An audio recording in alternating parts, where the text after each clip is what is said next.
Chapter 227. The fork was pressed against the glass, unable to move an inch. Presumably, the stingy Jiang Junling didn't want to be stabbed, so Qin Etian didn't force him. He tapped the glass in Jiang Junling's hand with the sharp teeth of the fork, like a child playing house, and said, "You really know me." Many people say that. "We are bosom friends," Jiang Junling said. "If this counts as bosom friends, then there are so many bosom friends in the world for you. Isn't it tiring to use mathematics and logical reasoning to guess people's minds? What about you?" Jiang Junling looked at Qin Etian calmly. Words and deeds? Manners? If a person wants to understand another person, he has to look at the person's appearance, listen to the person's words, and observe the person's behavior. A decent appearance doesn't mean a decent person, but a fair way of doing things must be full of justice. Qin Etian's little face was full of smiles, and he said, "You praised Fang Yan in front of me, which made me very happy." Jiang Junling, in fact, you are very good at making girls happy. Yes, that's it. Praise the person she likes the most and the thing she cares about the most. Jiang Junling acted as if he didn't hear Qin Etian's nonsense, and he said, "The so-called mind reading is nothing more than thinking and deducing from these aspects to get the answer you want. The difference is that my method is more advanced than yours. Why try to understand everyone? That's the only way to cater to their interests," Jiang Junling said with a smile. Or in other words, to kill their weakness. That's why there are Xingyi masters like Bao Shi are working for you. The sparring is over, and the dust has settled. Mentioning him at this time is always something that will spoil my appetite, Jiang Junling said. I supported him, but I couldn't even do such a simple thing well. Incompetence is also a kind of betrayal. This knife was stabbed in the most vital place. You let him kill Fang Yan. You can also be killed, Jiang Junling said. I focus on the result, and I don't care how the process changes. Whether he kills Fang Yan or Fang Yan kills him, it makes no difference to me. At the very least, the guy who replaced me to sit in front of you and drink red wine with you on your birthday will completely disappear from my sight. When the world is peaceful, I won't be sulking in my heart like I am now and pretend that nothing has happened. Qin Etian, you know me. You know how much I hate to hide. The world is too hypocritical. Wouldn't it be better to have more truth? Jiang Junling, you are frightening, Qin Etian said. Selfish, indifferent and narrow-minded, treating human life like grass. You don't care for flowers and plants, you have no sunshine in your heart. Being with someone like you is like living in a dark and damp room filled with cockroaches and mold. It gives me goosebumps all over my body and makes me want to run away every second. Qin Etian looked at the General Ling with sincerity in her eyes. We've known each other for so many years. I'd advise you to change this habit of yours. Think about it, if you were to marry someone else, that woman would want to run out and make you a cuckold, wouldn't she? What if that woman is you? Jiang Junling asked. I will too. Qin Etian said with absolute certainty and straightforwardness. Of course I will. Most women don't dare. Even if they want to do it, they can't do it. Because if they dare to do it, her parents, siblings, and the people closest to her will be buried with her stupidity. Jiang Junling smiled gently as if he was talking about something that had nothing to do with him. Of course, she will still be alive and well. Living in my love. Everyone thinks that we should be the model of a loving husband and wife. Jiang Junling gently took a sip of the fully fermented red wine in the glass and said, Don't all the big shots that you know, I know, and we know all do the same? Love? This kind of thing must be quite ridiculous in their eyes, right? Li Shimen killed his brother, son, and daughter and still achieved the hegemony of an eternal emperor. So, for men, it's good to see first, and then look at character. A king without character is always better than 10,000 hoodlums with character, isn't it? From a woman's point of view, she naturally wants a hoodlum with character, not a king without character. Qi Nitian retorted. Jiang Junling laughed and said, Qi Nitian, why do you lie to yourself? You're not saying this from a woman's point of view, you're saying this from your own point of view.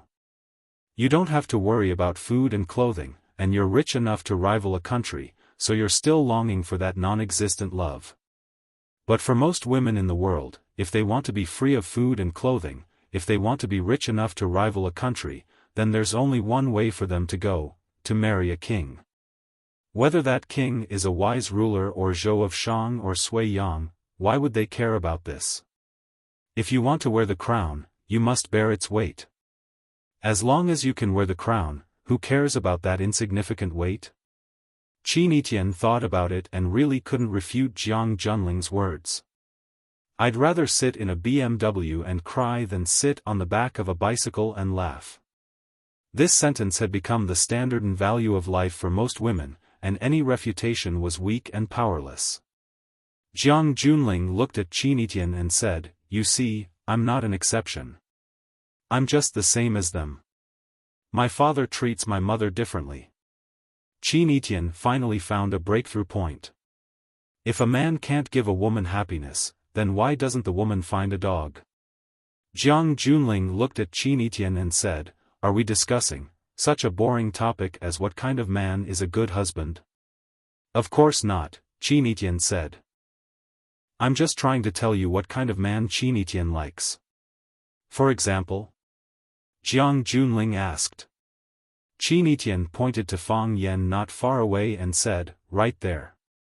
He's cute and childish. Sometimes he says some idiotic words and does some childish things. Fang Yan was so angry that he wanted to jump. When did I say idiotic words? When did I do childish things?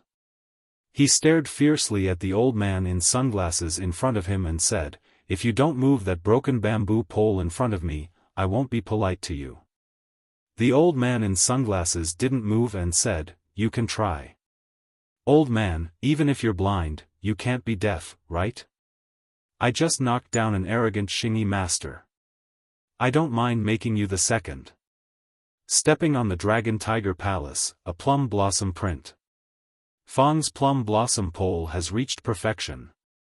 You should be the successor of Fang's Tai Chi, right?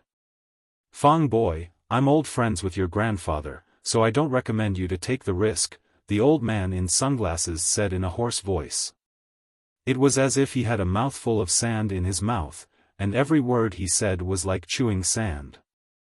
It's because you just knocked down Bao Shi that your muscles are tired, your qi and blood are unstable, and your internal organs are injured.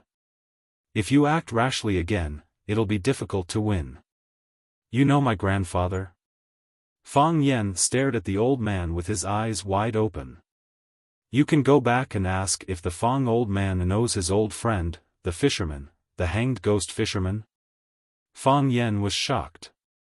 This old man who wore sunglasses and held a small bamboo pole was the hanged ghost who had been famous for decades. He was holding a small bamboo pole and could not help but throw coins at him as soon as he opened his mouth to sing, Falling Lotus Flower. Fang Yan felt his blood boil, and he was furious. However, his head was suddenly splashed with ice water, and he instantly calmed down. That Jiang Junling. What kind of person is he? Why are all the people following behind him such monsters? The fisherman's dark face turned even darker, and his glasses were about to fall off. He snorted and said, Fang boy, do you think you can call me hanged ghost? I'm sorry. Fang Yan quickly apologized and said, Grandpa fisherman. Since you're my grandfather's good friend, according to seniority, you're my grandfather. You have eyes, but you don't know your grandfather. You deserve to die. However, no matter how I die, I can't be bullied to death. Grandpa fisherman, am I right? Fang Yan pointed at Jiang Junling who was sitting on the table and said, That boy has bullied me time and time again.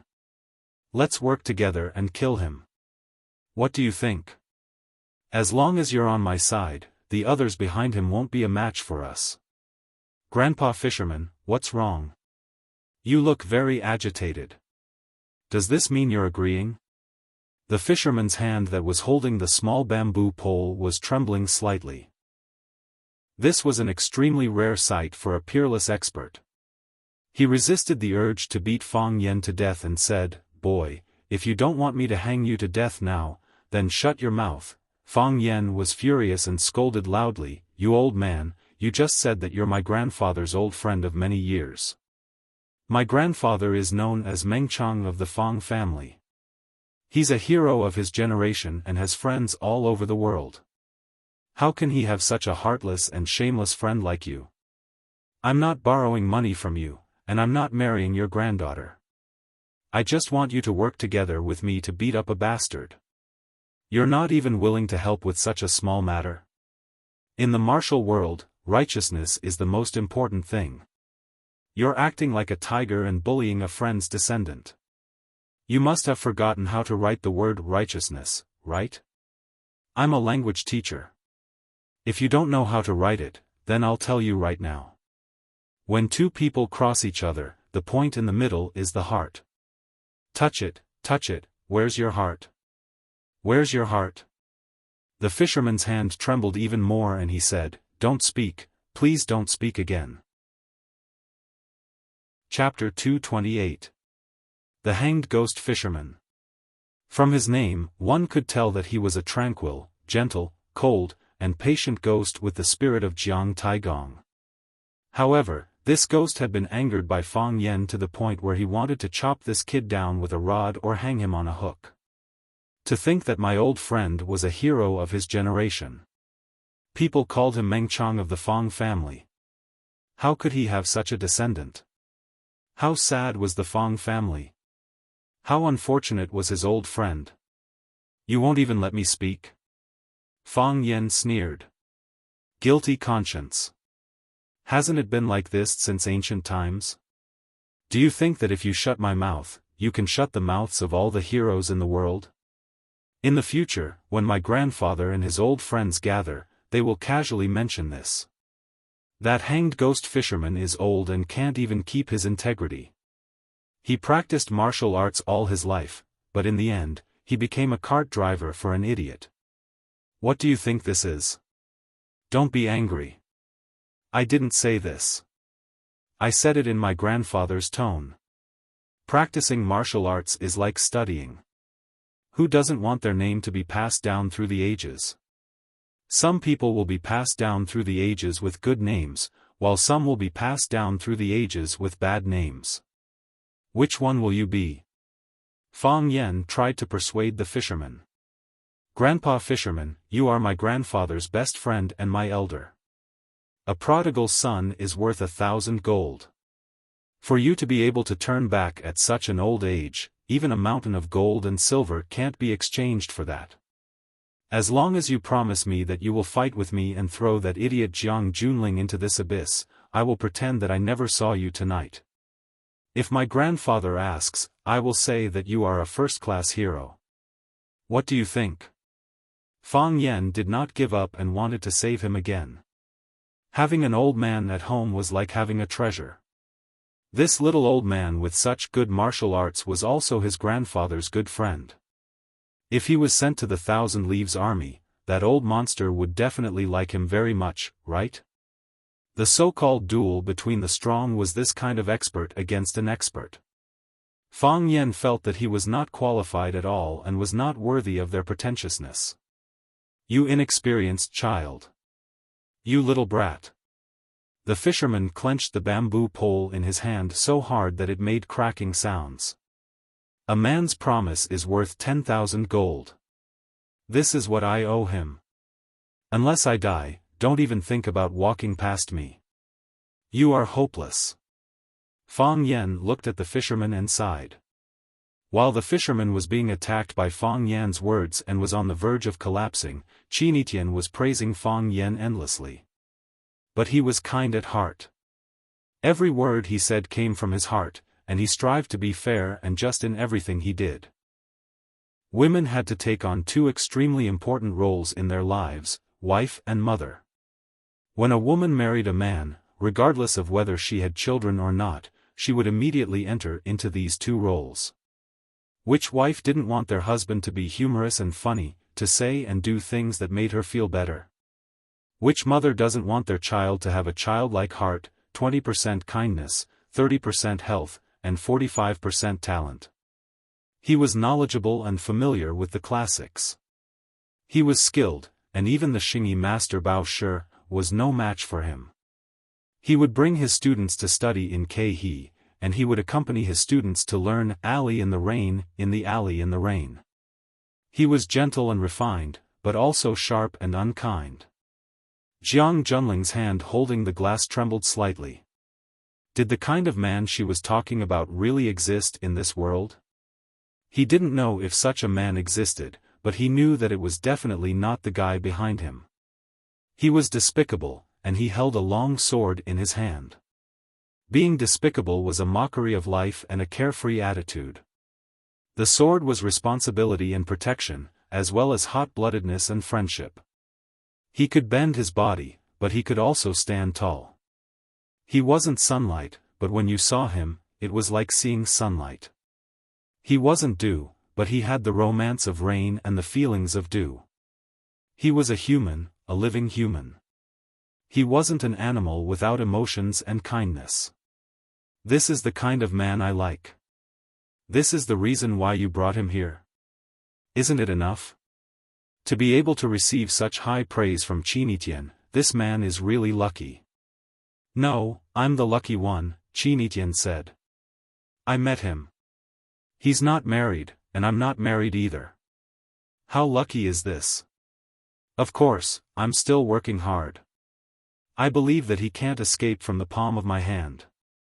It's a wonderful feeling to hear a little girl praise another man, Jiang Junling said. This must be the most uncomfortable thing in the world, right? No.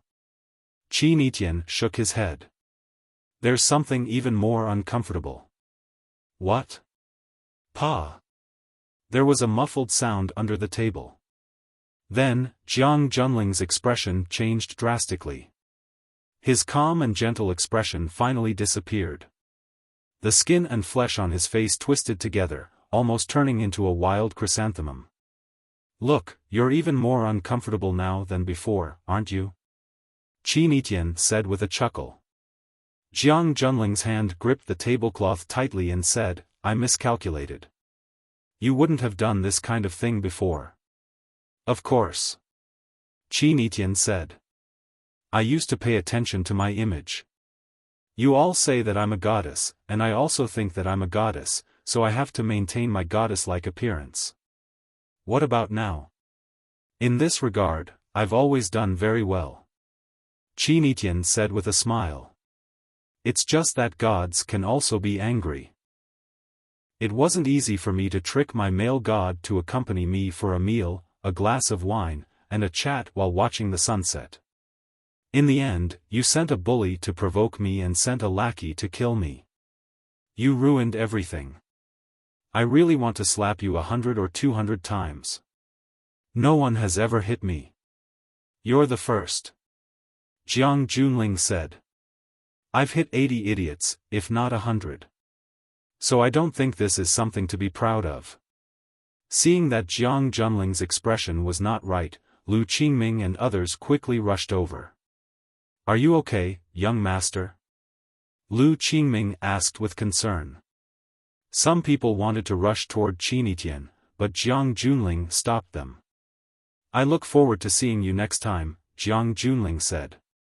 He pushed the chair away and stood up. Surrounded by a group of people, he walked toward the parking lot of the 10 Feet Abyss Hotel. However, his legs were tightly clamped, and his walking posture was a bit weird. Lu Qingming helped to open the car door, while Jiang Junling sat in the back without saying a word. Lu Qingming thought about it and took the initiative to sit in the front passenger seat of the car. Bao Shi had already woken up when he was lifted up. He struggled to walk to the front of Jiang Junling. He covered his mouth and coughed violently, saying, I'm old, and my fists are slow. I broke in front of a young man, and I even made young Master Lu's face. After this matter, I'll go back to my hometown. I really don't have the face to stay by young master's side anymore. Jiang Junling looked at Bao Shi with a smile and said, Mr. Bao, you did very well. It's better than I expected. Thank you, young master. Have a good rest, Jiang Junling said in a gentle voice. It seemed that the person who said, let me kill him, had nothing to do with him. As the car started to move, Jiang Junling looked out of the window and thought about something. There are still 19 days left, right? Jiang Junling asked. Young master, what do you mean 19 days left? Lu Qingming asked. He took over the job of entertaining a big shot from Yan Jing like Jiang Junling, and it was Lu Shu who accompanied him in the past. Therefore, he didn't know much about Lu Shu's character, and he didn't have the opportunity to participate in many secret things. For the past few days, he had been watching and learning. However, he didn't know how to answer Jiang Junling's inexplicable question. Jiang Junling seemed to be in a good mood as he explained, known as the Light of the North, the #1 swordsman in Japan, Chiba Bin, has issued a challenge to Fang Yan. There are 19 days left until the day of their duel. Lu Qingming's eyes lit up. So, young master wants Mr. Bao to challenge Fang Yan. Messing up his state of mind, exhausting his body, hurting his internal organs. Mr. Bao has already buried a bomb in his body. When Fang Yan and Chiba Bin fight for their lives, this bomb will suddenly explode. How can I let Mr. Bao kill someone in public? Jiang Junling said. Of course, if Mr. Bao is killed, it's because he's not skilled enough. However, Fang Yan's happy life as a murderer will come to an end. Watching the sunrise and drinking good wine will be punished by heaven. What a pity. Lu Qingming said. Mr. Bao forced him, but he didn't kill him. So, he's smarter than I thought. Jiang Junling said. If he can escape from Chiba Bin's sword 19 days later, then he will be qualified to be my real opponent. Lu Qingming pondered for a moment and finally couldn't help but say, young master, if he didn't interfere, our Lu family's plan would have succeeded. Shut up. Jiang Junling shouted coldly.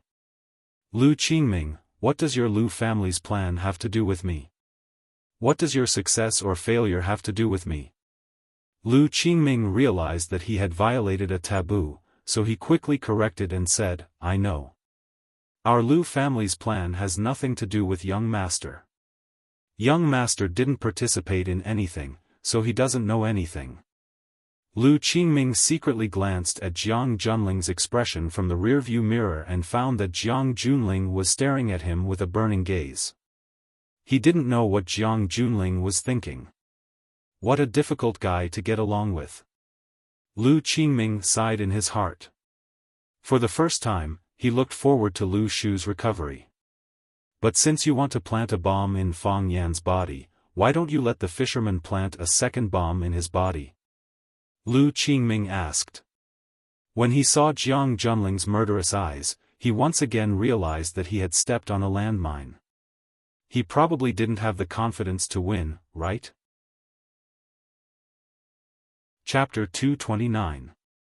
Once Jiang Junling was far away, the fisherman put away his bamboo pole.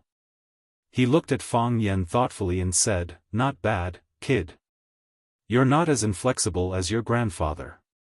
You're as inflexible as my grandfather. If you accept my suggestion, there's nothing we can't do if we work together. The fisherman snorted coldly and slowly walked outside. Fang Yan was very helpless against this old man who didn't know how to be flexible. If he agreed to betray them, the two of them would have long thrown Jiang Junling and the group of minions behind him into the abyss. Fang Yan walked in front of Qin Etian and said with a smile, The steak is cold. I've lost my appetite too, Qin Etian said with some annoyance. The steak could be made again if it was cold, but if the good mood was gone, that would be really infuriating. The scenery is still here. Let's go out for a walk. Fang Yan took the initiative to invite them. Of course. Qin Etian nodded. But before that, can I trouble you to do me a small favor? Fang Yan squatted down and picked up Qin Etian's high heels from under the table and handed them to her. The girl had secretly untied the laces of the high heels and used them as a hidden weapon to attack Jiang Junling. Although the action was a little unsightly, the effect was obvious. Fang Yan saw Jiang Junling's strange walking posture when he left. He must have had a hard time holding it in. "Help me put it on," Qin Etian said coquettishly as she extended her smooth, jade-like feet in front of Fang Yan. Fang Yan shifted his gaze and said with a straight face, "Put it on yourself." Qin Etian smiled. She knew that Fang Yan wouldn't ignore her identity as a teacher. She wanted to close the distance, but he kicked her away. It was a little annoying. Qin Etian took the shoes and put them on. Looking at the messy restaurant in front of him, Qin Etian beckoned Wu Yiwei over and said, "Calculate how we should compensate you for your losses." Wu Yiwei thanked her gratefully and said, "Miss Qin, you don't have to worry about this matter. When Mr. Zhang left, he told us to put all our losses on his account. I've brought you a lot of trouble today, please forgive me." Although those guys were wretched, they still did their job well on the surface. Qin Etian generously waved his hand and said, "This matter has nothing to do with you." As the sun set in the west, the myriad rays of light in the sky had already converged, leaving behind only a patch of red that had not been wiped clean. Fang Yan and Qin Etian walked side by side on the mountain path, stepping on the green grass and red flowers, facing the thin mist and cool breeze. It was quite comfortable. Qin Etian didn't speak, and Fang Yan didn't want to either. Both of them had their own thoughts, and only the sound of their feet stepping on the grass could be heard. Some insects were disturbed by them, chirping and running away. "What are you thinking about?" Qin Etian broke the silence and asked. "I'm thinking about how many people are paying attention to the Battle of One Sword Peak in 19 days, Fang Yan said. "It seems that this matter has been spread out maliciously. If you accept, then you may be killed by the Qinya army. If you refuse, the Fang family's reputation will be damaged, and the Fang family will be humiliated." "It's quite difficult," Qin Etian said. "You see, even you know about this matter, so it's inevitable that those people with ulterior motives are adding fuel to the fire." Fang Yan smiled bitterly. "What I'm worried about is that if everyone is like your old friend, General Ling, and brings 3 to 5 experts to challenge me, I'm afraid that I'll be beaten to death by them before the final battle even arrives." Qin Etian smiled and said, "At that time, I was really worried that you would hurt someone."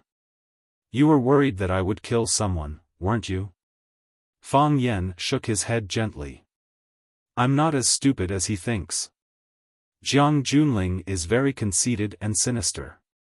He appeared in the 10-feet abyss unintentionally, but he instantly thought of a way to put you in a dilemma. Whether it's young Thug's provocation or Bao Shi's challenge, they're all foreshadowing the Battle of One Sword Peak in 19 days. He's a very generous person, and young Thug's provocation shouldn't be his doing. Lu Qingming is a member of the Lu family, and the young man who just replaced Lu Shu doesn't know you well enough, so it's reasonable for him to test you with a playboy. However, he pushed Dragon Master Bao Shi out to challenge you. That's his intention. The Southern Dragon and the Northern Phoenix. The Dragon and the Phoenix are the kings of the Xing-Yi sect, and they're worshipped by all the Xing-Yi disciples. How could they be defeated so easily? As a Grandmaster, he challenged a nameless kid like me, but he still held back his strength in the Battle of Honor. Why? Fang Yan sneered. He didn't want to kill anyone, and he didn't want to be Jiang Junling's scapegoat. That's why I'm handing the initiative to you. Qin Etian smiled. They're both smart people. Isn't Jiang Junling disappointed? He should be a little disappointed, Qin Etian said. He doesn't make a move easily, but he's never lost. He wants young Thug to ruin my state of mind, and Dragon Master Bao Shi to exhaust my energy and strength. It would be best if Dragon Master Bao Shi killed me. Then, everything will be over. If I kill Bao Shi it won't be over. In front of so many people, I'm afraid no one would dare to protect a murderer, right? Fang Yan looked at Qin Etian and said, at that time, your Mr. Fang will become a murderer that everyone hates and fears. In my opinion, someone who can easily throw a punch is just a martial artist. However, a real martial artist is someone who knows when to pull back his fist. Qin Etian looked at Fang Yan with bright eyes and said, I could hear their regret, but I was relieved at that moment. Fang Yan, you're different from others. But I was still tricked by Jiang Junling. Fang Yan shook his head with a bitter smile and said, don't make me sound so great. I pulled back my fist because I was forced by the situation. After I defeated Bao Shi, Jiang Junling immediately restrained himself. He didn't let the fisherman fight because he was worried that if the fisherman couldn't defeat me, it wouldn't be easy for him to leave the 10-feet abyss. He would have to suffer some humiliation. What about you? Qin Etian asked with interest. The fisherman blocked your way, but you didn't attack him. This is not like you. Do you think you can't win? Who knows if I can win before fighting? Fang Yan sighed softly. Jiang Junling has a strong army. After defeating Bao Shi, there will be a hanged ghost fisherman. After defeating the hanged ghost fisherman, does he have no other good cards? He can keep changing cards, but I only have one card in my hand. If I lose, I won't have a chance to start again. So, I have to be careful. I'm not a loser, but I'm just a teacher.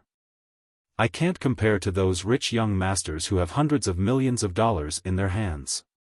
But he returned in defeat. I'm also holding my breath, Fang Yan said. So, you're saying that you're evenly matched this time? No, he won, Fang Yan said. Tai Chi is all about calmness. It's hard to have the heart of Tai Chi if the heart is not calm. It's hard to enter the state of Tai Chi if your Chi is not in harmony. After being tormented by him like that, how could I maintain my calm state? What's the most important thing to me right now? It's the Battle of Single Sword Peak in 19 days. I know it, and he knows it too. So, he brought me so much trouble with just a wave of his hand. I'm exhausted from dealing with it, and I have to find a way to calm my heart and Chi. Say, why is that bastard so annoying? Qin Etian felt guilty. I'm the one who dragged you down. If he hadn't dragged Fang Yan to the 10-feet abyss for a meal, he wouldn't have met Jiang Junling. If he hadn't met Jiang Junling, so many things wouldn't have happened and destroyed Fang Yan's inner peace. Fang Yan shook his head. How does Jiang Junling treat you? On the surface, he's close, but deep down, he's distant, Qin Etian said. Perhaps he is estranged from everyone. Do you think that Jiang Junling attacked me because of you? Qin Etian looked puzzled. He looked at Fang Yan and asked, is there any other reason? I don't understand. Fang Yan shook his head and sighed. But, I have a feeling that things aren't that simple. Do you still remember the scene when I first met Jiang Junling? At that time, I felt that the way he looked at me was a bit strange. It wasn't friendly, but it wasn't hostile. It was just, like he was familiar with me. You know, I practice Tai Chi, so I'm very sensitive to things around me. I can more or less sense other people's attitudes toward me. It's hard to hide my Tai Chi heart from others, even if they're sincere or perfunctory. I think your Tai Chi practice must be very bad, right? Qin Etian said. Why do you say that? Fang Yan asked. He felt that he had practiced it quite well. He was the only one in the Fang family who could enter the Tai Chi state at this age. Even if all the other Tai Chi practitioners in Wuxia were included, how many of them could enter the Tai Chi state? If it's really as you said, that Tai Chi can sense other people's likes and dislikes toward you. I've made it so obvious. Why can't you feel it at all? Qin Etienne asked doubtfully. Fang Yen smiled bitterly. He looked around and saw a few red wild fruits on the trees on the mountainside. He ran over and picked the fruits. He walked to Qin Etienne and handed them to her, saying, "I learned from Jiang Junling that today is your birthday. It seems that I didn't have time to prepare a gift. Happy birthday." Perfunctory. Qin Etienne didn't reach out to take the fruits. "You don't want me to throw them away?" Fang Yen asked. Qin Etienne snatched the fruit from Fang Yan's hand and said, "Take it home and feed it to the pigs." Chapter 230. Of course, those wild fruits were not taken by Qin Etienne to feed to the pigs. Moreover, her family did not raise pigs. This fruit, which was called wild plum by Fang Yen, was washed with spring water, and with a crunch sound, he took a big bite and chewed it in his mouth. A sour and astringent juice immediately flowed into his mouth, and then spread to his internal organs. At that moment, his body would shiver a few times, and his body would shake non-stop, as if someone had poured a basin of ice water on him in the winter. When he gradually got used to this taste, his mouth would also regain its feeling. The sourness was still the same, but there was a faint sweetness, which made people feel refreshed. On a big stone, Fang Yen and Qin Etienne were eating this wild fruit. This kind of wild plum should be eaten with steak. Fang Yen said. "If I knew this, I would have listened to them and bought a piece of steak here, and picked a few wild plums and washed them. A mouthful of greasy beef, and then a bite of this sour wild fruit. The taste must be very good.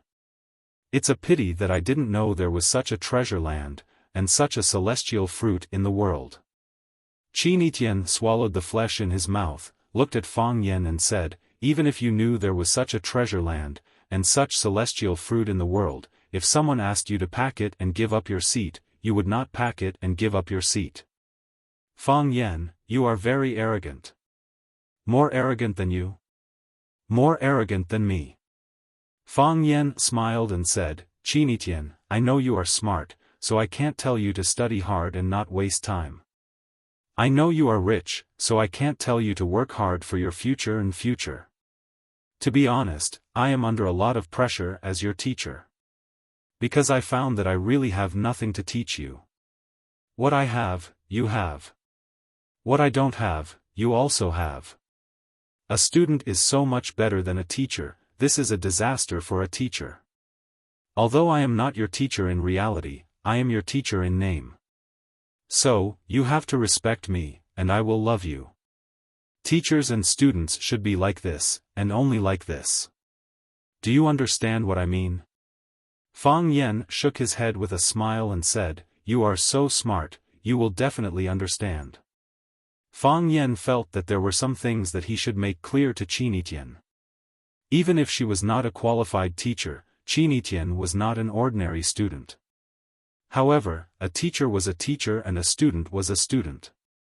From his standpoint, he would choose to keep a distance from these students. It was for this purpose that he agreed to accompany Qin Etienne for dinner. Qin Etienne stopped chewing. He threw the half-eaten wild plum into the canyon and walked to the stream to wash his hands. She squatted beside the pool and looked at Fang Yen, who was not far away. She asked, "Fang Yen, do you think I will listen to you?" Fang Yen was stunned. He thought about it and answered honestly, "No." "Correct answer," Qin Etienne said. Fang Yen felt very helpless. All the words he had said just now were all for nothing. "Fang Yen, you have your excuses to run away. I have my reasons to persist." Qin Etienne easily resolved the dilemma that Fang Yen had put out. She had drawn a clear line between them and each other. In her eyes, this was not a big deal. "I know that my birthday is the most important day in a girl's eyes. Dragging you out to eat and chat has brought you a lot of pressure. You are worried that you will be attacked and criticized when the matter is exposed. You are afraid of the rumors of the world. You want to maintain your current state of mind and live a comfortable life. I can understand all of this. I don't want others to celebrate my birthday with me because I don't like the false flattery and the illusory luxury. I am tired when others are tired. Why make things difficult for others and myself? I don't want to celebrate my birthday alone. Although this day is no different from other days, I still hope that it can be a little different. I don't have any friends in Huacheng. You are the first person I thought of. I didn't tell you that today is my birthday because I don't want you to think about the age gap between us. I don't need you to give me a gift. You coming to celebrate my birthday with me is already the best gift. Saying so much is really affecting my goddess image. But I want to tell you that I am happy and I have no regrets. Please enjoy it. The next sentence made Fang Yan jump in anger. He wanted to jump off the big rock he was sitting on and die. Qin Etian glanced at Fang Yan lightly and said, "Because, objection is invalid." This was Qin Etian. No one could change what she had decided. You could say that she was stubborn, unruly, or even that she didn't know how to love herself and didn't care about others' feelings. But, she was Qin Etian. She had countless strengths, but she also had many weaknesses. Others called her a goddess, but she would smile when she was happy and throw things when she was angry. She was a living little girl who looked forward to some changes and longed for some romance. Love or not, it was all up to fate. Suddenly, Fang Yan's scalp tightened. His body suddenly pounced towards Qin Etian who was standing by the stream not far away. Like a goshawk hunting a rabbit. Qin Etian was shocked. Just a few words, why was he so angry? Plop. Fang Yan hugged Qin Etian and the two of them fell into the stream. Boom, a black bird flying above Qin Etian's head suddenly exploded where he was standing. There was a rumbling sound and flames were everywhere. What was more terrifying was that the black bird's body exploded. Balls of green liquid splattered everywhere. Anything that came into contact with the green liquid was immediately burned into black charcoal. From this, it could be seen how shocking the destructive power of the poison was. If Fang Yan hadn't pushed Qin Etian away in time, the charming Qin Etian would have been roasted into a small piece of charred bone. Fang Yan and Qin Etian's bodies sank to the bottom of the stream. A few seconds after the explosion sounded, they floated up from the water. After looking around and finding no danger, he pulled Qin Etian up from the bottom of the water. Qin Etian was pushed into the stream by Fang Yan without any defense. Moreover, his back was facing the ground.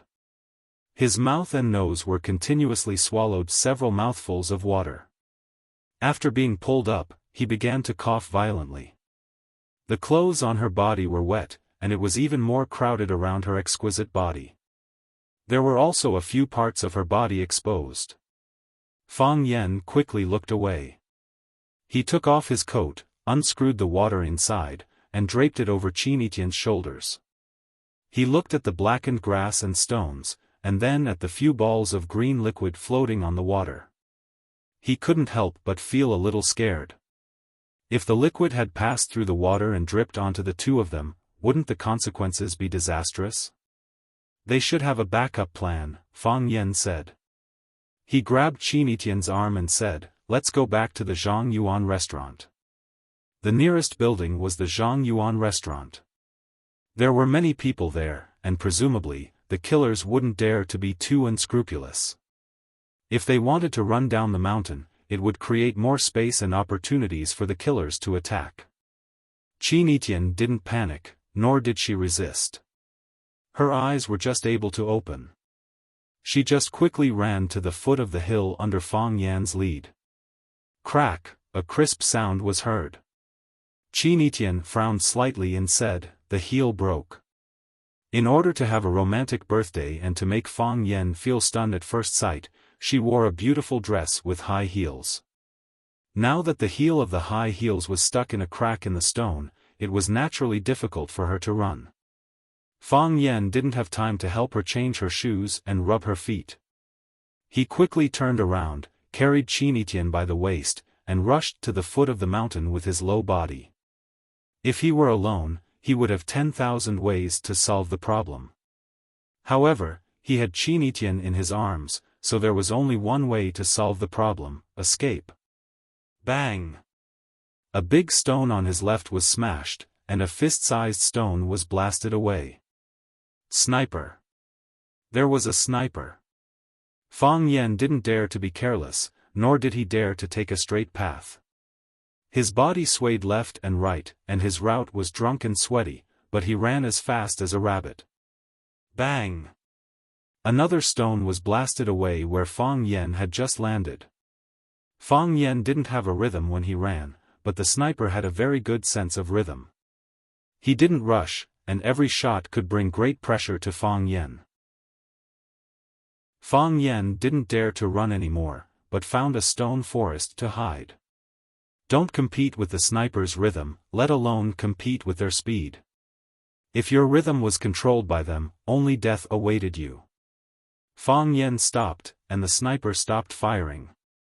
Fang Yan couldn't see the sniper's position and movement, but Fang Yan knew that the sniper must have a panoramic view of their every move through the scope. The sniper was high up, and they were low down. They had sniper rifles, and Fang Yan only had Qin. This was an unfair war. Qin body leaned against the big stone, and Fang Yan used his body to block in front of her. This had nothing to do with love, but morality. He was a teacher at Rosefinch High School, and Qin was his student. Even if it was a bad student like Shen Guodong, Fang Yan was willing to carry him up from the mountainside with ropes on his back, and Qin was no exception. It was natural for a teacher to protect his students. Unless he died, or someone else couldn't touch his students.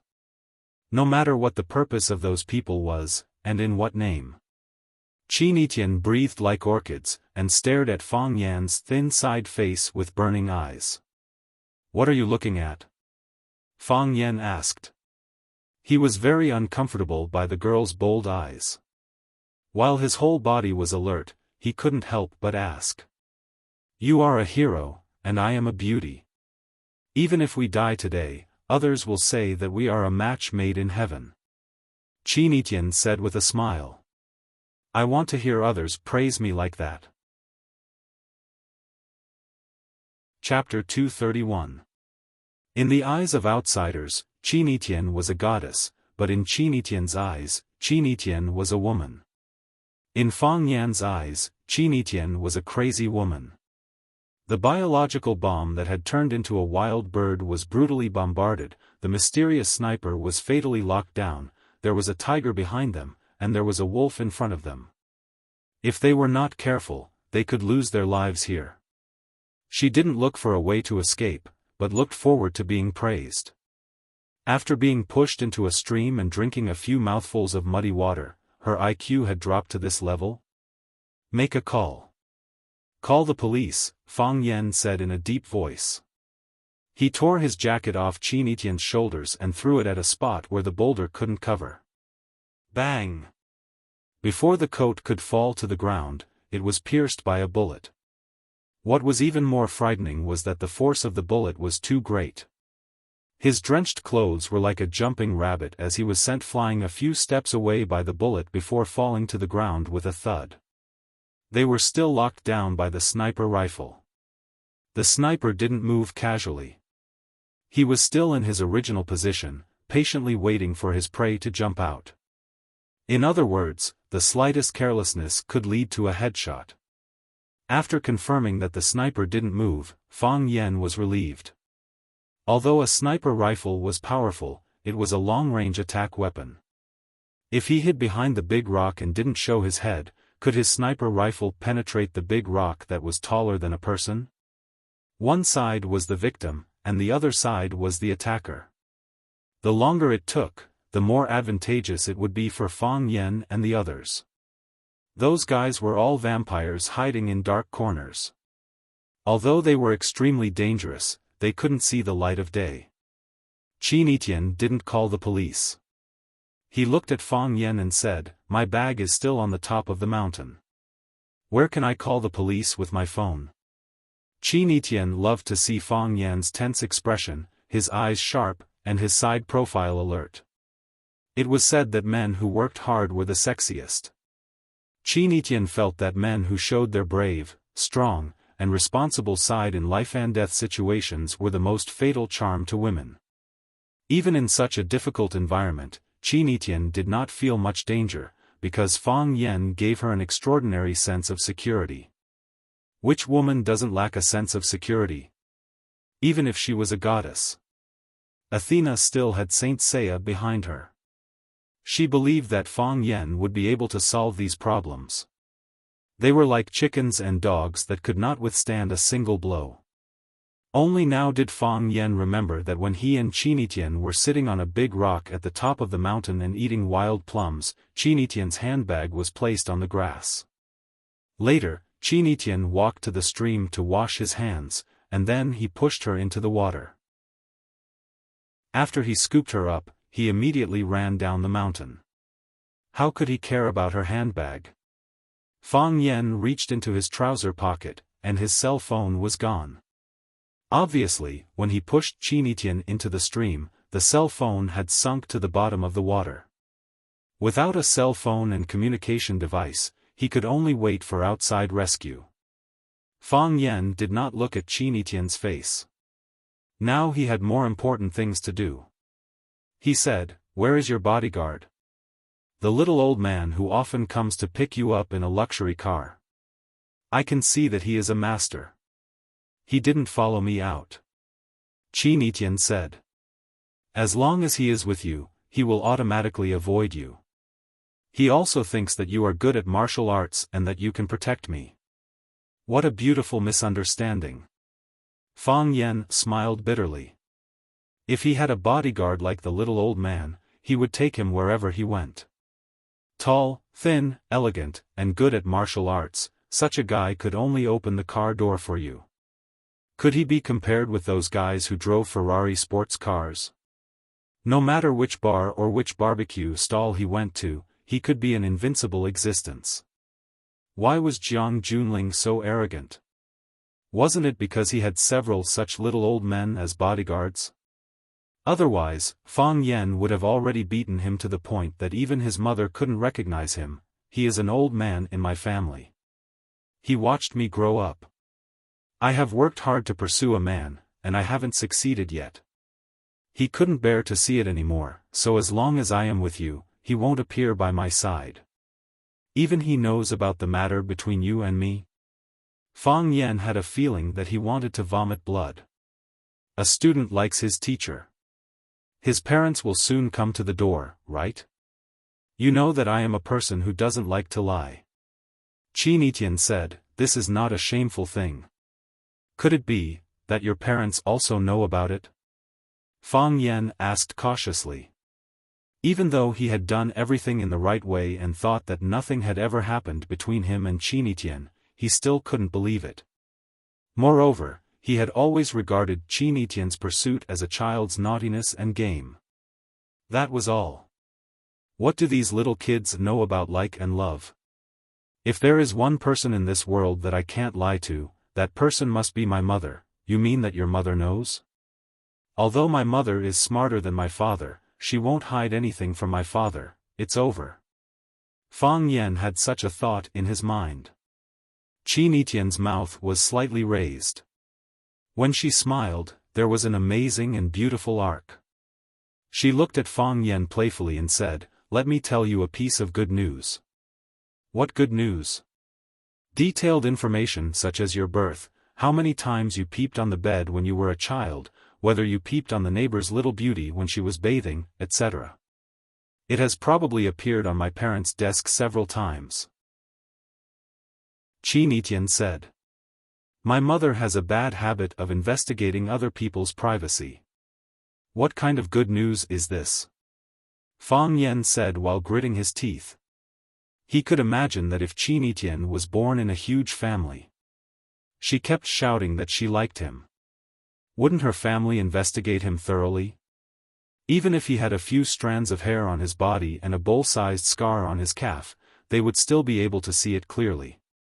Fang Yan was very sad and felt that he was running naked. What was even sadder was that he only knew that he was running naked after running naked for a long time. Shouldn't a student liking a teacher be done in secret?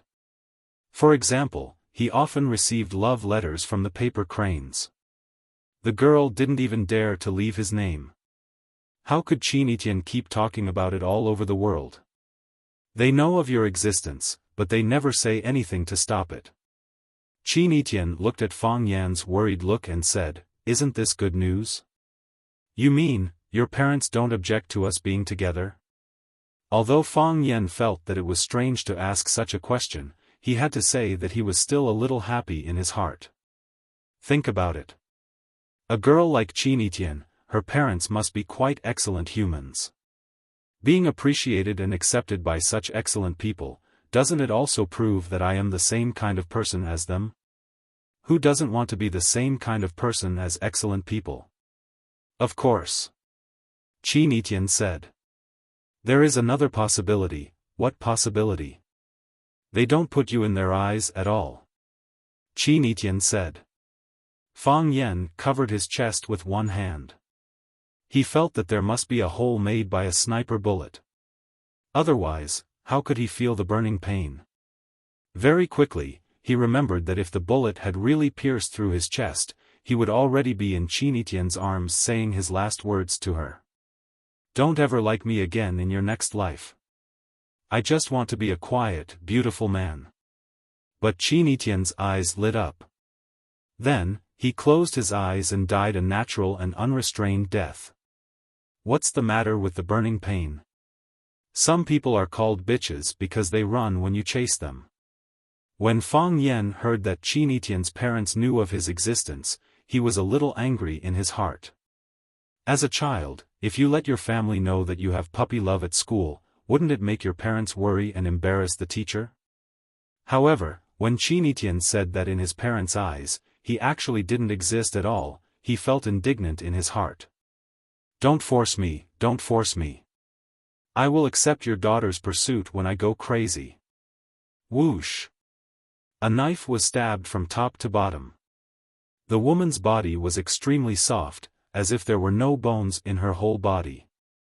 She appeared behind the big rock that Fang Yan and the others were leaning against, and then jumped high over the huge rock that was taller than a person. She held a triangular thorn in her hands and stabbed it from top to bottom towards the top of Fang Yan's head.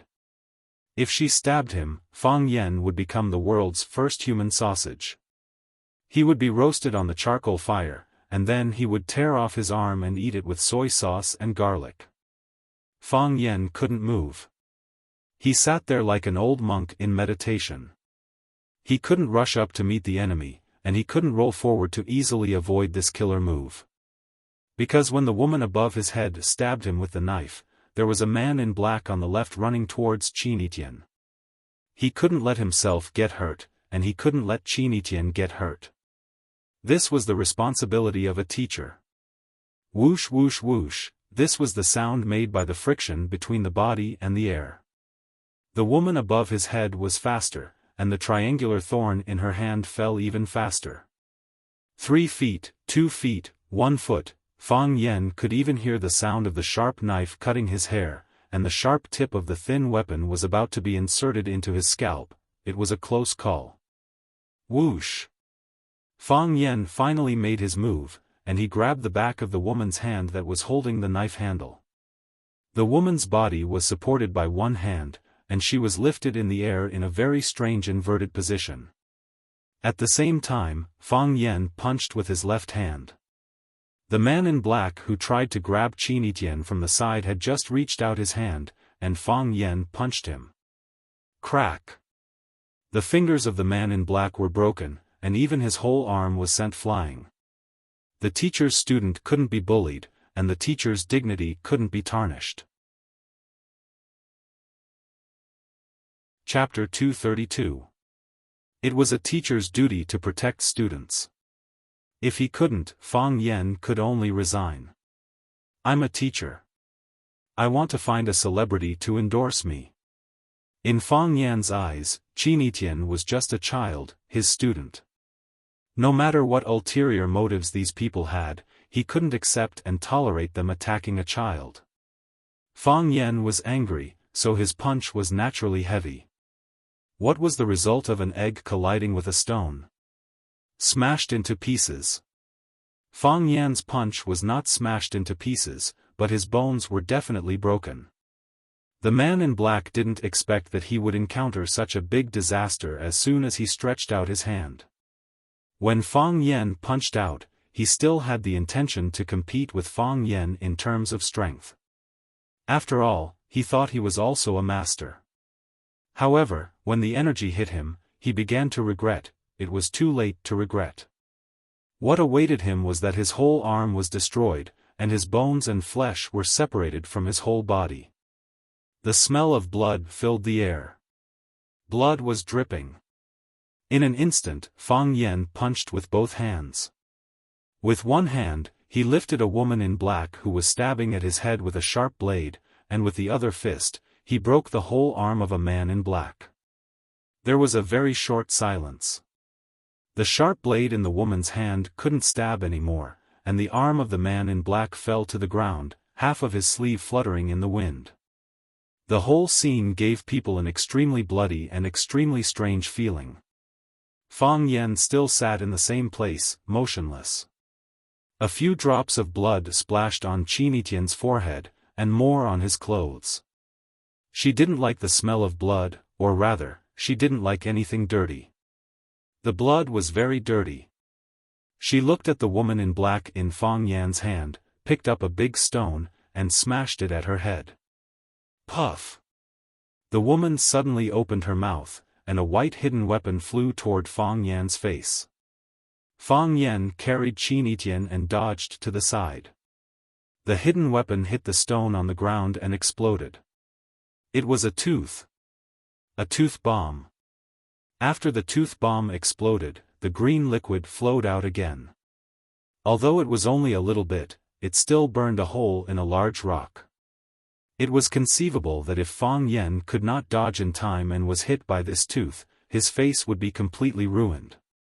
He would never be able to be an idle teacher again, right? Fang Yan was enraged. Who were these assassins? Why did the things he casually threw out have such destructive power? Fang Yan loosened his grip and the woman in black finally regained her freedom. With one hand holding the dagger, he stabbed at Fang Yan's back, which was on top of Qin Etienne. With the other hand, he took out a small silver copper ball from his pocket. Whoosh! The steel ball left his hand and flew toward Fang Yan's next landing spot with a whistling sound. This woman was too hateful. She chased people from behind with a knife and stabbed them, but she used a firearm to block the way of others. She would not stop until she was dead. Although he did not know what the silver ball was, and Fang Yan did not even have time to look at it, he only knew that something was blocking in front of him based on the sound of the wind. According to the experience of the woman in black's continuous attacks, it must not be a good thing. The way forward was blocked. Fang Yan could only hold Qin Etienne and fall back. He just wanted to stay away from the green liquid that could explode and spray out strong corrosive green liquid. Qin Etienne was a national beauty, and he was also incomparably handsome. If such an outstanding young man and woman were destroyed, even the heavens would not forgive them. Fang Yan held Qin Etienne with one hand and grabbed the triangular dagger in the woman's hand with the other. It looked like a military knife, but it was slender and sharper. Or rather, it was an extended version of a military knife. Bang! The silver copper ball thrown by the woman in black landed on the ground and spun crazily like a top. The mechanism inside sounded, and the dazzling light flashed. It turned out to be a flash bomb. Fang Yan quickly closed his eyes to avoid being hurt by the strong light. Qin Etienne was smarter. He had already closed his eyes and was obediently held by Fang Yan's arm with one hand. Courting death. The woman's eyes were slightly cold, and she cursed. Grabbing a knife with bare hands, did he think he was an immortal? Since you don't know what's good for you, then I will cut off your hand. Just like how you broke my teammate's arm with one punch, bang. Caught. The woman in black didn't know what happened, and the stabbing blood in her hand was already in Fang Yan's hand. She didn't see how Fang Yan avoided her attack, and she didn't see how she grabbed the knife. She just felt a pain in her wrist, and then the stabbing blood in her hand disappeared. Yes, she called this thing stabbing blood. Stabbing blood didn't make anyone bleed, but became someone else's weapon. The woman in black felt humiliated, and rushed to Fang Yan even more crazily. Fang Yan didn't hesitate. What's yours is mine. Although Tai Chi palm, Tai Chi finger, and Tai Chi sword could hurt people, but now that he had such a sharp weapon in his hand, he didn't mind using it to stab the woman's chest or throat. Crack. Strange things happened. The stabbing blood in Fang Yan's hand suddenly grew 8 claws, like an octopus, and wrapped Fang Yan's wrist. In other words, now the stabbing blood became a part of Fang Yan's palm. Unless there was a key to open it, or he cut off his arm, or it was difficult to separate it from his body. The woman quickly dodged, and then avoided a head-on fight with Fang Yan. She stood on the side and stared at Fang Yan with sarcasm. Fang Yan also stopped his attack. Because he didn't know what was on his hand, he didn't know what would happen to him. This is stabbing blood. I gave it a nickname, Octopus. The woman in black said with a dark face. This was a very ordinary and even ugly woman. Her body was thin, and the places that should be protruding were not protruding, and the places that should be perky were not perky. Triangular eyes, yellow eyebrows, and a dark face. She was quite conspicuous in the crowd. Ugly and conspicuous. It was precisely because of her unique physique that her speed was amazing. Her reaction was quick, and her IQ was not low. If she didn't go crazy at the moment after the stabbing blood was taken away, and more ferociously rushed to Fang Yan wouldn't have thought of grabbing her stabbing blood to let her bleed. Her attacks came one after another, and she didn't give people a chance to breathe. Moreover, he had used some tricks during the attack. Most of the time, bad people were smart people, because doing evil was the most test of intelligence. Killers were even more so. I fell into a trap. Fang Yan regretted it so much that his intestines turned green. Why was his hand so cheap? Why did he grab the blade with his bare hands? Others used the blade to show off, to look good, and to strike down the arrogance of the enemy. Why was it that after he stabbed himself with a knife, the knife didn't help him, but instead backstabbed him? Don't try to take it off. Unless you are willing to cut off half of your arm. Also, from now on, whatever I say, you have to do. The woman in black pointed to an electronic wristwatch on her wrist and said, Octopus is a bomb, and the button is in my hand. You don't have to believe it, but I don't mind blowing you up. Fang Yan almost jumped up. He stared at the woman in black angrily and said, It's just killing a person, is there a need to be so troublesome? This is the style of our arsenal. The woman sneered again and again. I know you have good skills. But, now is the era of high technology. Fists are no longer omnipotent. Arsenal? Fang Yan thought about it again and again, but he still didn't know what kind of organization this was. Could it be that this was a new killer organization? The name Arsenal was indeed in line with their style of doing things. Whether it was the remote control wild bird, the poison Fang bomb in the mouth, the silver ball of light, or the octopus on her wrist, every one of them was extremely exquisite and powerful, making it impossible to guard against. Fang Yan put Qin Etienne on the ground. Even if this thing accidentally exploded, he didn't want to hurt his student. Qin Etienne looked at the octopus on Fang Yan's wrist and frowned. She stretched out her jade-like wrist and looked at the woman in black and said, You are looking for me, right? Put that thing in my hand, or lock it or something. Let him go. The woman in black sneered and said, Miss Qin really lives up to her reputation. Sacrificing yourself to save others is extremely stupid. Since he is involved and knows the secret of our arsenal, do you think he has a chance to live? Fang Yan felt wronged and said, I didn't want to hear it. You said it yourself. This woman was too hateful. She didn't keep her mouth shut. She told you about the existence of the arsenal, and now she blamed you for knowing too many secrets.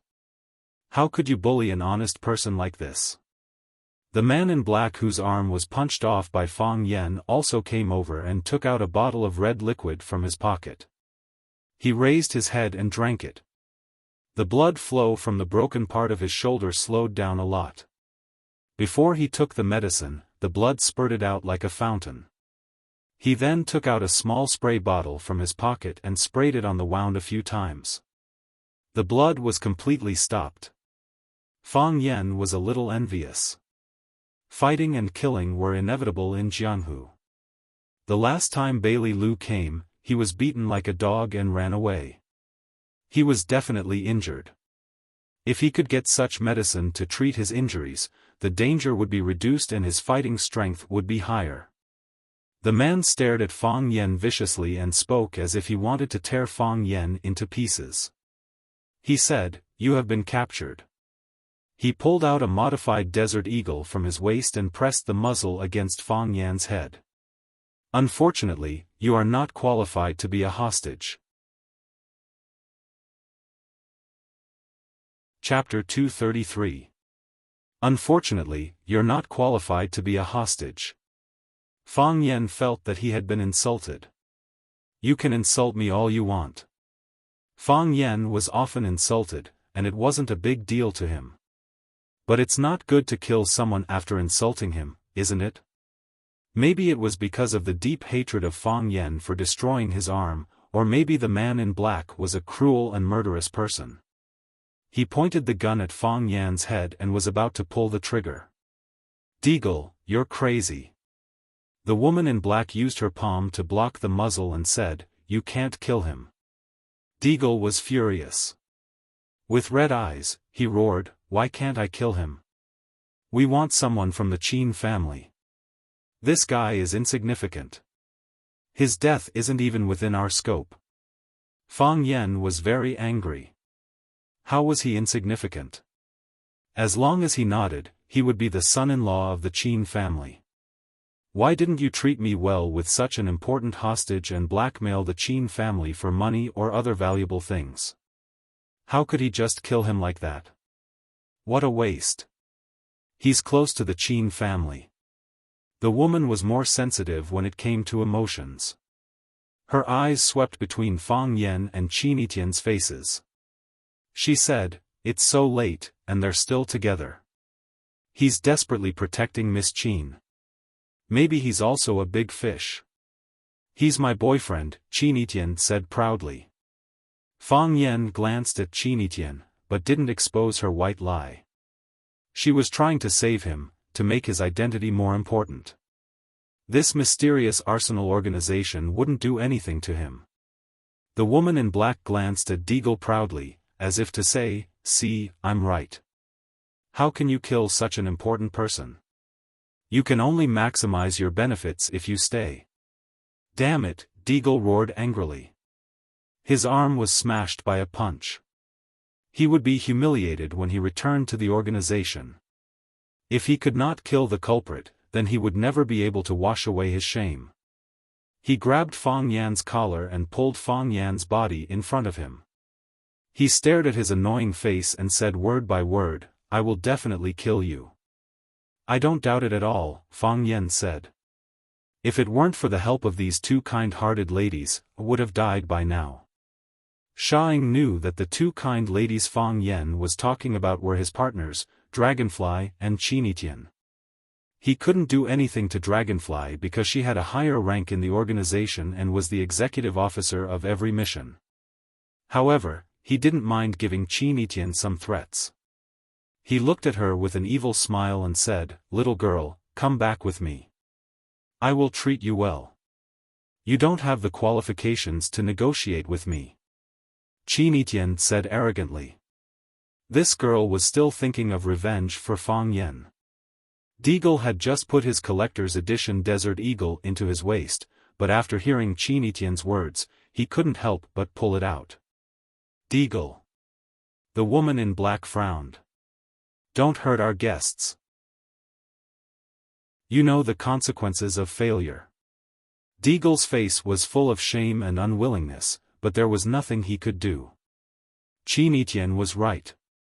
He really didn't have the qualifications to negotiate with Qin Etienne. The ones who could negotiate with her were higher-ranking officers in the organization. He was just the lowest-ranking executive officer. Fang Yan and Qin Etienne were kidnapped. They were escorted to the hillside. A black GMC limousine was already waiting by the roadside. It had to be said that this organization was very capable and efficient. The car was running, and the driver was waiting by the door. A tall middle-aged man looked at Fang Yan with bright eyes and said with a fake smile, "I've seen you before." Fang Yan said thoughtfully, "You're the sniper." "Very few people can escape from my gun," Bat said. "I hope we'll have a chance to fight again. I'm looking forward to blowing your head off with one shot." "Me too." Fang Yan shook his head regretfully. "As you can see, I'm now your captive. I don't know what you want, but if I don't get what you want, I'm sure you'll kill me, right? So, fighting again is just an extravagant hope. A philosopher once said, when you say goodbye, you should be more forceful. One more sentence might be your last sentence, and one more look might be your last look. We'll never meet again." Bat felt that this guy was crazy. "You're not my woman. Why should I be more forceful, say more, or look at you more?" Whoosh! Bat turned around and opened the door of the GMC. She made an inviting gesture and said, "Please." Qin Etienne stepped in first. Fang Yan was in their hands. Even if she was free, there was no way she could resist. Fang Yan followed, and then the woman in black and Deagle came in to escort the car. Bat glanced at Fang Yan again and pulled the door shut from outside. He was the driver. After he got into the driver's seat, the car quickly started and rushed to the foot of Zhang Mountain at an even faster speed.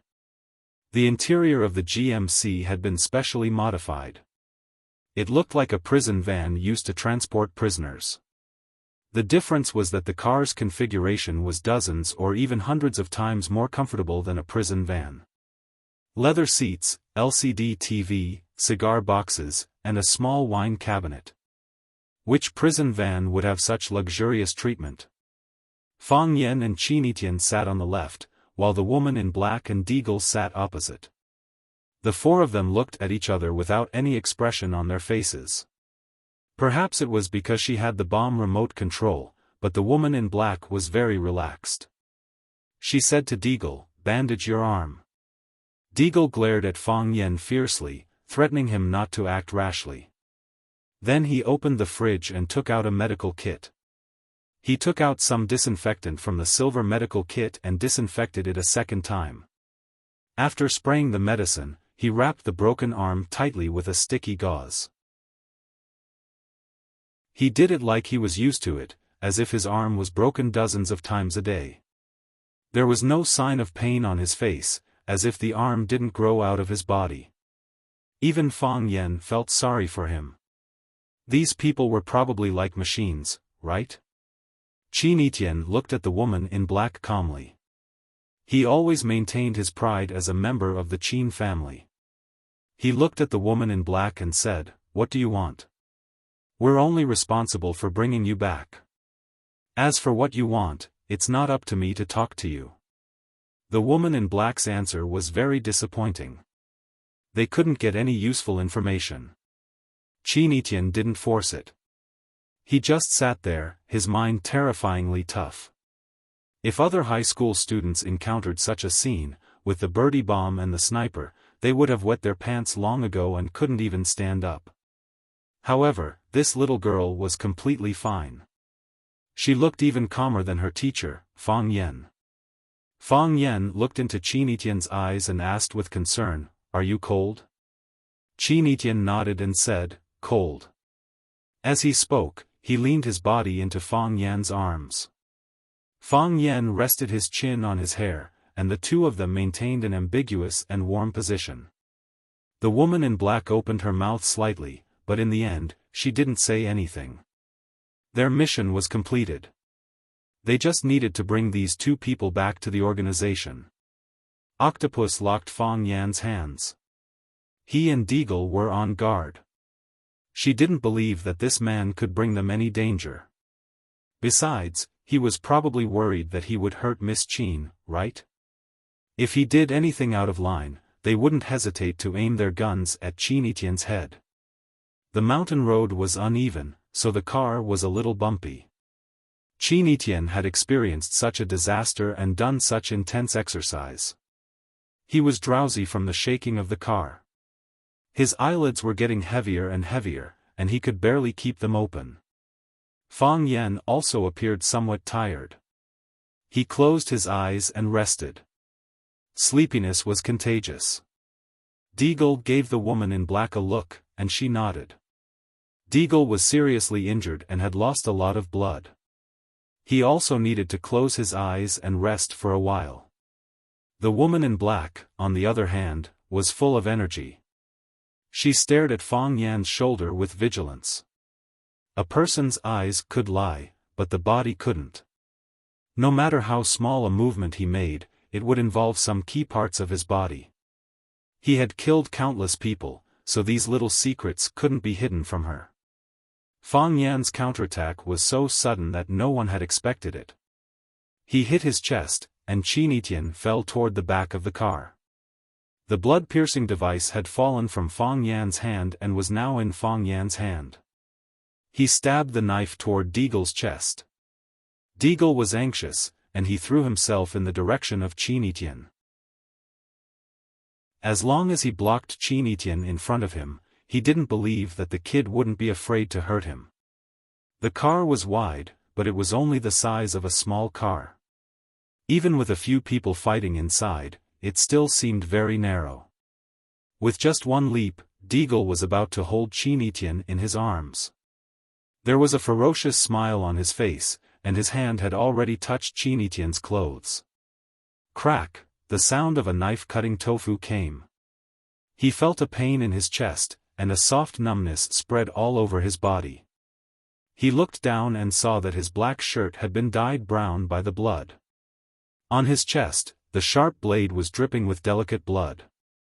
His body had been pierced through. Too fast, Deagle thought. His idea was good, and his method was right. However, in front of Fang Yan's absolute speed, it was childish and laughable. He regretted it. He regretted it so much. If he had shot Fang Yan's head, pierced Fang Yan's heart, and smashed Fang Yan's body into a pulp, he would have done it to the other unimportant people. How could Fang Yan do such a thing? He regretted it so much, and then he really died. He regretted it so much. Chapter 234. The ancients used the phrase, cock crowing and dog stealing, to describe some people who had no talent and only knew unorthodox ways to take advantage of others. Pretending to be a dog to help him get away, imitating a cock to crow to trick people to open the city gate, these skills were very suitable in ancient times, and they were also very popular in modern times. Fang Yan used the method of dog stealing, shrinking his body bones until his whole arm was free from the 8 octopus claws on Ci Shui. In the past, someone could pretend to be a dog and get out of a narrow cat hole, and Fang Yan's bone-shrinking ability was far better than that of the predecessors. The most difficult part of the octopus clasp was the palm. It was wide, fat, and tightly locked by 8 octopus claws. Fang Yan simply used his left hand to break the 5 fingers of his right hand one by one, and pinched the 5 fingers into a ball, just like the flour used to fry fried dough sticks. This was a cruel and long process. It was cruel because you had to break your finger bones and recombine them, so that they could make more space for you to unlock. Only in this way, and only in this way could you take these damn claws off your arm. It was long because you needed to be careful not to be found by the two people sitting opposite you. The 10 fingers were connected to the heart. No matter how unbearable the pain was, you couldn't frown, and your face couldn't show any trace of pain. When you broke the bones, you couldn't show any flaws. After the ci shui was taken out, you still couldn't show any flaws. More importantly, when you did all this, you needed some cover. Qin Etienne's body was the best cover. When Fang Yan asked her if she was cold, although she didn't know what Fang Yan was going to do, she knew in her heart that Fang Yan must want to do something. Otherwise, based on her understanding of Fang Yan, he wouldn't take the initiative to care about whether she was cold or not. Qin Etienne said, "Cold," and then took the initiative to lean his body in Fang Yan's arms. Fang Yan needed her help, and she took the initiative to create opportunities for Fang Yan. Faced with such a smart and understanding little girl, Fang Yan's heart almost melted.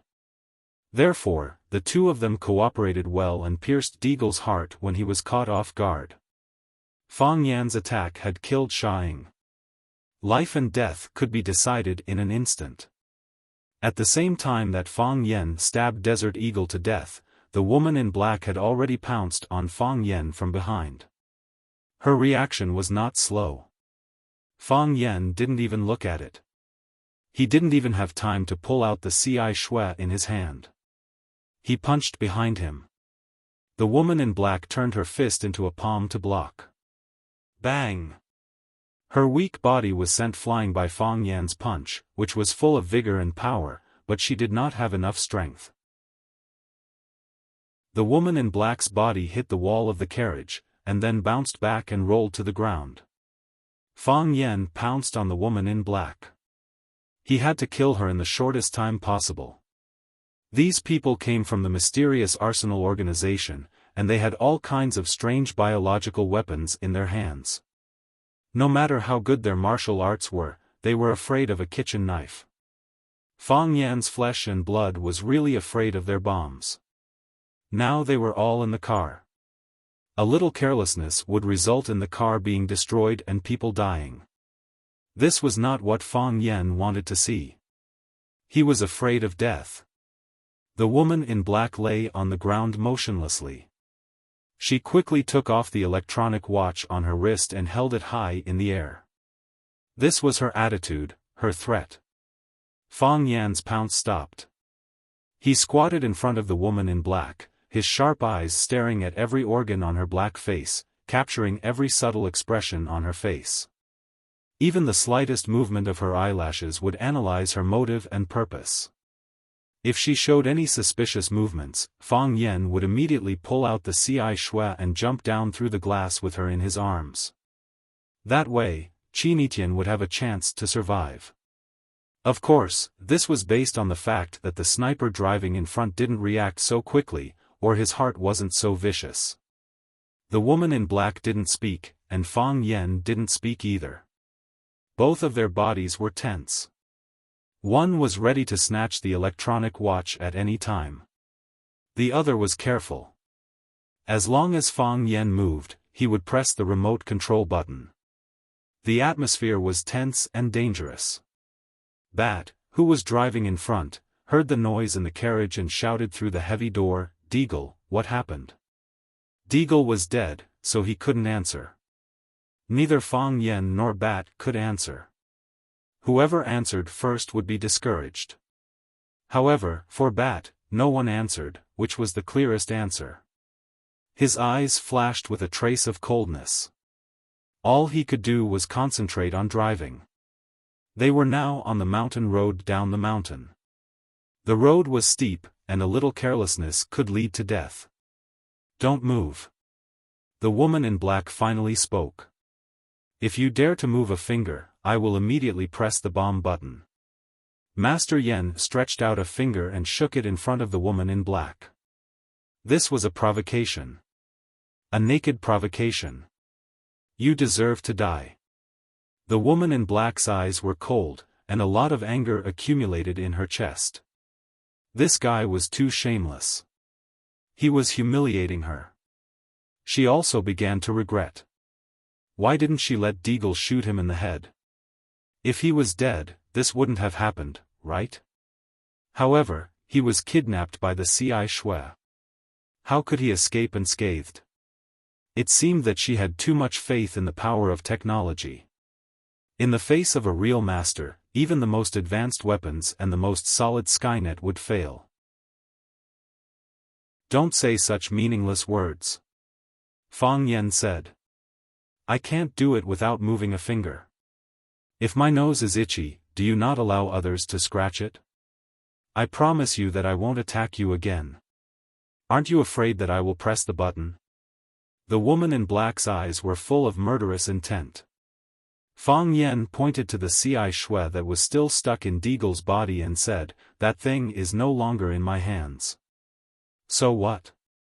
If I press the button and the bomb explodes, the whole car will be overturned. You and your woman will be corroded by the venom. The woman in black threatened. Then why haven't you done that yet? Fang Yan asked. This stupid woman finally broke the bomb's attack range. If she didn't say it, Fang Yan couldn't guess the answer, and he had to be careful with this kind of thing. She must not have thought that her threat would make Fang Yan even more fearless. The woman in black felt that she was stabbed in the chest again. This bastard son of a bitch, do your parents know that your mouth is so vicious? If you dare to provoke me again, I will press the button and die with you. Fang Yan seemed to be able to see through all her thoughts. He waved his hand and said, don't tell me that you have gone through the cruel training of the organization and have long disregarded life and death, or that you are deeply grateful to the organization and are willing to die for the organization. I don't believe such bullshit. If you can live, who would want to die? I guess you don't want to, right? People who risk their lives to kill are also the people who are most afraid of death, because they are afraid that they can't kill others but won't be killed. This is a demon. The woman in black thought in her heart. He understood people's hearts and human nature. Although the bomb button was in his hands, why did it seem like he had the right to speak? The woman in black felt that she was very useless. She was a professional assassin. She took people's money to eliminate disasters and specialized in this kind of business. How could she be more afraid of death than a hostage? If I fail, I will be worse than death when I return to the organization. The woman in black said. So, I don't mind dying with you. I know you have such troubles, so I am willing to give you a chance to negotiate. Fang Yan said with a compassionate face, as if he was completely thinking for you. The woman in black took a few glances at his head, but she didn't see any glittering golden circles. What do you want to talk about? The woman in black asked. You can't beat me, right? Fang Yan said. The woman in black's body was trembling. Don't force me. If you force me, I will really press it. I will really press it. You are not as good as me in a one-on-one fight. Although you have a remote control in your hand. If you press it, you will blow yourself up at the same time you blow us up. So, there is no difference if this remote control is in your hand or in my hand. Fang Yan analyzed clearly. What do you want to say? The woman in black was a little impatient. Fighting and killing were their strengths. A white knife went in and a red knife came out. If there was a disagreement, they would blow you up into minced meat and corrode your bones. This was the style of their arsenal. What are you trying to do by taking such a big detour in the clouds and fog? Haven't you noticed yet? Fang Yan looked at the woman in black like he was looking at an idiot. You have been kidnapped by me. This was no longer stabbing a knife in the chest. This was throwing a bomb in the face of their arsenal. They came to kidnap and kill, but now they heard the hostages say to them, you have been kidnapped by me. Is this guy crazy?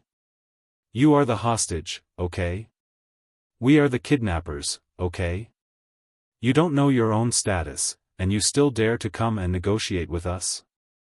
I know you can't accept what I said for a while, and you feel that your pride is hurt. But if you think about it carefully, everything I said is the truth. Fang Yen said, I am not as greedy as you, extorting this and wanting that. Give me that watch, tell me who ordered you, then stop the car on the side of the road, and I will let you go. From now on, we will never meet again.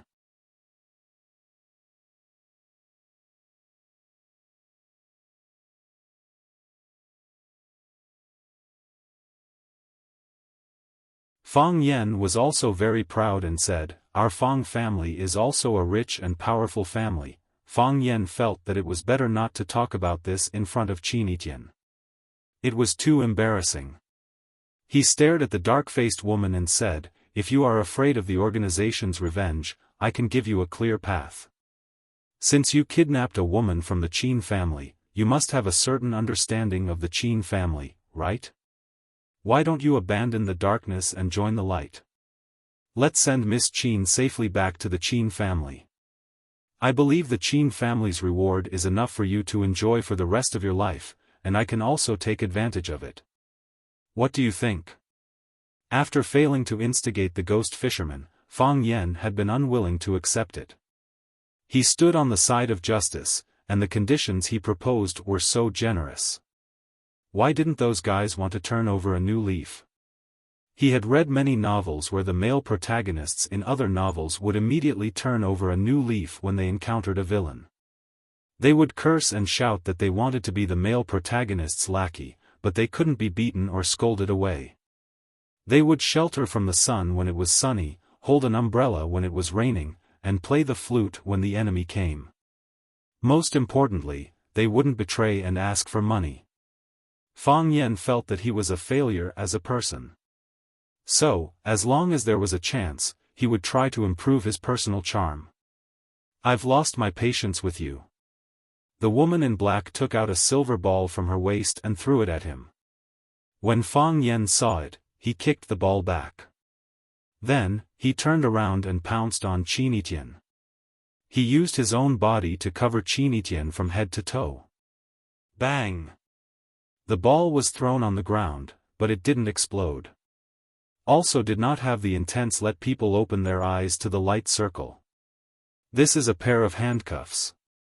The woman in black's eyes flashed with ridicule. Open it, then lock your arms properly. Otherwise, I will press the button. Just like you said, I'm not afraid of death. But, if the mission fails, death is the best ending. Fang Yen could see that this woman was serious. If he didn't do as she said, she would really press the button and blow herself and the whole car up. Then, their bodies would be corroded by the green liquid into a pool of charred black residue. 3. The woman in black began to count. I'll handcuff. Fang Yen said hurriedly. He could count for others, but he hated it when others counted for him. This made him feel that he didn't have much time left, as if he could die at any time. Fang Yen picked up the ball and pressed a red button on it. The ball immediately stretched out and turned into a shining silver handcuff. Fang Yen didn't know what material this handcuff was made of, but he knew that if he wore this thing, even the bone-shrinking skill wouldn't be able to save him. Clang! The wheels ran over a big stone, and the whole car bounced. Fang Yan's body fell forward mechanically. Qin Etian's and Xia Ying's corpses also fell toward the front of the car.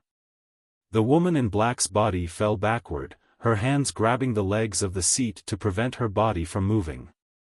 Seeing Fang Yan rushing toward her, she was a little hesitant.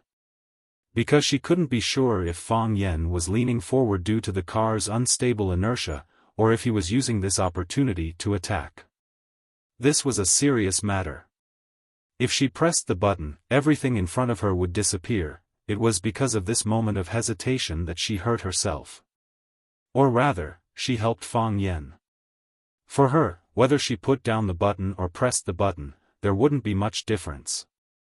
But for Fang Yan and Qin Etian, there was a world of difference. Perhaps for others, she couldn't do anything in less than a second of hesitation. It was just a blink of an eye or a fart. But for Fang Yan, this little bit of time was more than enough. Fang Yan's hand shot out like lightning. The dark-skinned woman wanted to dodge, but Fang Yan still grabbed her wrist. The woman in black was furious and full of hatred. She finally let go of the thought of survival, and resolutely pressed the electronic watch on her wrist. She wanted to die together with Fang Yan, Qin Etian, and her companion Bat. This was the style of their arsenal. Because of Fang Yan's bewitching words, she actually had a fluke mentality. That was why things had been delayed until now. She regretted it so much. Too late. Fang Yan's big hand exerted force and directly crushed the woman's arm bone. Crack. The sound of bones breaking came, and her fingers couldn't press anymore. Fang Yan snatched the electronic watch from her crippled hand. He wanted to smash it into pieces, but he didn't know how to do it. He was afraid that he would detonate the bomb that the dark-skinned woman wouldn't have a chance to detonate. He wanted to open the door, but the door was blocked, and he couldn't open it. Clang! Fang Yan punched the window glass, but the glass didn't break. Fang Yan was really angry. These bastards actually used explosion-proof glass. His punch that could easily penetrate a big stone was actually useless. Clang clang clang. Fang Yan punched the window glass again and again. He didn't believe that he couldn't break this glass. The urgent task now was to throw this damn remote control and the thorn bomb out, and then get rid of the woman. After just 3 punches, the woman in black pounced from behind. Fang Yan turned around abruptly and sent the dark-faced woman flying with a punch. Fang Yan had practiced internal martial arts since he was young, and his strength was majestic. It wasn't something that these people who relied on high-tech weapons to kill people could compare to. The advantage of the woman in black was that she was agile and fast. Coupled with those weapons that were impossible to defend against, they were invincible and developed a proud and arrogant personality. They thought that there was nothing in this world that they couldn't do. Unfortunately, they met the true successor of Fang family Tai Chi, Fang Yan. The woman couldn't even block his punch when her hands were intact. Now that one of her arms was crushed by Fang Yan, she was even more vulnerable. Fang Yan punched out, and the woman's fist collided with his fist. Her whole body slammed into the hard floor of the car. Clang, this was the sound of a body hitting the car. Clang, this was the sound of a body sliding down the car wall. The woman had the determination to die. She didn't care, and instead exploded with even more ferocious combat power. Letting the bright red blood flow down the corner of her mouth and nostrils, the woman once again rushed toward Fang Yan. Bang! Fang Yan punched her chest, but she took the punch head-on. Her body fell to the ground, and she took the opportunity to hug Fang Yan's legs. Fang Yan was ready to lower his head and give her another punch to solve this problem once and for all. Clang clang clang clang, the car suddenly shook violently. The front of the car tilted, and it rushed toward the slope next to the mountain road. Fang Yan tried his best to use the jack to prevent his body from falling. The woman's heavily injured body swayed left and right on the car board, hitting the legs of the chair and the car wall. However, she really hated Fang Yan to the core. She used her relatively healthy arm to hug Fang Yan's calf tightly. She didn't have a better way to hurt Fang Yan. She suddenly opened her mouth and bit Fang Yan's leg. Fang Yan! Qin Etian screamed. Her thin body quickly rushed toward Fang Yan. Whoosh! A bullet pierced through Qin Etian's body and came out from Fang Yan's back. With a bang, it hit the back of the car, creating a deep dent on the solid steel plate. Chapter 236. Bat was a very calm person. He was so calm that he was almost callous. As a sniper, he had to eliminate the distractions of the harsh environment around him, learn to recognize fake movements, and search for the real body of the target amidst complicated concealment objects and strange rolling and running movements. He had to strive to achieve a headshot. If he had played a game called Counter-Strike, he would know that no one disliked the thrill of a headshot. Although the main driver's compartment and the rear compartment were separated by a plank, there was still a hole in the middle for people to communicate or pass cigarettes and alcohol. Bat had long sensed the abnormality in the rear compartment, but he was still focused on driving. They were now driving at high speed on the mountain road, and the slightest carelessness would cause the car to overturn. However, when he called Deagle's name, Deagle did not respond. His dog-like nose smelled the thick smell of blood in the rear compartment, and he knew that the situation was out of control. Otherwise, why would Octopus not even send a signal to reassure him? She did not send a signal, which meant that the development of the situation was very worrying. What a bunch of idiots, Deagle cursed in his heart. How could a guy who was bound by blood, and the bomb's remote control was still in Octopus's hand, give him time and opportunity to fight back? If he sensed anything, he would have shot him dead. He was not a big shot anyway. When he heard Octopus's painful groan, he knew that he could not wait any longer. Deagle was dead, Octopus was seriously injured, and they could escape immediately.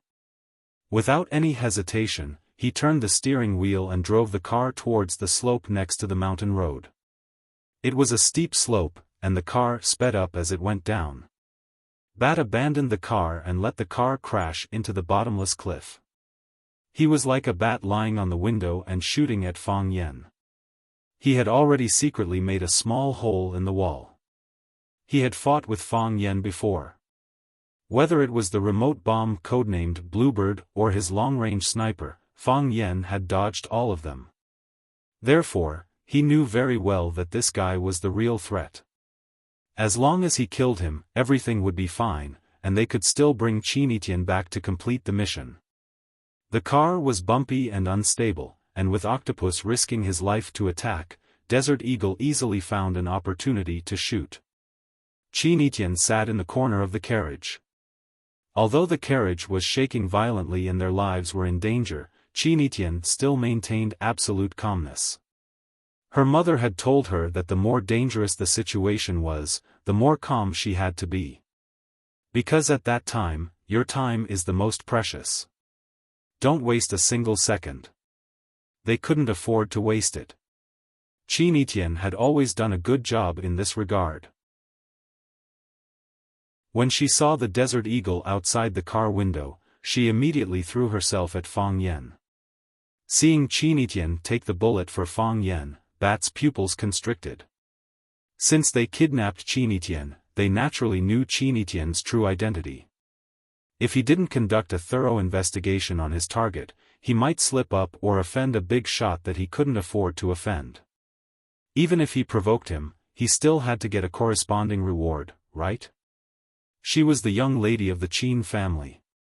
Such a delicate woman was willing to take a bullet for a man. That must be the legendary true love, right? Soon after, a cold smile appeared on his face. Do you think you can block my bullets just because you want to? He regretted that he didn't take out his sniper rifle. That was the weapon he was best at. With one shot, he could blast a big hole in their bodies or directly blow their heads off.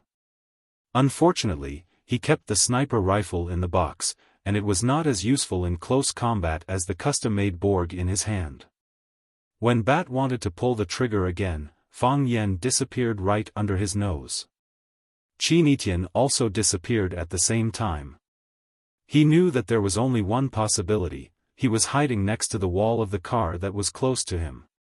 In other words, the distance between them was only a thick wall of the car. Bang bang bang, Bat fired continuously at the wall of the car, trying to penetrate it and kill Fang Yen. Unfortunately, the bulletproof car that had been modified by the armory was extremely strong. Ordinary bullets couldn't penetrate it. Even the accelerated bullets of his Borg pistol couldn't penetrate it. The dark-skinned woman saw that Fang Yen was injured. She didn't want to give Fang Yan a chance to breathe. She climbed up from the ground and pounced on Fang Yan again. She wanted to push Fang Yan to the window, to the middle of the car, and to the shooting range of Bat. If Fang Yan died, their mission would be completed. Even if they might have to pay with their lives. Fang Yan pushed Qin Etienne's body under the seat to prevent her from getting hurt again. Then he turned around and rushed toward the dark-skinned woman, letting her hold on to his arm tightly. "You don't know what you have done," Fang Yan roared with a hoarse voice. His eyes were blood-red, and they were filled with dense blood vessels. Qin Etienne's injury had completely infuriated him. An intense heat came from his dantian. It was as if his body was going to be incinerated. Although there was no smoke, Fang Yan felt that his body was boiling, as if he was in a big iron furnace that had just been heated. His blood was hot. It was scalding hot. This wasn't the heart of Tai Chi, nor was it the state of Tai Chi. This was the complete opposite of the calm and peaceful state of the Taiji heart, where everything was still. He wanted to vent. He wanted to expel the heat from his body. The dark-skinned woman's heart skipped a beat. She saw a suffocating murderous aura from Fang Yan's eyes. She was an assassin. How could an assassin be afraid of murderous aura? The dark-skinned woman became even crazier. She used all her strength to hit Fang Yan's body. She took out another ball from her pocket. She was going to perish together with everyone in the car. She wanted to destroy and drown everything that had failed. This was also the rule of the armory. If the mission failed, they would work hard to cover up the secret of the armory in this world. Die! Fang Yan roared. Boom! With one punch, red and white matter splattered everywhere. The head of the woman in black had actually disappeared, and she had become a headless corpse. Fang Yan punched out furiously. His aura surged and his strength was as great as Mount Tai pressing down on the Yangtze River. How could the body of a mortal withstand the pressure of Mount Tai and the rushing of a great river? Even if steel could be pierced and rocks could be smashed, a mere head would naturally be hard to find. What was even more frightening was that the flesh and blood that flew out actually carried a burnt smell. Fire Qi, fire Qi, fire Qi. The stronger the Qi, the fiercer the fire. Pa! The dark-skinned woman's petite body collapsed to the ground. Just as the ball was about to hit the ground, Fang Yan flicked it with the tip of his foot and it jumped back into Fang Yan's hand. Fang Yan's face and body were drenched in blood, and he looked like a god of death. He turned around and punched Bat's car window with a loud bang. Boom, the glass was on the verge of breaking. Boom, another punch. Cracks began to appear on the glass, and it looked like it was about to explode. In order to sneak an attack on Fang Yan, Bat had purposely opened a gap in the window. Because of this gap, he had the opportunity to shoot and injure Qin Etienne and Fang Yan. However, it was also because of this gap that Fang Yan had the opportunity to smash it. If the glass was tightly fastened to the inside of the window frame, it would be like the glass on the other side, airtight and as hard as alloy. Boom, the third punch. Finally, the glass could not withstand the heavy blows and cracked open. Bat, who had been lying on the roof of the car and waiting for an opportunity to shoot, dodged the flying glass shards and raised his gun to shoot at the window. Before he could pull the trigger, Fang Yan grabbed his arm. With a forceful tug, Bat's body was pulled into the window. Although large pieces of glass fell off, there were still some glass shards stubbornly stuck to the edge of the window frame. With such a violent pull from Fang Yan, a few pieces of Bat's skin and flesh were torn off by the glass shards. A few bloody grooves appeared on his stomach and back. Only then did Bat realize that his strength was not on the same level as Fang Yan's. No matter how hard he tried, he could not break free from Fang Yan's iron grip. Fang Yan pressed Bat's body against the floor of the car and raised his foot. Crack! Bat's arm that was holding the gun was broken. Crack. Fang Yen raised his foot again and broke the arm that was not holding Bat's hand.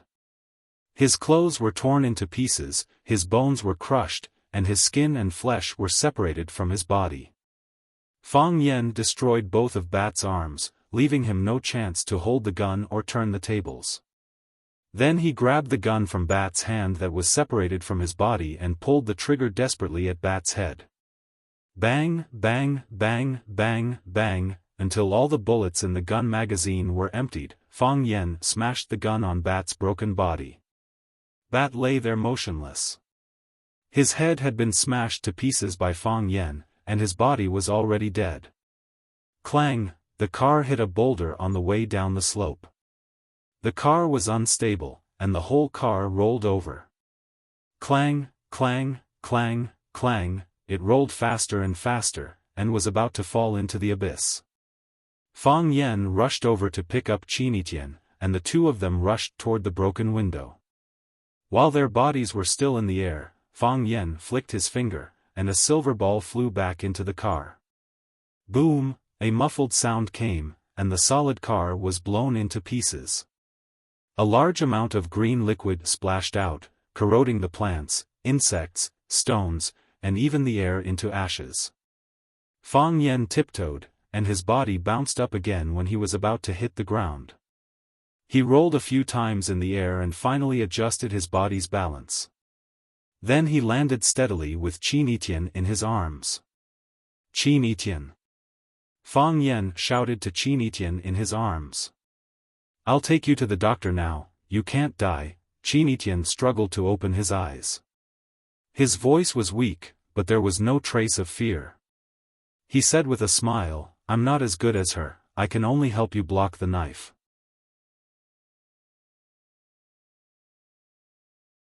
Chapter 237. He was on the mountainside, and the car had crashed. Fang Yen was in a dilemma. The nearest building to them was the Zhang Yuan restaurant at the top of the mountain. As long as he carried Qinitian up there, he would be able to get the car.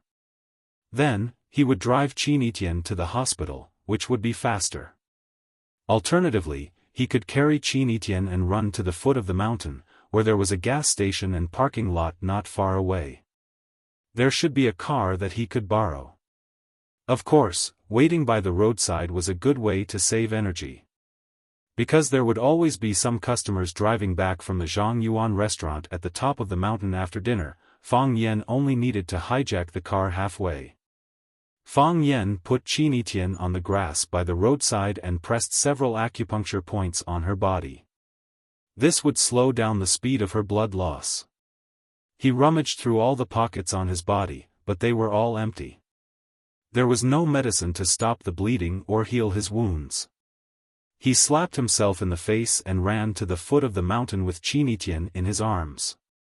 Qinitian covered Fang Yan's chest and said, "You're hurt. You're bleeding a lot." "Don't talk," Fang Yan shouted. Talking would pull at the wound and even consume energy.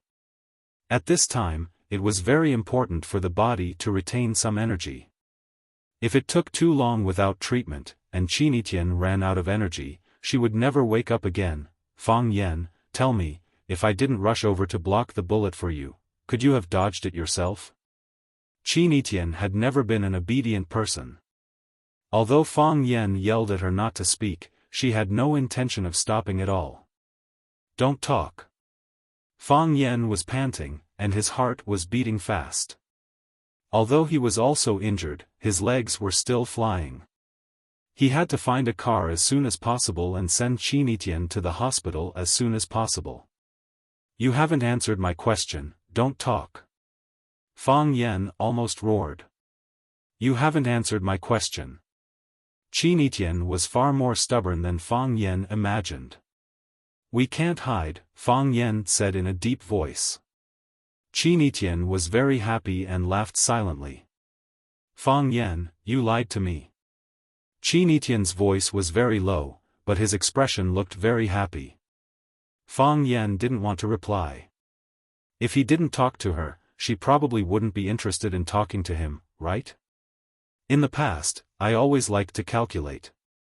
No matter what I did, I like to think it through in my mind first. Was there any danger in this matter? Were there any loopholes in this decision?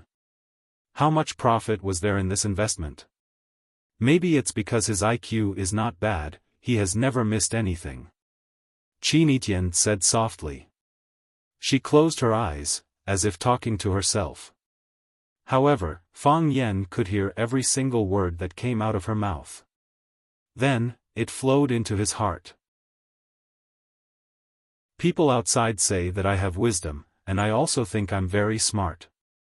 Calculating has become the norm of life. I don't do things based on feelings, and the rhythm of life is never off track. I also like this state. Sometimes I feel a little irritated, but at least it's comfortable and comfortable. When there's a bodyguard, you need a bodyguard to protect you. When the bodyguard is not around, you have to learn to take care of yourself. But, when I saw someone shooting at you, I rushed over without thinking. I forgot to calculate and ignored the pros and cons. I just thought that I can't let him kill you. I will make sure that you live. If I live, you have to live. You idiot, I told you not to talk. You're a student, you're my student, I'm your teacher, can you listen to me for once? Fang Yen shouted while gritting his teeth. His forehead was dripping with sweat, and his chest was bleeding profusely. The front half of his clothes was soaked with blood, and the back half was soaked with sweat. However, the unlucky girl in his arms was still talking non-stop. Didn't she know that it was really dangerous? If he could, he really wanted to slap her until she fainted. But he was worried that if he did that, Qin Etienne would never wake up. She would never wake up. Didn't they say on TV that people who have been shot must talk more? Because that way, they won't faint. That's someone else. You won't faint. Fang Yen said with absolute certainty. He had been transferring energy into Qin Etienne's body carefully and gently, so that her body's organs would always be in a basic state of operation, and her brain would always be awake. But, you can't waste all this life-saving energy, right? It was fine if he could transfer it now, but if he couldn't transfer it later. Fang Yen couldn't imagine the consequences. Fighting and killing were common occurrences for martial artists. Fang Yen had experienced the test of life and death, and even suffered the torture of injuries. But, he had never been as afraid as he was today. He was afraid that he would die, and he was afraid that the girl in his arms would die. I don't believe that I will faint either. Although I have no strength in my body, my brain is very clear. Qin Etienne said. I know that you can dodge it. When I threw myself at you, I remembered that with your skills, you must be able to dodge it. Because I threw myself at you, it affected your performance and made you get shot together with me. I said that I can't dodge it. I'm not a god. Fang Yen corrected Qin Etienne's words. Fang Yen, I said that my brain is very clear now. Qin Etienne exposed Fang Yan's lie. But I like the lie you told. The reason why you said that you can't dodge it is because you don't want me to blame myself. You're afraid that I will blame myself because you start to care about me. In the evening, the sky was still full of sunlight, but at night, it became dark and cloudy, and it might rain at any time. This was the weather in the south. Beep, beep, beep, strong lights shone, and there was a sharp sound of a car horn behind him. Fang Yen breathed a sigh of relief. Finally, there was a car coming. He did not dodge. Instead, he stood in the middle of the mountain road with Qin Etienne in his arms. The driver originally wanted to crash into them, but he did not slow down and instead increased the horsepower. As the ancient said, when two people meet on a narrow road, the braver one wins. If he did not stop, the person in front would definitely dodge. The distance was getting closer and closer, but the person in the way did not jump away. Screech. The white BMW stopped in front of Fang Yen. The window was opened, and a young man with a buzz cut and earrings pointed at Fang Yen and scolded, are you fucking blind or deaf? You don't know how to dodge the horn, and you can't see such a strong headlight. Do you believe that I won't kill you? There was also a coquettish girl who looked at Fang Yen with vigilance, urging her boyfriend to drive away quickly. Because she found that Fang Yen and Qin Etian were covered in blood. It was really scary. Fang Yen carried Qin Etian to the passenger seat, opened the door with one hand, and dragged the girl out of the car. Then, he put Qin Etian in the car and carefully helped her fasten the seat belt.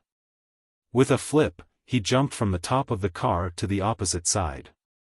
When the man with the earring wanted to lock the window, he had already dragged his head out and pressed it against the window, so that he could not move. You don't mind lending me the car, do you? As Fang Yen spoke, he had already opened the door. The man with the earring's head was stuck in the door, and he was dragged out of the car with him. This guy was not afraid of death, and he did not even fasten the seat belt. No problem. No problem. The man with the earring cried and said. Originally, he wanted to say a few harsh words, but before he could open his mouth, the guy had already hit him. They were much more ruthless than him. Moreover, it was dark on the mountain road. If the robber really wanted to do anything to them, he really could not do anything. Thank you. Fang Yen said. Clang, the door closed, and the car sped away. The woman ran to the side of the man with the earring and said hurriedly, Zhou Bing, quickly call the police. Our car was robbed. Call the police? What police? The man with the earring said angrily. Who said that the car was robbed? They borrowed it. Didn't you hear him say thank you to me?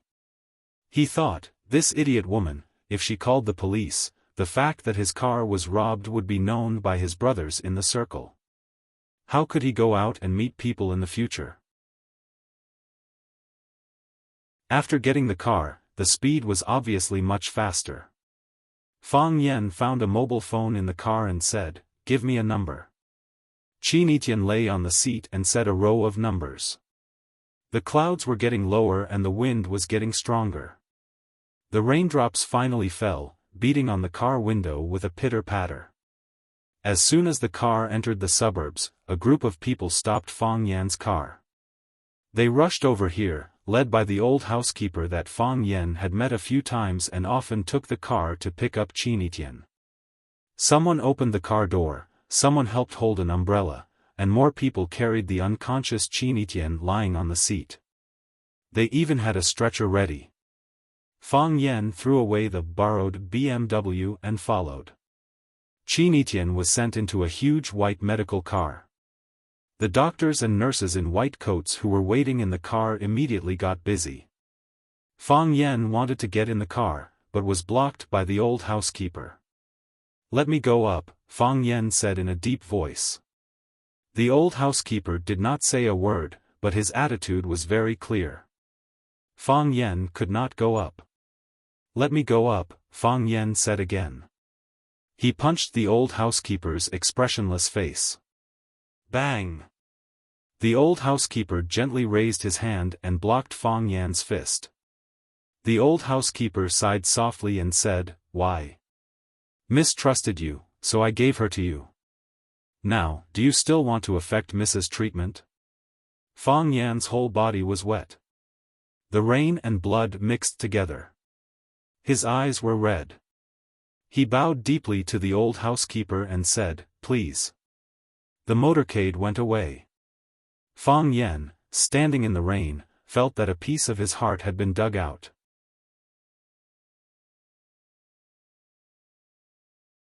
Chapter 238. Qin Etian. Fang Yen shouted from the podium. No one answered. The heads of the students in the class turned to the back row, and then their gazes returned to Fang Yen. What was wrong with Mr. Fang? In the past, he knew which students were absent and which students asked for leave, and he had never made such a mistake. Just because Qin Etian wasn't around, he was in such a daze. Huang Haoren stood up and said, Mr. Fang, Qin Etian hasn't come to class for several days.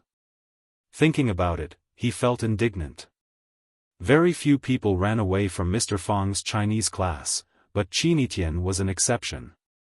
And he left just like that, without even leaving a note. He added, he didn't ask for leave either. Fang Yan looked a little absent-minded. Yes, Qinitian hadn't come to class for several days. He left in a big way and quietly, without even leaving a note. Fang Yan had called her, but the number she used was still unavailable. Later, Fang Yan had asked Fang Yingying to go to the top of Yizhang Mountain to look for Qinitian's bag, but Fang Yingying had come back to report that the bag was gone. Even the GMC car that Fang Yan had said had been blown to pieces had disappeared. Yes, there would always be an end to this kind of thing. It was either that mysterious armory organization or someone from the Qin family. Any one of them had the ability to erase all traces of that night, as if nothing had ever happened. Students were required to leave a home phone number or the phone number of their immediate family in the school's file for the convenience of the school and the students' parents. However, Qinitian's information only had a home number in Huacheng. The call was answered by a middle-aged woman. She said that she was Qinitian's aunt, but the aunt's knowledge was limited. She didn't even know where Qinitian had gone. Qinitian seemed to have suddenly disappeared. He disappeared from Class 9, from Rosefinch, from Flower City, and from Fang Yan's world. Mr. Fang. Huang Haoren saw Fang Yan standing on the podium in a daze and asked, "Do you want to call Qinitian?" Tang Cheng's head rested on the table as he lazily said, "I've fought before." No one answered. Without Qinitian, Tang Cheng felt that class was too boring. Fang Yan's class was better. It was humorous and witty, and the topics were relatively new. At least it could make him a little more energetic. Besides, even if Fang Yan's class was boring, he had to force himself to be energetic. He couldn't beat Fang Yan. In other teachers' classes, he used to sleep to pass the time. If the teacher was angry and asked him to answer a question, he could answer correctly every time, leaving the teacher speechless and helpless. This kind of behavior could win a lot of applause from other students. They felt that Tang Cheng, who could answer all the questions without listening in class, was too cool. After a few times, the teachers turned a blind eye to his various bad habits. They didn't want to give this kid a chance to gain face. Qinitian wasn't feeling well, so he applied for leave from school in advance. "I forgot about this," Fang Yan explained. Then let Huang Haoren answer this question. When Fang Yan was in class, if the question was too profound and none of the students could answer it, Fang Yan would call out the names of Qinitian, Tang Cheng, or Huang Haoren. Their views on the problem could often bring surprises or inspiration. This wasn't because he was biased towards these students, but because he wanted to use this method to tell other students that any question could be answered. As long as you were good at thinking, you could do as well as them. He wanted to motivate the students' learning enthusiasm and the desire to compete with others. As long as there was competition within the class, the students' learning could continue to improve. Today, Fang Yan habitually called out the name of Qinitian, but the owner of that name couldn't use the most elegant posture and the most correct answer to win the students' warm applause like before. Huang Haoren didn't think too much and began to answer the questions raised by Fang Yan seriously. The bell rang, and Fang Yan walked down the podium with his textbook. Tang Cheng, who looked like he couldn't even sit up straight, suddenly jumped up and ran to the front of the podium to block Fang Yan's way. He said, "Mr. Fang, you know where Qinitian went, right?" Fang Yan looked at Tang Cheng's handsome facial features, and his heart was filled with infinite emotions. He didn't approve of love in high school, because this was the time to desperately absorb knowledge. This was also one of the most critical periods in one's life. Students didn't know how to reasonably arrange their time and control their feelings. They would regard love as the only thing. They would think of that person and miss that person when they were walking or eating in class. In this case, where would they have time to learn and complete the most important accumulation of knowledge in life? However, he knew that he couldn't stop this phenomenon with his own strength. If possible, he hoped that the person Qin Etienne liked was Tang Cheng. Their feelings were quiet, hidden, bitter, sweet, and most importantly, Tang Cheng also liked her wholeheartedly, just like other girls who fell in love early in high school. The biggest punishment was just the teacher's reprimand and the parents' scolding. In any case, there was no need to use his body to block bullets. An unintentional sacrifice in exchange for such a desperate return. Was it really worth it? Fang Yan's heart was in a mess. Fang Yan looked at Tang Cheng and said, "Didn't you try? You couldn't get through to her phone, and I couldn't get through to her." But Tang Cheng scratched his hair and looked a little embarrassed. He was still a student. A student asking a teacher about the whereabouts of another female student. After all, it would give people the feeling that it was too bold and direct. She will leave at any time. I didn't think such a thing would happen. However, if she really wanted to leave, she would definitely tell you. So, if there is someone in Rosefinch who can know her whereabouts, that person must be you.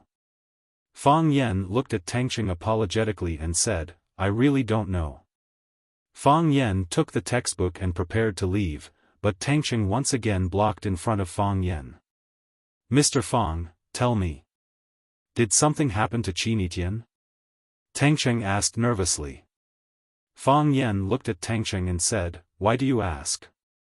You didn't deny." Tang Cheng's face was even more embarrassed. "Moreover, you haven't laughed for several days." "Haven't laughed for several days?" Fang Yan was stunned. "Mr. Fang, if anything happens to her, you must tell me," Tang Cheng said. "If she gives you any information, please tell me." Tang Cheng bowed to Fang Yan and said, "I'll be counting on you." "Oh, please." Tang Cheng also said, "Please." He said to the old housekeeper, "Please take good care of Qin Etienne, please save Qin Etienne no matter what."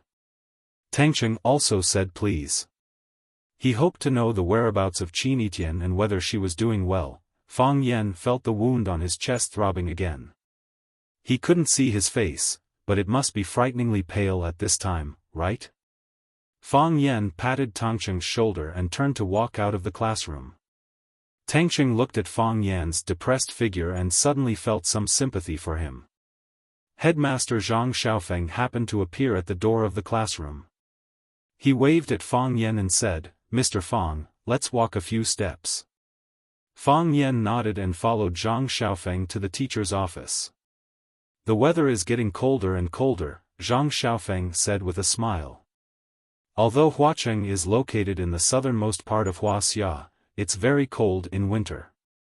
The coldness drilled into the bones, but here we are in the mood to pretend to be intimate in the room. When I first came here, this old man had suffered for a few years." "Headmaster Zhang is not from Huacheng?"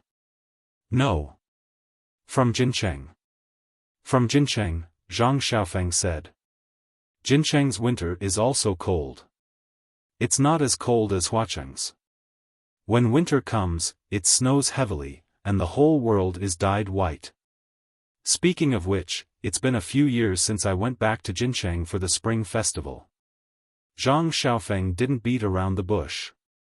He looked at Fang Yan and said, "Qin Etienne isn't feeling well, so she went back to Yanjing for treatment. Her family called to ask for leave. You already know about this, right?" "I don't know," Fang Yan said. His heart started to sink. It wasn't Qin Etienne who contacted him, but her family who contacted the headmaster directly. What happened to Qin Etienne? How serious was her injury? Had she not woken up yet? Isn't Qin Etienne quite healthy? I've never heard of any illness in the past. Zhang Xiaofang seemed to say it casually, but in fact, he wanted to find out some real information from Fang Yan. He only received a call to ask for leave, and he had no clue what exactly happened. He still paid a lot of attention to such a girl. He was also willing to maintain a closer relationship with her and her family. Fang Yan looked at Zhang Xiaofeng with a serious expression and said, "Headmaster, I don't know as much as you do. Did Qin Etienne's family say anything else?" Fang Yan's reply made Zhang Xiaofeng feel regretful. He shook his head and said, "Nothing much, just a call to ask for leave. I'll let you know about this. It's fine as long as you know." Fang Yan nodded and said, "I know." Zhang Xiaofeng waved his hand at Fang Yan and said with a smile, "Go do what you need to do. I'll go for a stroll." It was already lunchtime, and Fang Yan didn't go to the office again. When he returned to the small courtyard, he found that there were guests in the house. Two men in black stood at the door, staring warily at Fang Yan, who had just pushed the door open. Fang Yan nodded to them and directly passed by them. Lu Zhaoge, who was wearing a silver professional suit that accentuated his perfect figure, sat on the sofa in the living room. Fang Yingxiong and Fang Haohan, the two little henchmen, accompanied him on his left and right, chatting, serving tea and fruits, and were very busy. Seeing that Fang Yan had come back, Fang Yingying and Fang Haohan immediately stood up and said tactfully, you talk, then, the two tactfully ran into the room.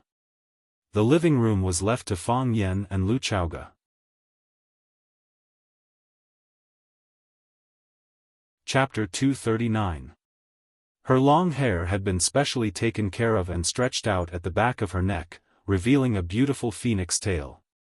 The light yellow shirt was a perfect foil to her snow-white skin, and the tailored bright silver suit jacket made her look both serious as an office lady and fashionable as an urban woman.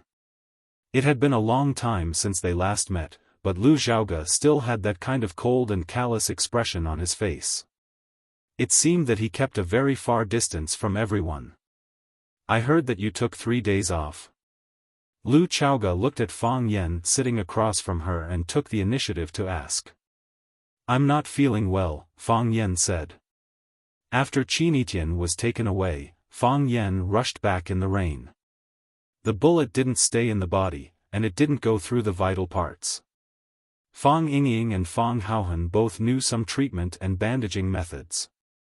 After being tossed around by them, Fang Yan quickly fell into a deep sleep.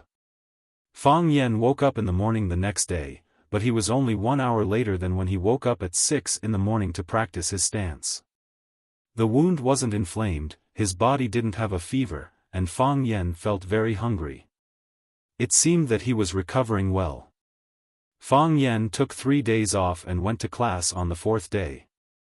He sat there doing nothing but dialing Qin Etienne's phone number over and over again. He turned off his phone, turned off his phone, turned off his phone, almost driving him crazy. Therefore, he handed this task to the unemployed Fang Yingying and Fang Haohan, and went to class as usual. After entering the state of work, Fang Yan's restless heart calmed down. This was the state he wanted. The war was imminent, and he needed to keep his body strong and his heart calm. Unfortunately, after he and Qin Etienne were shot at the same time, these two things were far away from him. "I only took 3 days off, yet someone reported it to Lu Zhaoge. I have to say, it seems like everyone firmly believes that I and Lu Zhaoge are a couple." "You look haggard," Lu Zhaoge said. "Really?" Fang Yan wanted to look at himself in the mirror, but he gave up on the idea.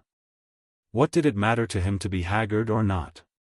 "From the first time I saw you, you cut my flower arrangement in the office, until I left school, even when we were at our most difficult times, you never showed such decadence. Proud, motivated, and fearless. This is the Fang Yan I know." Lu Zhaoge looked at Fang Yan with bright eyes and asked, "What are you worried about?" Fang Yan smiled bitterly. These women were all shrewd. "Do you still want people to live? Let's not talk about me anymore." Fang Yan wanted to change the topic. "How are the preparations for your company?"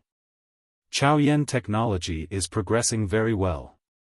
The office and research room have been renovated. Because the research on bioenergy is a secret project, we have put in enough effort in security.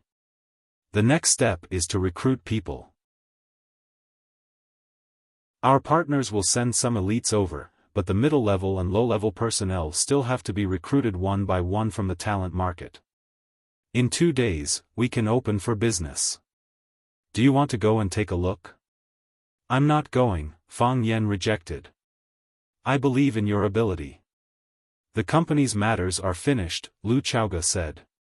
Now can you tell me what you are worried about? Lu Chaoge frowned slightly and said, if you are not happy at school, you can leave or go to Chaoyan Technology. Although those companies are still safe for the time being, the temptation of the magic cube is too great. I believe they won't give up. They also need you there. Seeing that Fang Yan didn't respond, Lu Chaoge explained, I didn't come here to ask you to go to Chaoyan for help. I know what your choice is. I just want to tell you. If you don't like it, you don't have to do it. Even if you lock yourself in this yard every day to practice, I think it's a very good choice. Fang Yan looked at Lu Chaoge thoughtfully and said, why do you care about me so much? Because. Lu Chaoge picked up the tea that Fang Yingying brought on the table, avoided Fang Yan's eyes, and said, Auntie said that in this world, you are the only person who really cares about us. I think so too. Your auntie is a very great woman, Fang Yan said. Under such a harsh environment, she used her entire life to make a bet. In the end, she won the bet. That's because of you. If it weren't for you, the biggest variable would have died long ago, and auntie would have lost the bet. Fang Yan shook his head. It was really not easy for this woman to survive such a serious injury. After 2 lessons, he wanted to drink a sip of water, but Fang Yingying and Fang Haohan hid in the room and didn't come out, so he had to stand up and pour himself a cup of water. As soon as he got up, Lu Chaoge had already taken the teacup and tea leaves to help him make a cup of tea. The teacup was Lu Chaoge's, and the tea leaves were also Lu Chaoge's. She was more familiar with this house than Fang Yan. Thank you, Fang Yan said. He felt a little embarrassed. After all, Lu Chaoge was a guest from afar. If it's not convenient to say, I won't force you, Lu Chaoge said. Grandma called me and asked me to go to her house for dinner. Fang Yan had a headache and said, you are so busy with work, how can Grandma bother you? You can refuse directly. I accept, Lu Chaoge said. To be honest, I was very happy to receive a call from Grandma. Grandma was very dissatisfied with Fang Yan. She ignored the big and small bags of gifts in his hands and directly lost her temper at him. She said, I don't understand. Isn't it just being a class teacher? You are so busy that you don't even have time to go to Grandma's house for a meal. Fortunately, we live in the same yard. If you still live in Yanjing, I'm afraid I won't be able to see you for the rest of my life. It's my fault, my fault. Fang Yan apologized again and again. There were some things that were not convenient for him to say, and the reasons that were convenient to say were difficult to convince Grandma. He simply bowed his head and apologized to appease Grandma's anger. Because except for your closest relatives, no one would care where you ate and how long you didn't come back for dinner. Lu Chaoge also spoke up for Fang Yan and explained, it's my fault. My company has just been established, and I need Fang Yan's help with many things. Grandma said in a hurry, it's not your fault, it's not your fault. It's only right that Fang Yan goes to help. If he doesn't, who will? I'm just afraid that he's so clumsy that he can't do anything right. Fang Yan felt as if his wound, which had yet to heal, had been ruthlessly poked again.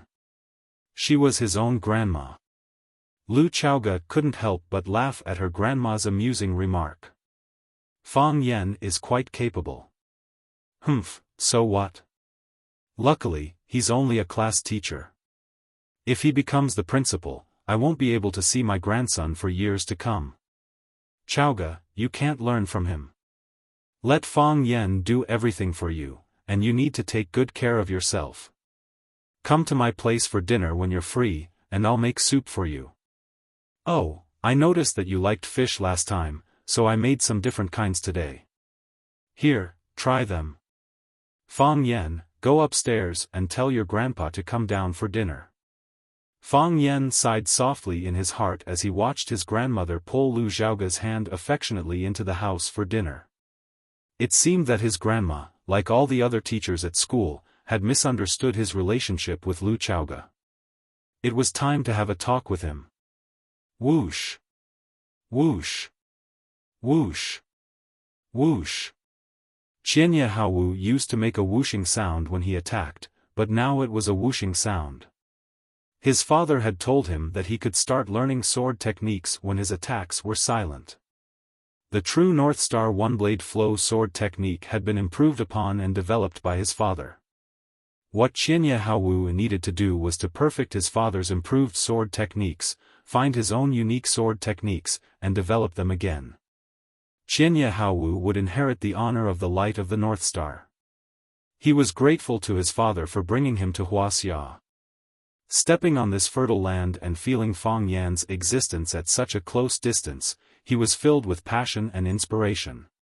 His only hope, was that he did not die under his father's sword when his sword Dao reached great accomplishment. Qianye Haowu stood under the osmanthus tree in the courtyard. The osmanthus flowers had bloomed, but the leaves on the tree were still green. Not in good condition? Qianye Haowu said with a smile. If it's because the battle is approaching, such an opponent won't be able to withstand a single blow. Qianye Haowu stood behind her father and held his favorite teapot.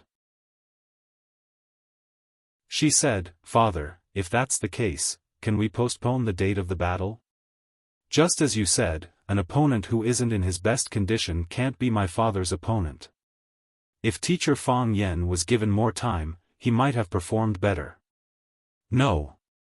If we postpone the battle this time, he'll think he's lucky," Qianye Haowu said. The people of Wuxia often say that the first spurt of energy will weaken, and the third will be exhausted. I need him to perform his best under high pressure. Only then will I be interested in fighting him.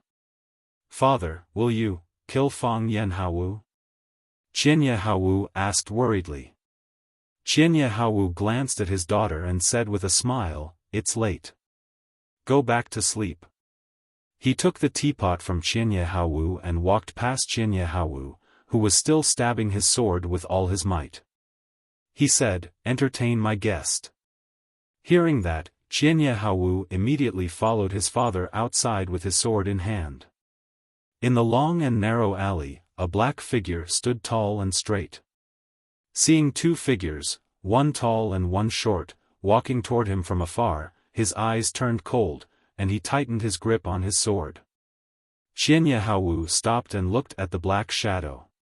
He asked in a deep voice, "Do you want to challenge him?"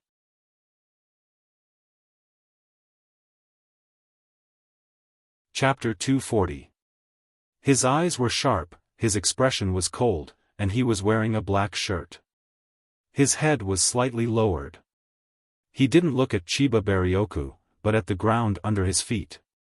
He was holding a simple and unadorned long sword in his hand, looking like a peerless master. You could think of him as a young version of Yi Gucheng or a black-clothed version of Shimen Chuexue, that is, if you ignored his round figure. "Yes. I want to challenge you," Fang Yingying said proudly. "Raise your head," Chiba Baryoku said. "What's wrong with this challenger? You always have your head down. You have to let people see what you look like and see if you're worthy of my sword." "No," Fang Yingying said with a tough attitude. If he said no, he wouldn't. There was no room for discussion. "Why is that?" Chiba Shinobu's curiosity was piqued. Could it be that this was a new fighting method that had just become popular in Wuxia? Chiba Baryoku had such a good habit. He was knowledgeable and greedy for novelty. No matter what kind of fighting method or skill it was, he was willing to appreciate it. Discard the dregs and take the essence. In the end, he took those things for himself. He gathered the strengths of hundreds of schools and achieved the glory of the god of swords. No reason. Just think of it as my neck sprained. Fang Yingying said. He didn't want to raise his head. Because he heard from junior martial uncle that when he saw Chiba Baryoku, he had a feeling that he couldn't make a move. Since even junior martial uncle couldn't make a move when he saw this old monster, he couldn't make a move. Fang Yingying thought hard and finally found a way to deal with Chiba Baryoku. I won't look at you. I won't even look at you. Naturally, I can make a move, right? Fang Yingying felt that he was 2F** king smart. Chiba of the army stared at Fang Yingying and looked a little dispirited. He took a sip of tea from the small teapot and said, I was looking forward to a battle, but I didn't expect it to be two naughty kids. Come out, my little friend. Fang Haohan, who was also dressed in black, walked out from the corner of the courtyard. He angrily said to Fang Yingying, he called me little friend. How am I small? Don't stop me, I want to fight to the death with him. After Fang Yingying came out, Qing Yin, who was dressed in black and had his entire head covered in a hat, also walked out from the shadows. He had been monitoring Fang Haohan all this while, but this guy didn't make any strange movements, so he didn't act rashly. After all, this was Wuxia, and they still had some scruples. If someone dared to pry into the sword god's family's privacy in the East Ocean, they would have been beheaded by him. Qing Yin walked up to Chiba of the army and said in the East Ocean language, I've searched, and there are no suspicious people around. Fang Yingying was very dissatisfied with Fang Haohan's attitude. He said, Fang Haohan, I'm now in a state of battle, pouring qi into my dantian and becoming one with my sword. Don't you know that talking to me at this time will affect my fighting qi? What's more annoying is that you actually came to tell me a joke. Fang Haohan felt very wronged and said, I'm not joking. Chiba of the army was really speechless at these two challengers. He said, please go back. You are no match for me. He didn't sense any dangerous aura from them, and he didn't even have the mood to fight. When he had just become famous, such challengers would come to him every day. There were at least 800 if not 1,000. Later, when he became more and more famous, those people suddenly disappeared. He didn't expect that not long after he arrived in Wuxia, there would be people from Wuxia coming to challenge him, and opponents of this level. It was extremely boring. Clang! Fang Yingying nimbly pulled out the long sword in his hand and still didn't look at Chiba of the army's eyes. He said, let's begin. I'm going to cut you down with my sword and establish my undefeated reputation. Qing Yin was angry and said to Chiba of the army in a deep voice, Master, Qing Yin requests to fight. Forget it, Chiba of the army said. He knew Qing Yin's way of doing things. If he allowed him to fight, he was afraid that neither of these two kids would go back. Killing people here was a big taboo, and there was no need to be angry over a few kids. Chiba of the army held the small teapot and turned back leisurely. Fang Yingying and Fang Haohan were a little dumbfounded. Chiba of the army didn't want to fight them? Hero, what should we do? Fang Haohan said anxiously. If he doesn't fight you, how can I film? How do I know? Fang Yingying said impatiently. Fang Yan was injured, and the bullet passed through his body. Although there was no danger to his life, and it wouldn't even affect Fang Yan's normal work in teaching students. However, Fang Yingying and Fang Haohan, who were both from martial arts families, understood that this was a very fatal thing for a duelist who was about to fight with a master. This bullet didn't take Fang Yan's life, but it drained the blood in his body. Without vigor, how could a man be strong? Of course, if the one fighting with Fang Yan was at the level of Fang Yingying and Fang Haohan, Fang Yingying and Fang Haohan wouldn't be worried at all. They were very clear that even now, they couldn't beat Junior Martial Uncle. However, the one fighting with Junior Martial Uncle turned out to be a master who had entered the cliff wall stage.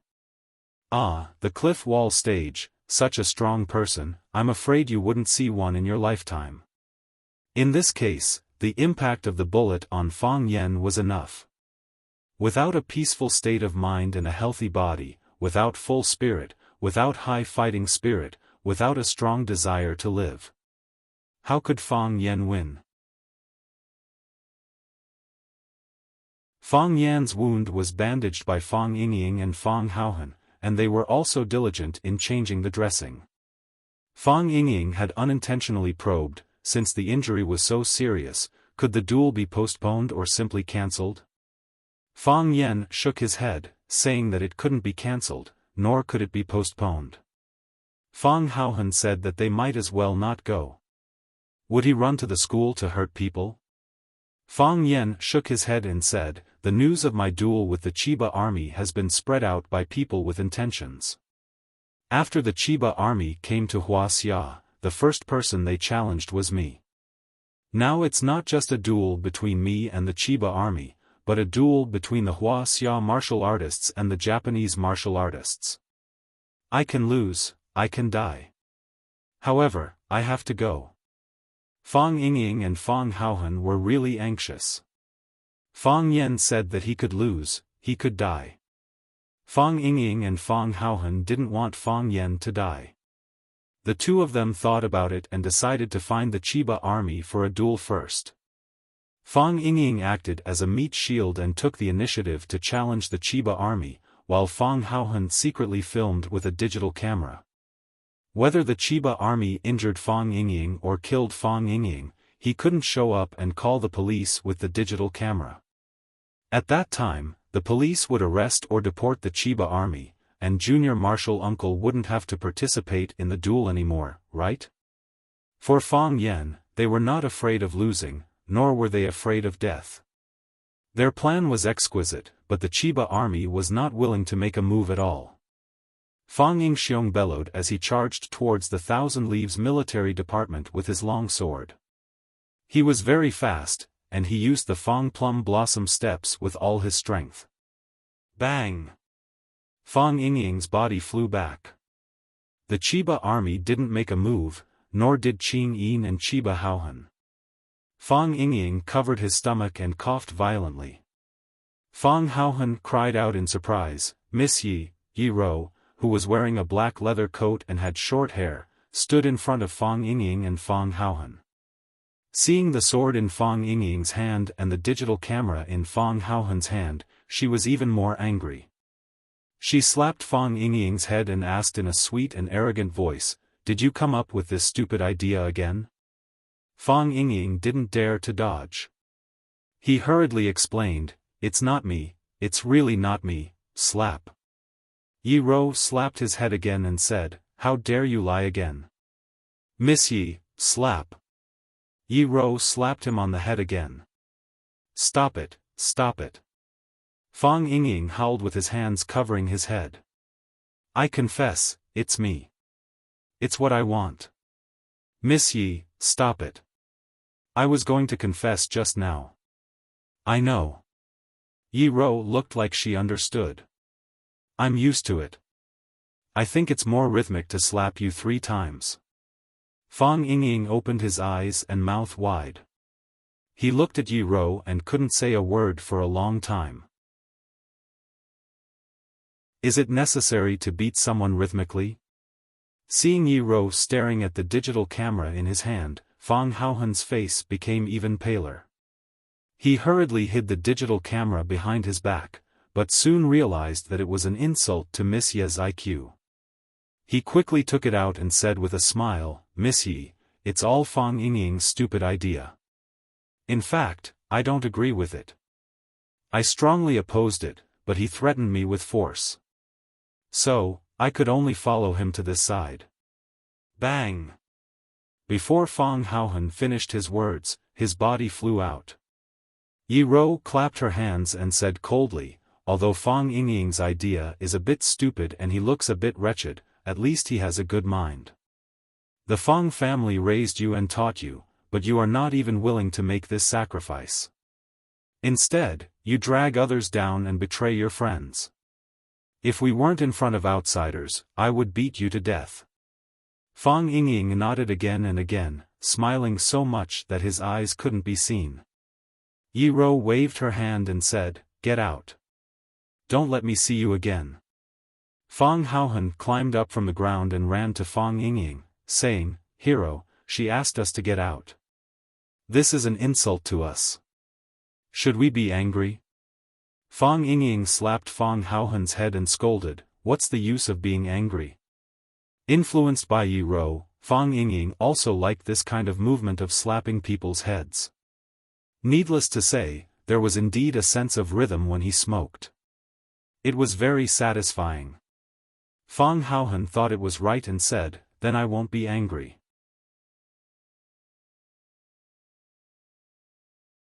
Chapter 241. Fang Yingxiong and Fang Haohan didn't leave. They knew that although Yi Rou was a fierce woman who would beat people up at the slightest provocation, she didn't come to the Ministry of War alone to have tea and chat with them. Based on Fang Yingxiong and Fang Haohan's low IQ, they guessed that she might have the same goal as them. She wanted to drive the Chiba military division out of China so that Fang Yan wouldn't have the chance to fight with them. Thinking of this, Fang Haohan had already thought of a way to please Yi Rou. He walked quickly to Miss Yi and handed her the camcorder in his hand, saying, "Miss Yi, I didn't use this thing just now. I think you might need it. Here you are." Slap. Fang Haohan was slapped on the head again. Fang Yingying had just learned the trick of slapping the head from Yi Rou, and now he was addicted to it and couldn't stop. He carefully recalled the moment when he slapped Yi Rou. When Fang Haohan was about to lose his temper, he shouted at Fang Haohan first, "Fang Haohan, you idiot. Even if you give the camcorder to Miss Yi can't use it. Who can shoot while fighting?" Fang Haohan was stunned and said, "Then what should we do?" "Idiot."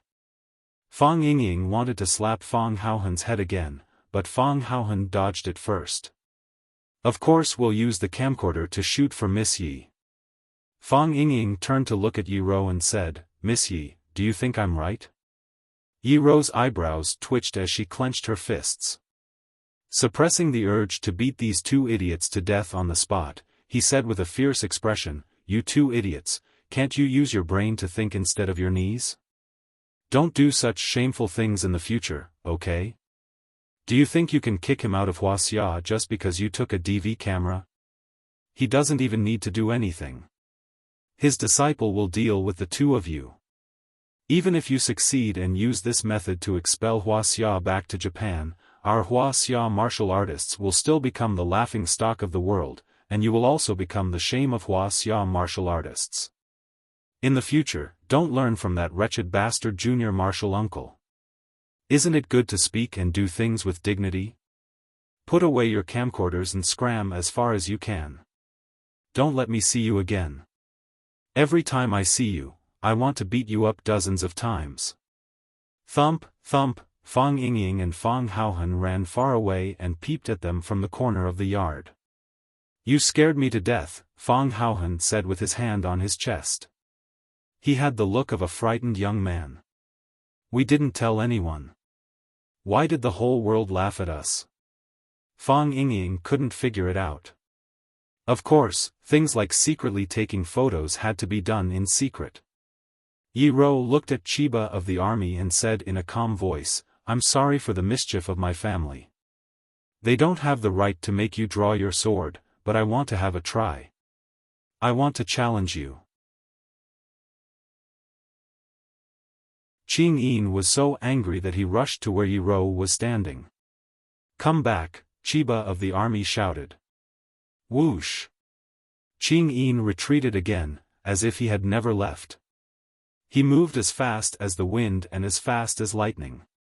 Chiba of the army looked at Fang Yingying and Fang Haohan not far away and then at Yi Rou.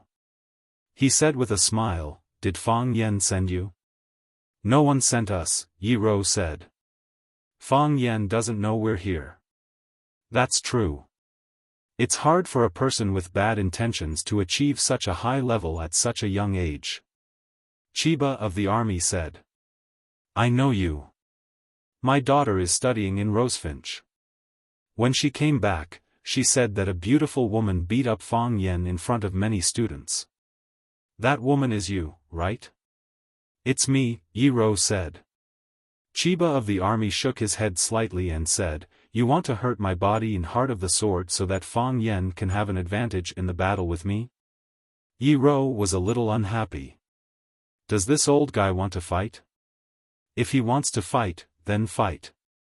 Why is he talking so much nonsense? "I'm here because you're a brilliant opponent," Yi Rou said. "We, the warriors of Wuxia, are not afraid of challenges and are willing to take the initiative to challenge stronger enemies.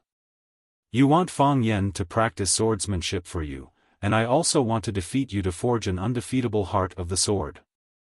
"I like this answer better," Chiba of the army said. "Adversity produces talents, and desperation produces masters. If you're all here for Fang Yan, you don't have to. Without experiencing blood and fire, how can you have supreme cultivation and set foot on the path to the heavens?" "Sword!" Yi Rou shouted. Whoosh! Fang Yingying threw the sword hard, and Yi Rou caught the sword in his hand. Clang! Yi Rou quickly drew the sword, looked at Chiba of the army and said, "I'll take it as a yes." Before she finished her words, she had already rushed toward Chiba of the army with a sword.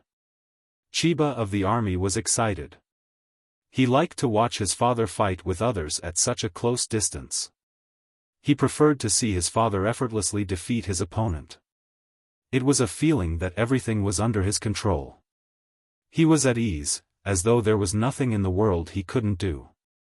This man was his father, the man he admired the most and yearned to surpass. It was a wonderful feeling. So.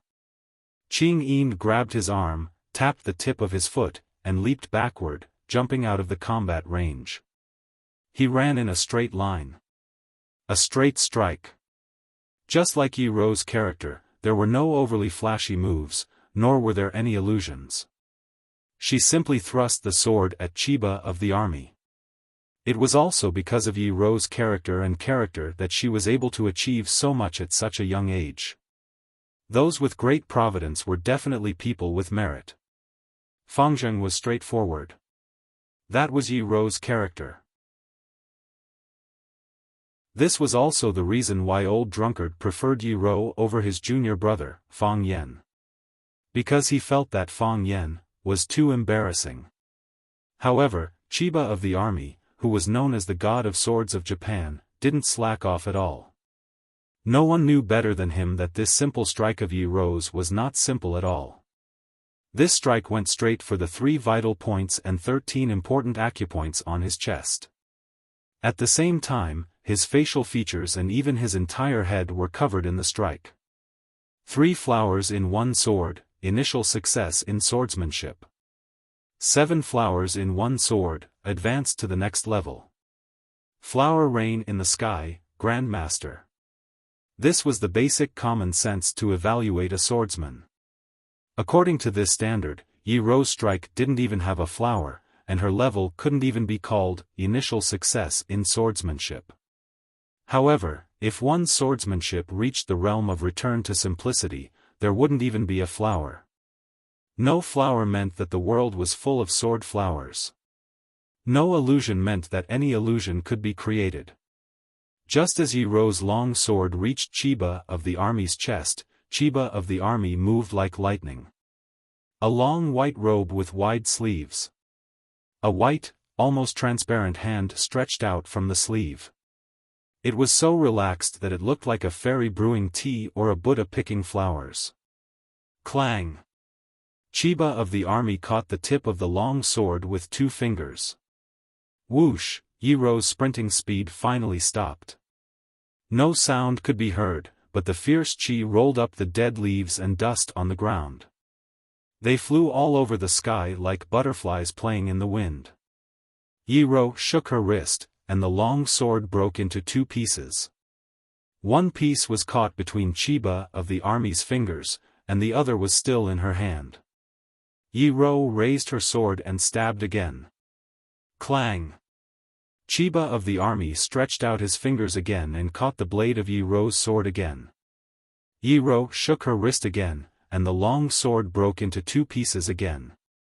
When Yi Rou stabbed for the 3rd time, Chiba of the army still caught the sword with his fingers. Crack, crack, crack, the long sword in Yi Rou's hand suddenly broke into countless pieces, and the countless pieces stabbed toward Chiba of the army like countless knives.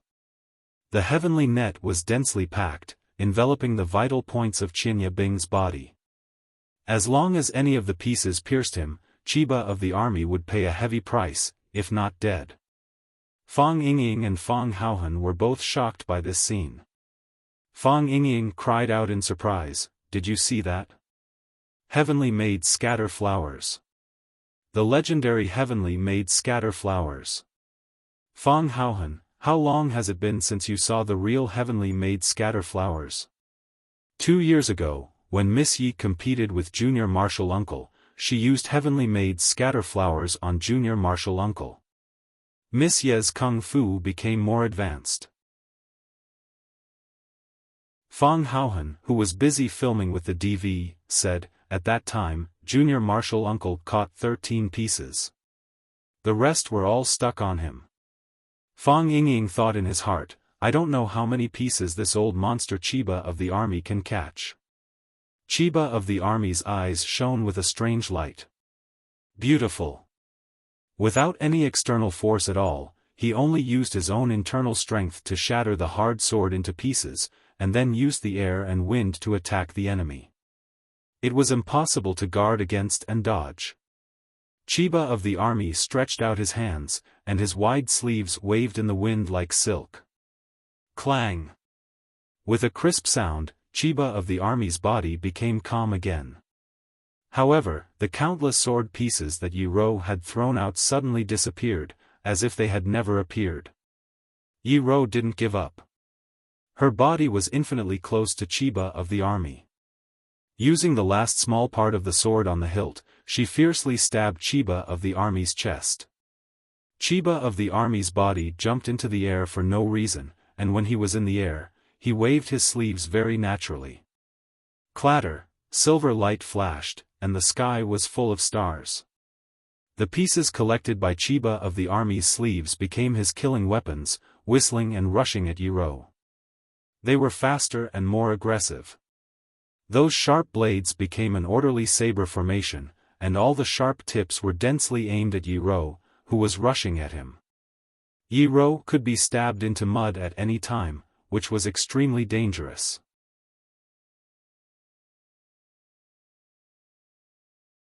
Chapter 242. Fang Yingying was about to rush to the scene of the fight, but Fang Haohan grabbed him. Fang Yingxiong's face and neck turned red as he roared, "Hero Fang, let go of me right now." This woman was Yi Rou, the eldest daughter of the Yi family. She was a close friend of their master, and Junior Martial Uncle's nemesis and nemesis. If it weren't for her, who would correct their moves and call them fools? If it weren't for her, who could beat Junior Martial Uncle to death year after year and make such rapid progress in martial arts, from the shame of the Fang family to the shame of the Fang family? Nothing could happen to her. Nothing could happen to her. If something happened to Yi Rou, they couldn't explain to their master, Junior Martial Uncle, or the elders of the Yi and Fang families. They were men, and they had to stand in front of this woman. This was the responsibility that Guanyin Bodhisattva Gautama Buddha gave him. You can't save her. Fang Haohan grabbed Fang Yingying's arm and wouldn't let go. Of course I know I can't save her. Fang Yingying yelled. I'm strong enough to block the sword. While Fang Yingxiong and Fang Haohan were still being lovey-dovey with each other, Yi Rou had already prepared the counterattack that she should have. Yi Rou jumped high into the air with the tip of her foot. She was like a black bird sprinting high into the sky, like a rocket without a booster. She jumped very, very high, so high that ordinary people would be afraid of her. Qing Yin was a ninja, and he had always been proud of his speed and qinggong. He had dominated the 37 islands in the East Ocean, and he thought he could make a name for himself in Wuxia. However, this young girl just lightly tiptoed, like a beautiful firework leaping into the sky. Did she think about other people's feelings? Qing Yin, can you do it? Chiba Haomu raised his head and asked expectantly. His eyes were filled with excitement and desire. The world was vast, and martial arts were magical.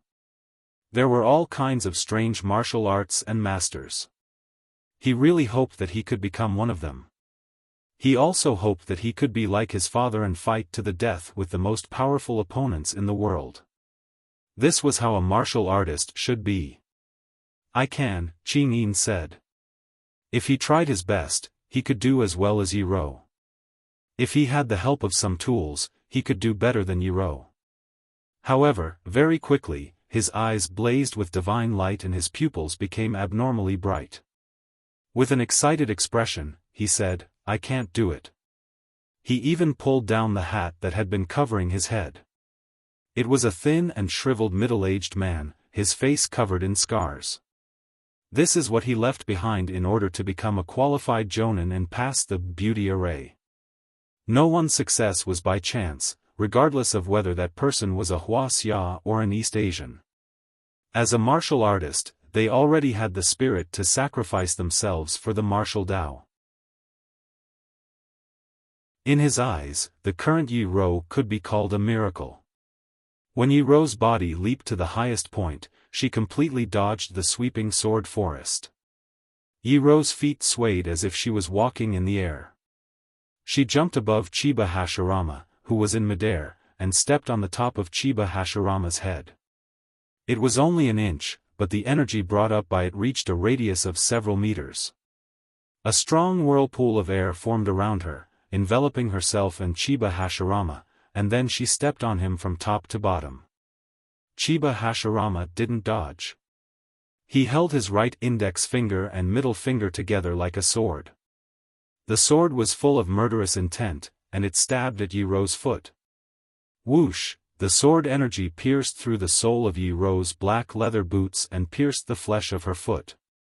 Like a huge balloon being pierced by a needle, the airflow suddenly disappeared.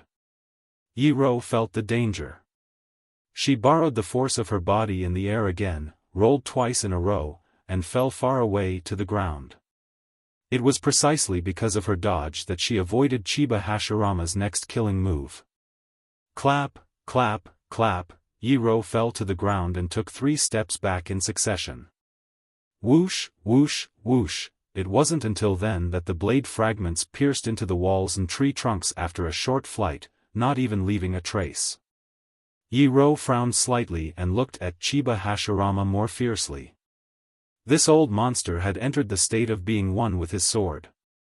He was the sword, and the sword was him. There was no part of his body that wasn't a sword, and there was no part of his body that wasn't a sword.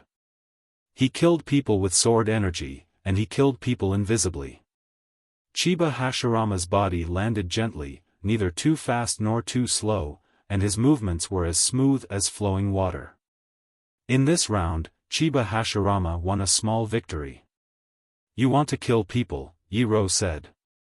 Death and injury are inevitable in a competition, Chiba Hashirama said with a smile.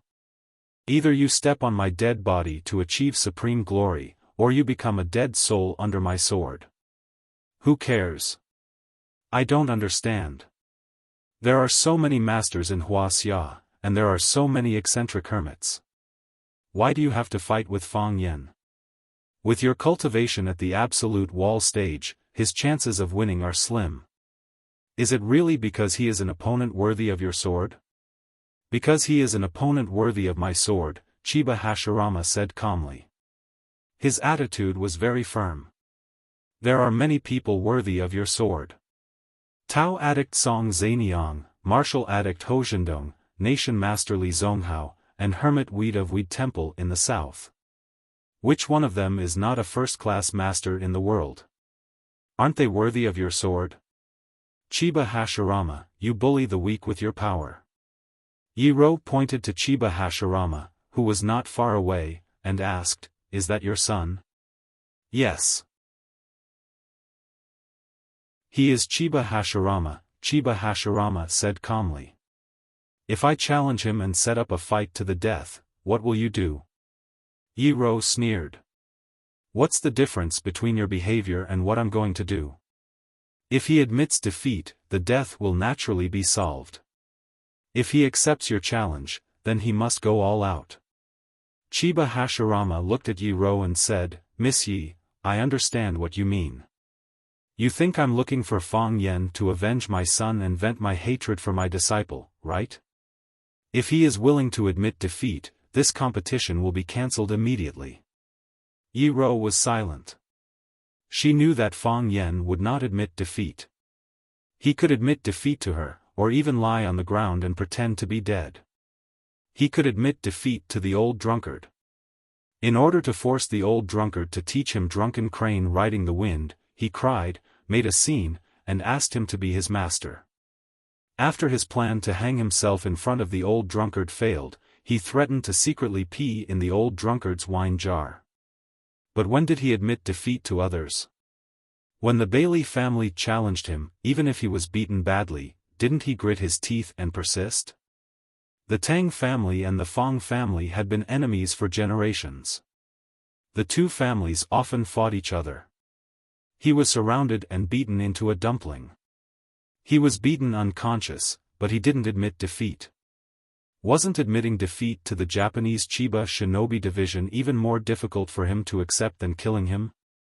Miss, fighting with the heavens is endless joy. Fighting with the earth is endless joy. Fighting with others is endless joy. This is what you Wuxia people say. Have you forgotten it? Chiba Hashirama comforted her with a smile. It's rare to see a Dao querying expert. Please forgive me for my eagerness to hunt. So, miss, please do your best in the next battle. Yi Rou stopped talking and took out a dragon head dagger from her waist. Of course, this wasn't a real dagger. She pulled the dragon's eye with both hands, and the bright dagger flew out of the dragon's head. Between the dragon's head and the dagger was a rope with dragon scales on it. Dragon whip. Yi Rou held the dragon's head in her hand and shook her wrist. The dagger on the whip tip flew toward Chiba Hashirama not far away. The dragon scale rope was made of an unknown material. It let out a sharp dragon roar. The whip moved like a long knife or a sharp sword, cutting through the air and making a hissing sound. This time, Chiba Hashirama didn't wait for the weapon to reach him to intercept it. He stretched out his body and flew toward Yi Rou. His long hair and loose robe fluttered in the wind. He looked like an immortal descending to the mortal world.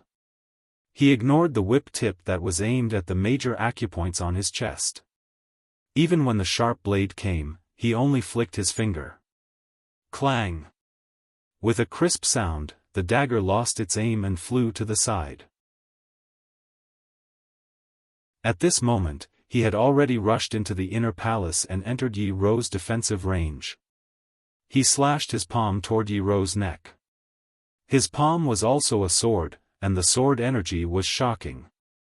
Whoosh! Yi Rou shook her wrist again and pulled the dagger back, stabbing it toward Chiba Hashirama's heart from behind. At this moment, Chiba Hashirama could cut off Yi Rou's neck with his palm, but he would also be pierced by Yi Rou's dragon whip. He could either dodge or die together. This was Yi Rou's deliberate plan to hurt both sides. Chiba Hashirama looked at Yi Rou. In order to express her determination, Yi Rou closed her eyes at this critical moment. Chiba Hashirama knew that this girl was ready to sacrifice herself. When two people met on a narrow path, only the one who was not afraid of death could take advantage. Chiba Hashirama sighed softly and his figure became illusory. Clap! He slapped Yi Rou's chest. The dagger that was about to stab into his back did stab into his heart, but it went through his heart again. What the dagger stabbed was only his illusion. His movements were too fast, and even when he had already left, his body was still in the same place without any change. His body disappears, and your eyes deceive you. Puff! Yi Rou spat out a mouthful of blood and flew backward in the air.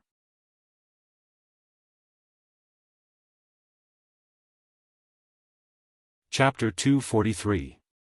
It was too fast and too urgent. Fang Yingying realized that the situation was not good and rushed over to pick her up. She was about to hit the ground halfway. Whether it was Qianye of the Ministry of Arms or Yi Rou, their full speed was not something that ordinary people could catch up with. Fang Yingying wasn't weak, but he was still several levels below them. This had nothing to do with hard work, but talent. Some people were born to be martial arts geniuses. Bang! A black figure rushed over from behind Fang Yingying, stepped on his shoulder, and leaped over his head. He jumped up high and caught Yi Rou's body, who had lost control of her body, and held her in his arms. A cool breeze blew, and the moonlight shone leisurely. Yi Rou opened her eyes and saw Fang Yan's worried eyes.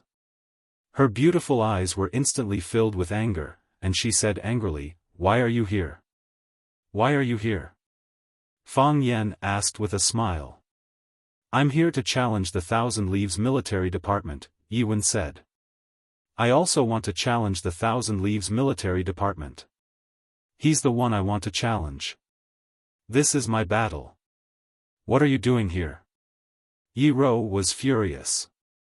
This feeling was too embarrassing.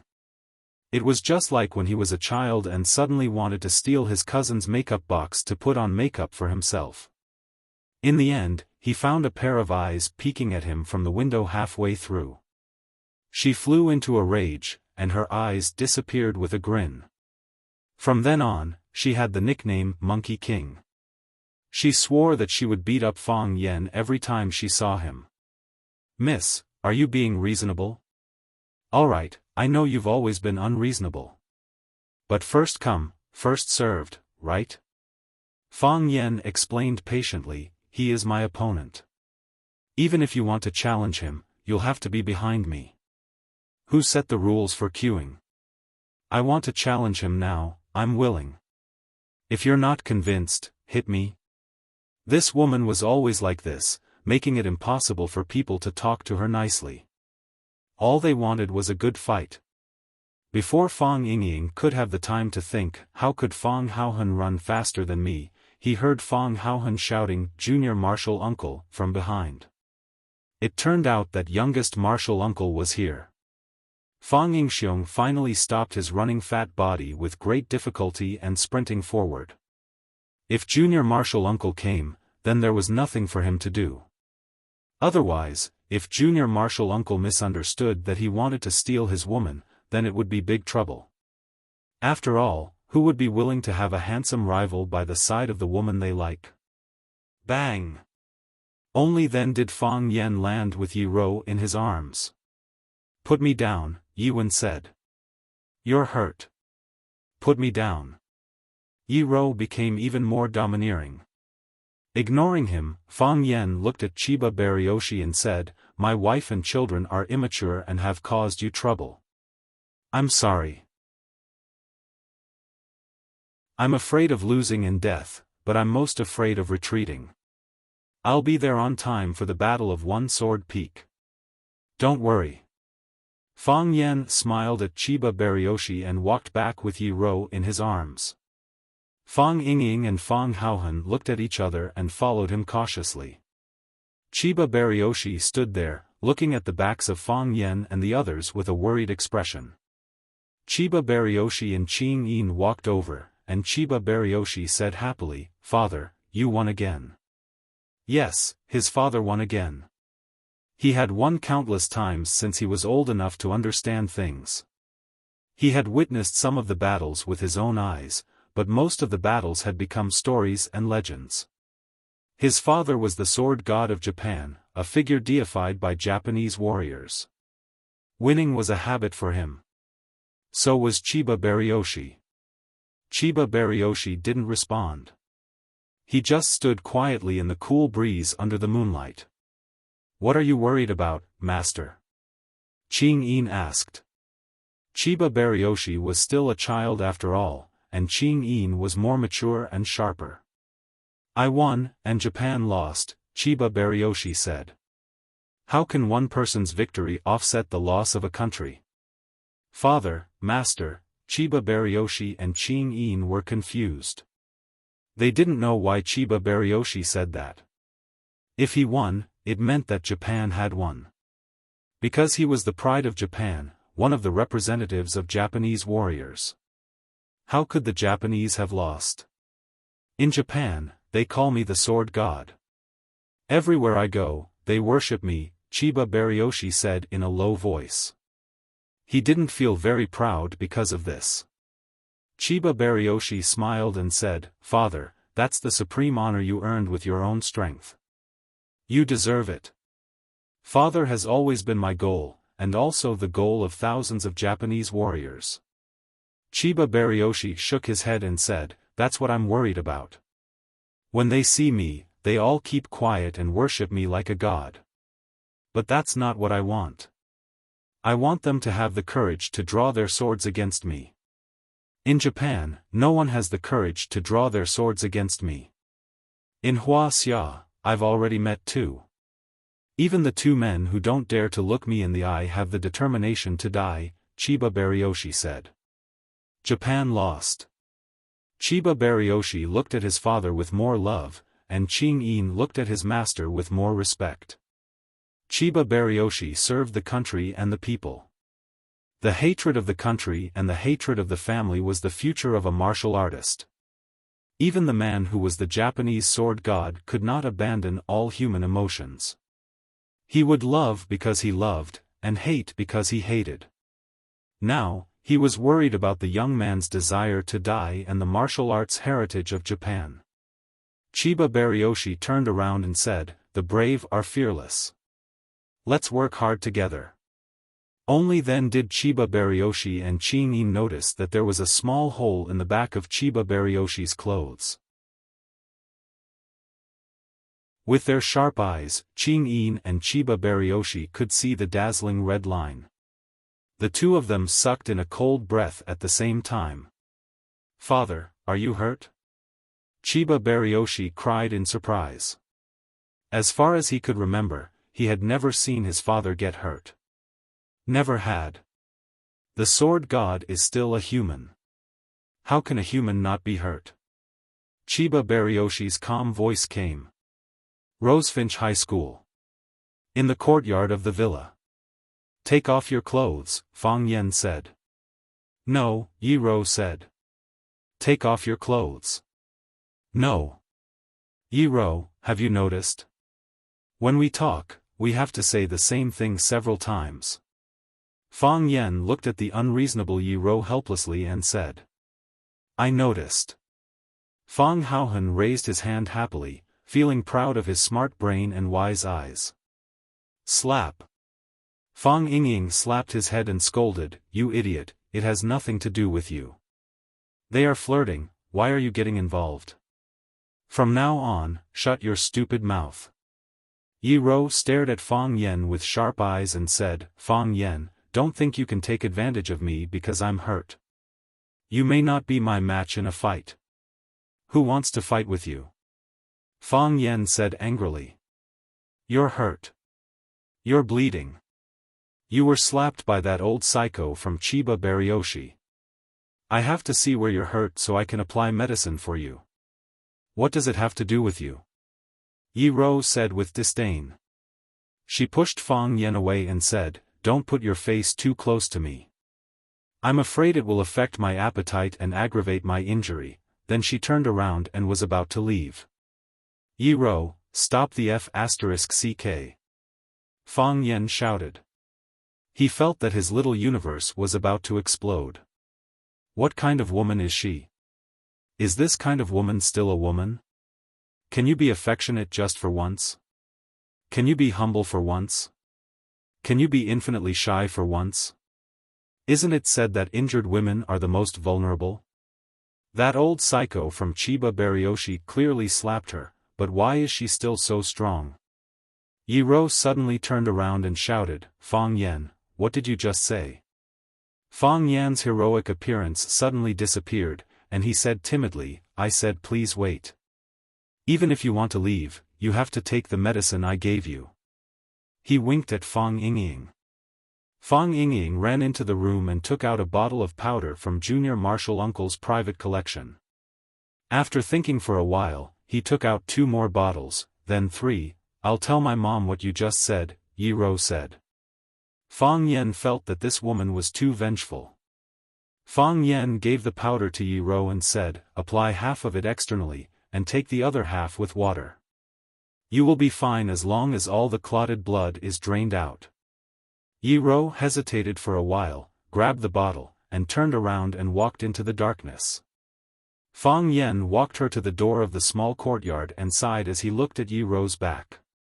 The two of them always used this strange way to get along. If they didn't quarrel or beat each other, they didn't know what to do.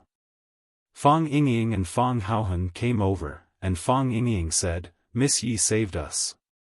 If she hadn't gone in time, Fang Haohan and I wouldn't have been able to come back. She is a good person." Miss Yi didn't want to stay, because she was worried that she wouldn't have a place to sleep at night. Fang Haohan added. Fang Yan just remembered something, and turned around to look at Fang Yingying and Fang Haohan with a sneer.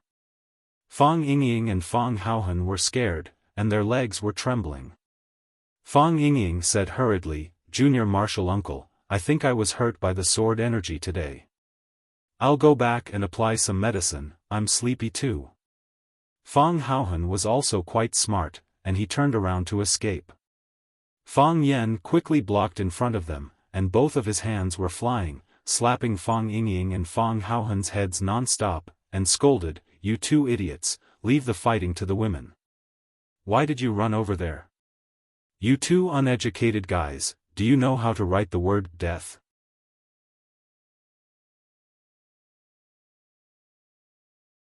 Chapter 244. Junior Marshal Uncle, don't fight. You can't fight anymore. Fang Yingying yelled while covering his head. "You just called me an idiot. If I continue to fight now, I'll be a retard. If I had known earlier, I would have fought with the old monster of the Chiba army.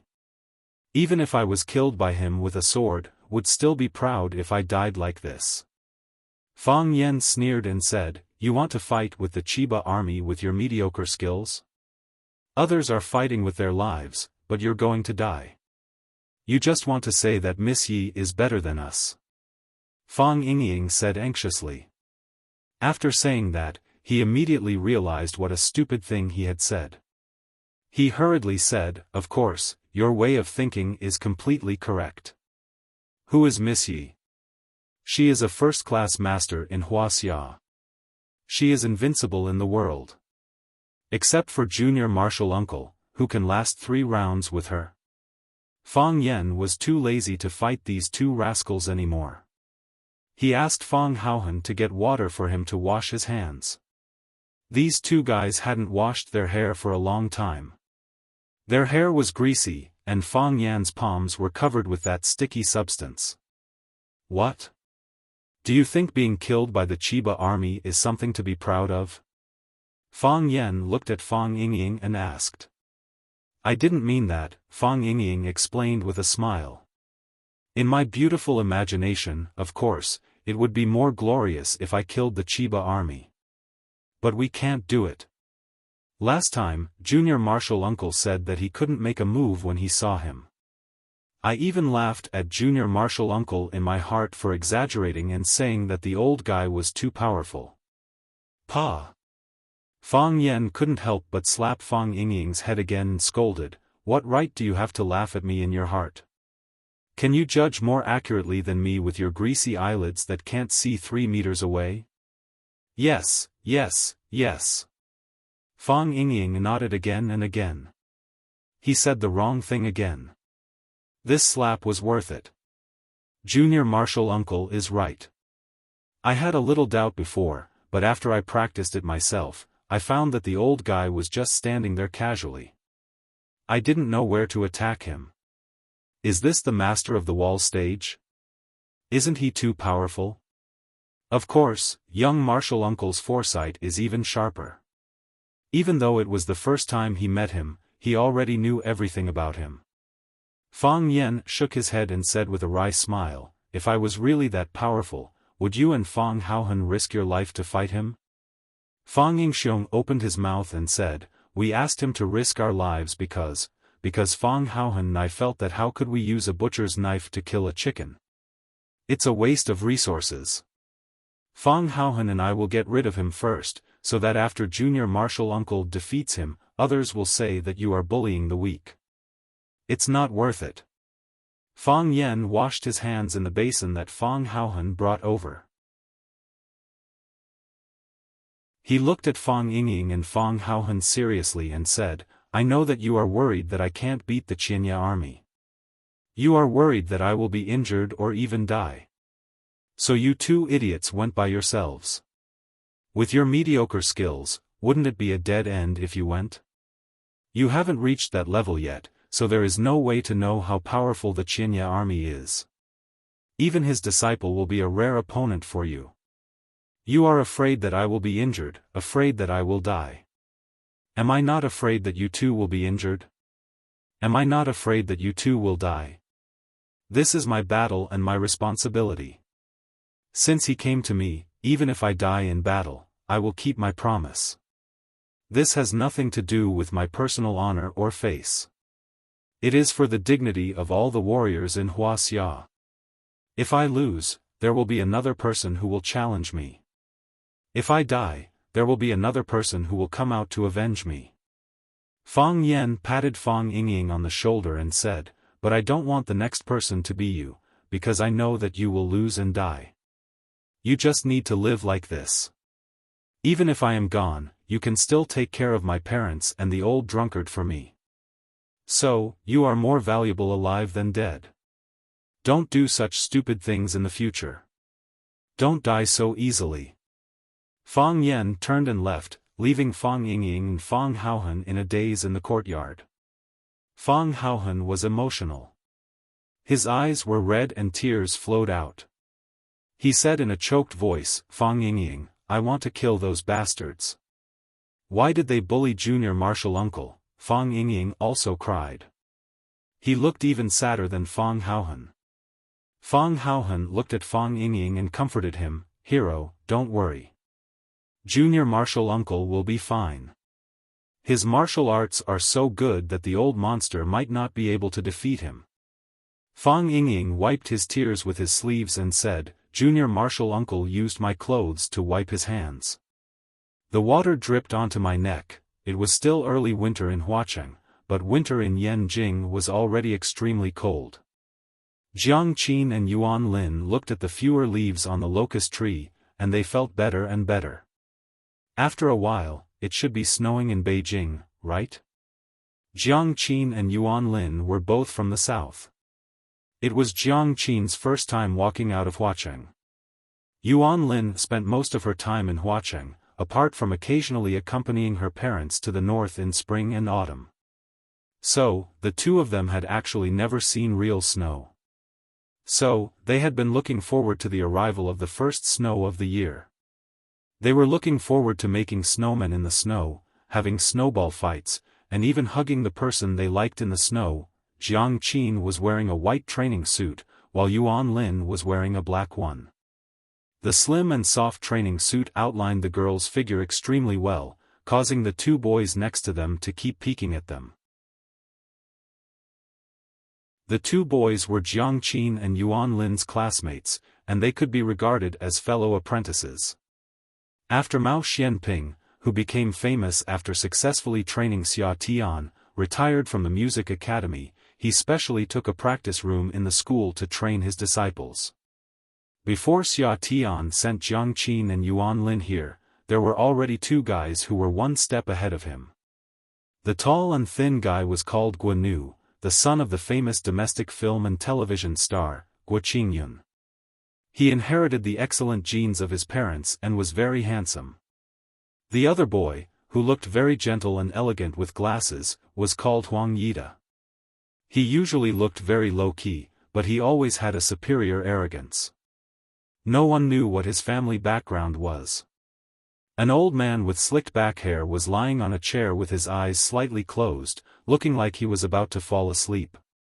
Jiang Qin's body was sitting in front of a guzheng, his body slightly leaning forward, his fingers gently fiddling with the guzheng. The sound of the guzheng was clear and pleasant. Stop! Mao Xianping suddenly opened his eyes and shouted loudly. Jiang Qin quickly stopped and looked at Mr. Mao Xianping helplessly. She knew that she had played something wrong again. Mr. Mao Xianping was very strict with his apprentices, and he treated Jiang Qin and Yuan Lin equally. He did not care about their feelings when he reprimanded them. Jiang Qin, do you know where you went wrong? Mao Xianping jumped up from the chair, walked to Jiang Qin and asked. Jiang Qin thought for a moment and said, Teacher, I don't know.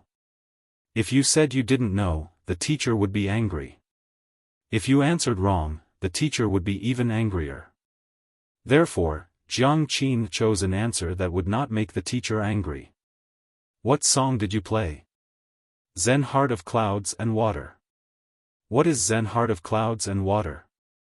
The sound of the guzheng was like the gurgling of water, the sparse shadow of the bamboo forest, and the reflection of the spring stone.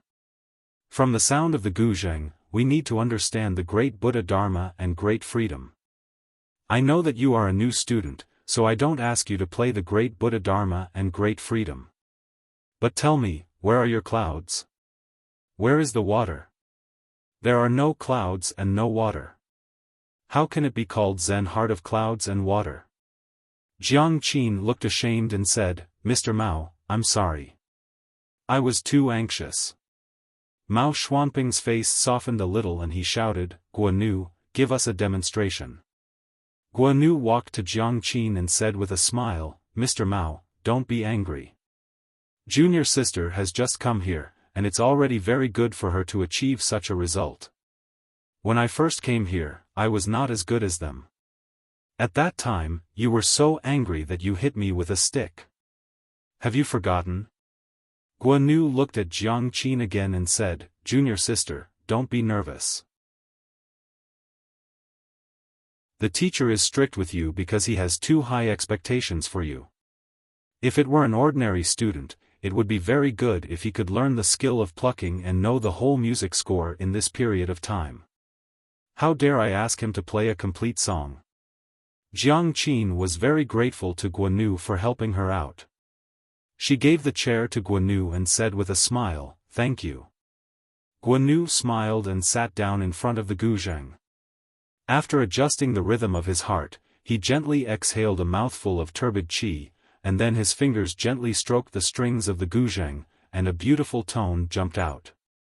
It had to be said that Guanu was indeed a bit talented in guzheng. The room was very quiet, and everyone was listening carefully. You could see the clouds and water, see the harmony of the clouds and water, and hear the solemn and solemn Buddha voice. At the end of the song, everyone applauded warmly. Bao Xianping pointed to Guanu and said, There are some flaws. Clouds and water flow slowly, not too fast. If you use too much force, it will not be beautiful. Guanu quickly stood up and said gratefully, Thank you for your teaching. Bao Xianping looked at Jiang Qin and asked, Do you understand? Understood. Jiang Qin nodded. Mao Xianping was very satisfied with his disciple's studious attitude and said, It's good that you understand. The ancients pay attention to having a well-thought-out plan. If you have wind and clouds in your heart, then the music you play will be able to create a storm. You are very talented, and I hope you can go further on this path. Thank you, teacher. Jiang Qin sincerely thanked him. Mao Xianping waved his hand and said, Okay, go eat. After Mao Xianping left, the students began to pack up their things and went to the bathroom to take a shower and change their clothes. When Jiang Qin and Yuan Lin changed into sweaters and down jackets and walked out, Guanu and Huang Yida were already waiting at the door. Guanu stood up and took the initiative to greet the two girls. He said, I just discussed with Ida. Although we are brothers and sisters, we haven't even had a chance to have a meal together after being together for so long. Teacher must be very sad if he knows that our relationship is so estranged. It's me and Ida who didn't do a good job. Two little sisters, how about giving me some face and having a meal together today?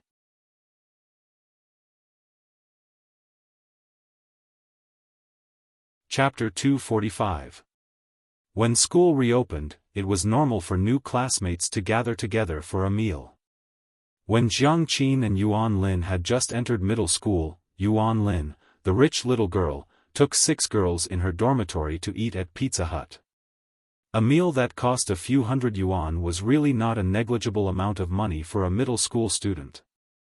According to the relationship between the teacher and the teacher, the relationship between Jiang Qin, Yuan Lin, Huang Yida, and Guanu was closer than that of their former classmates. Because the 4 of them were disciples of teacher Mao Xianping. They were not only classmates, but also fellow apprentices. In the future, they should help and take care of each other when they entered society. One must know that in the current entertainment circle, the proportion of students who graduated from the 2 famous schools, Shangying and China Film, was extremely high. They hugged each other, and there were many small circles in the big circle. It was easy to become popular by helping each other and hyping each other.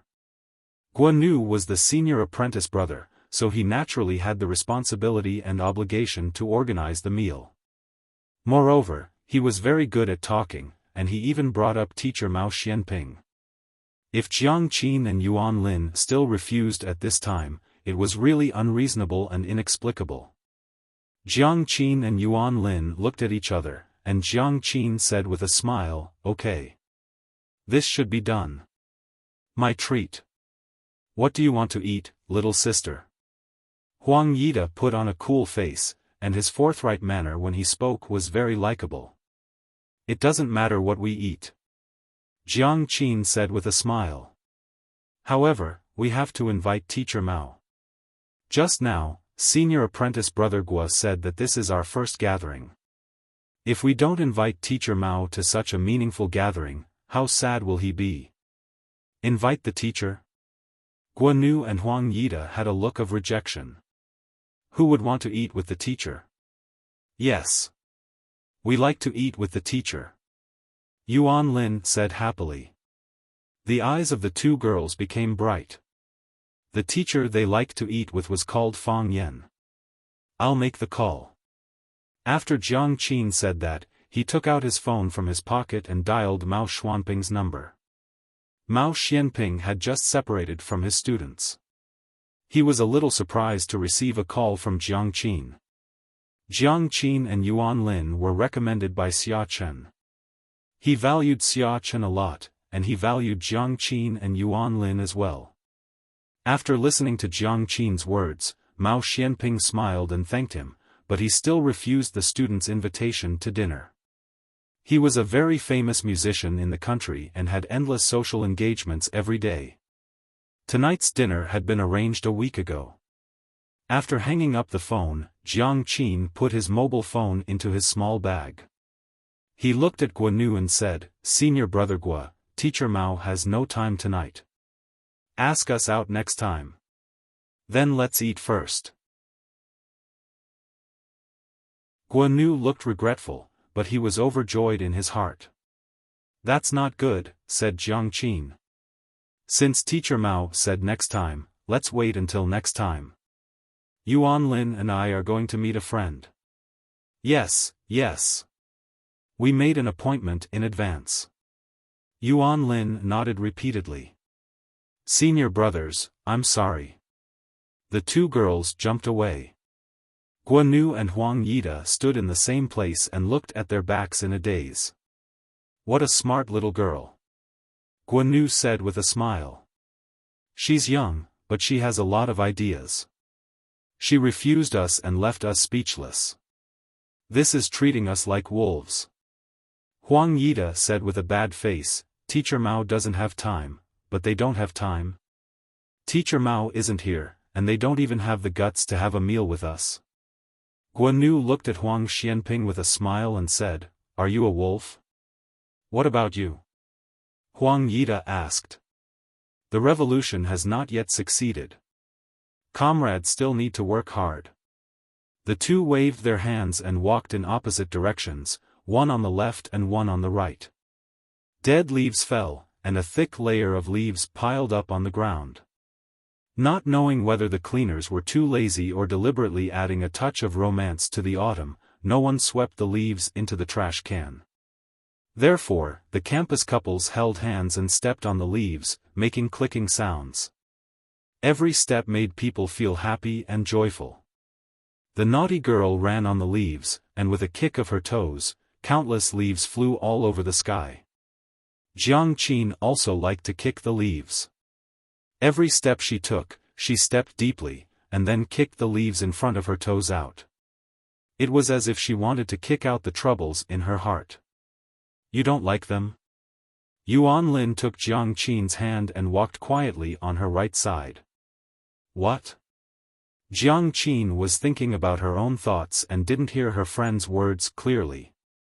Yuan Lin was a little angry and raised her voice and said, I asked you if you don't like Guanu and Huang Yida. Jiang Qin thought about it and said, it's not that I don't like them, but it's not that I like them, you probably don't like them? Otherwise, why did people say that you refused to have a meal with your classmates? Yuan Lin, you didn't notice that when you were playing the zither, Huang Yida looked at you with a strange look. I noticed it too. When you were playing the zither, Guanu looked at you with a strange look. It was as if he blinked his eyelashes and there would be tenderness and honey falling out. I thought I was the only one who had such a feeling. It turned out that you also had. Jiang Qin looked at Yuan Lin and said, we are still young, don't think about love. Since we chose to learn classical instruments, since teacher Fang Yan and sister Xia Tian have such high expectations for us, then we must do our best and not let them down. Yuan Lin sneered and said, teacher Fang Yan doesn't have any expectations for us. He said that if we can't hold on, we can pack up and come back at any time. It's not necessary to become a musician. But sister Xia Tian has great expectations for us. She is still learning the zither, and she works harder than us. If the object of love is Fang Yan, you won't say that you are too young to fall in love, right? You damn girl, I'll tear your mouth. Jiang Qin angrily rushed towards Yuan Lin. The two girls played in the leaves for a while, and then walked side by side again, panting. It's strange, Jiang Qin said. When I was at school, I always felt that those boys were too naive and not as mature as teacher Fang Yan. Now that I'm here, I feel that Guanu and Huang Yida are really boring to put on airs all day. I think so too. Yuan Lin nodded. Why do I always find them unpleasant? I want to rush up and beat them up. Alas. The two girls sighed softly. I don't know when I can see teacher Fang Wei again, Jiang Qin said. It's the first time I've left home, and it's so far away. I really miss Mom's braised pork, Dad's dumplings, and Mr. Fang. Mr. Fang said that he is from Yanjing. When the students are on holiday, he will come to see us, Yuan Lin comforted. Mr. Fang said that he should solve problems with his head in the future. You did a good job just now, Yuan Lin said. What does he use to solve problems? Fists. The two girls looked at each other and then laughed. Jiang Qin stopped talking, and Yuan Lin also became silent. Hand in hand, they walked towards the bustling streets. That way, they could show that they were not too lonely in this city. Number 3.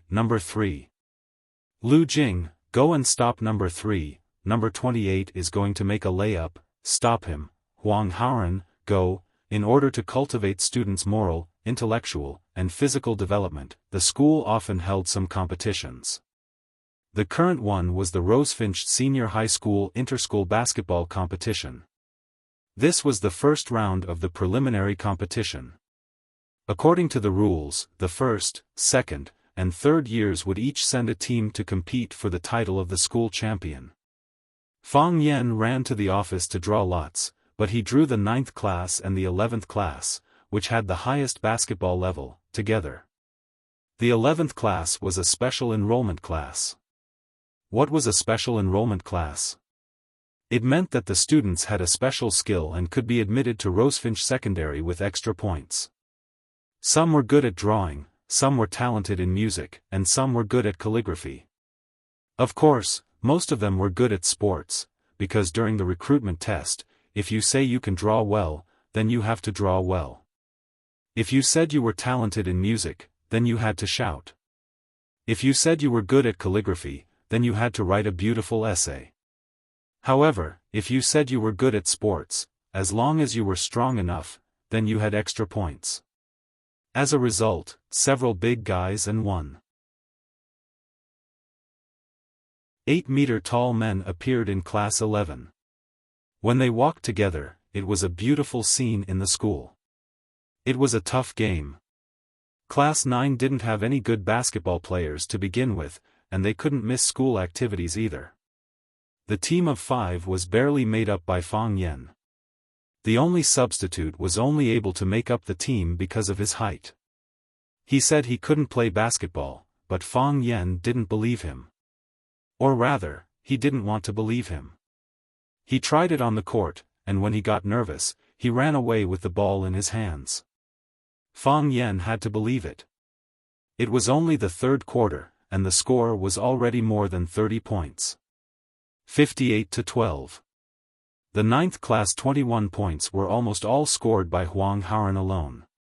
He wasn't tall, and he was very short-sighted, but his three-point shot was very beautiful. Huang Haoran got the ball again, sprinted, and jumped. Fang Yan clenched his fists. He knew that as long as Huang Haoran had a chance to get the ball, he would be able to get the 3 points. Although Fang Yan knew that they were going to lose this game, he didn't want it to end here. He could teach anything, but he would teach his students to give up. Huang Haoran, come on.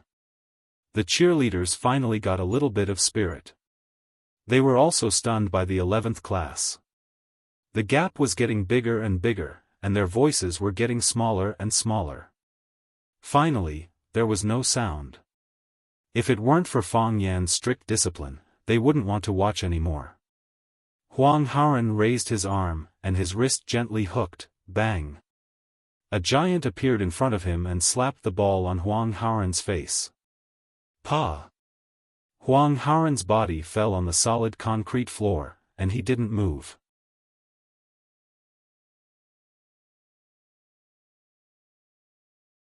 Chapter 246. While the others were shocked and at a loss, Fang Yan had already run toward Huang Haoran. He didn't casually carry Huang Haoran's body. He just squatted down and shouted, "Huang Haoran! Huang Haoran!" Huang Haoran finally opened his eyes. With a painful expression on his face, he said, "Teacher, he broke the rules." He wanted to raise his right hand to show Fang Yan, but he couldn't lift it.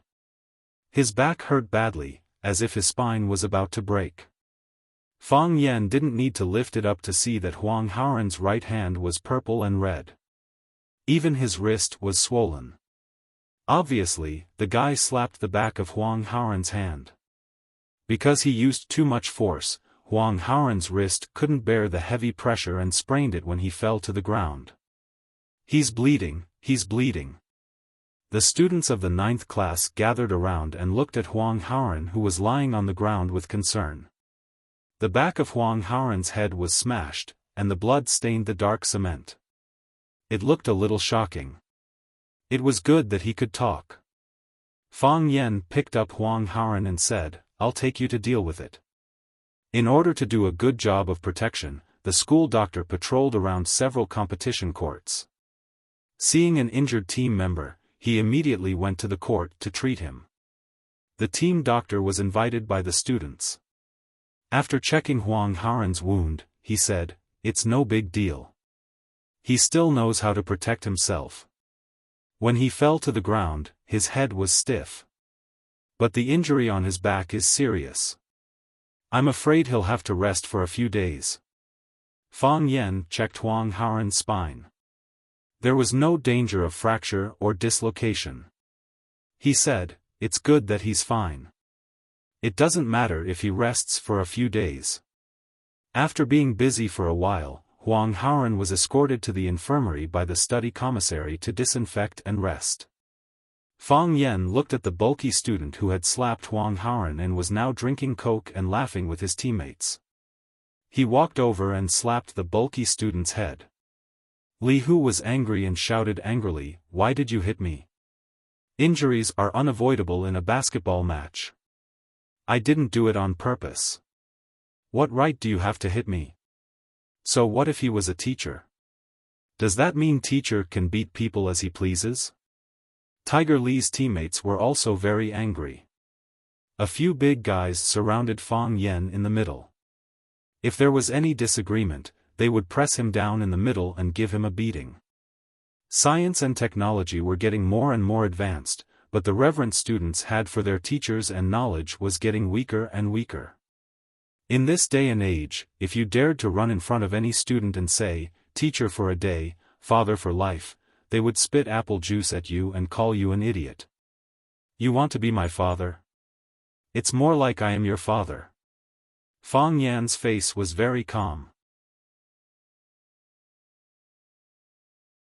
He looked at Tiger Li and said, "I hit your head, not because you injured your classmate.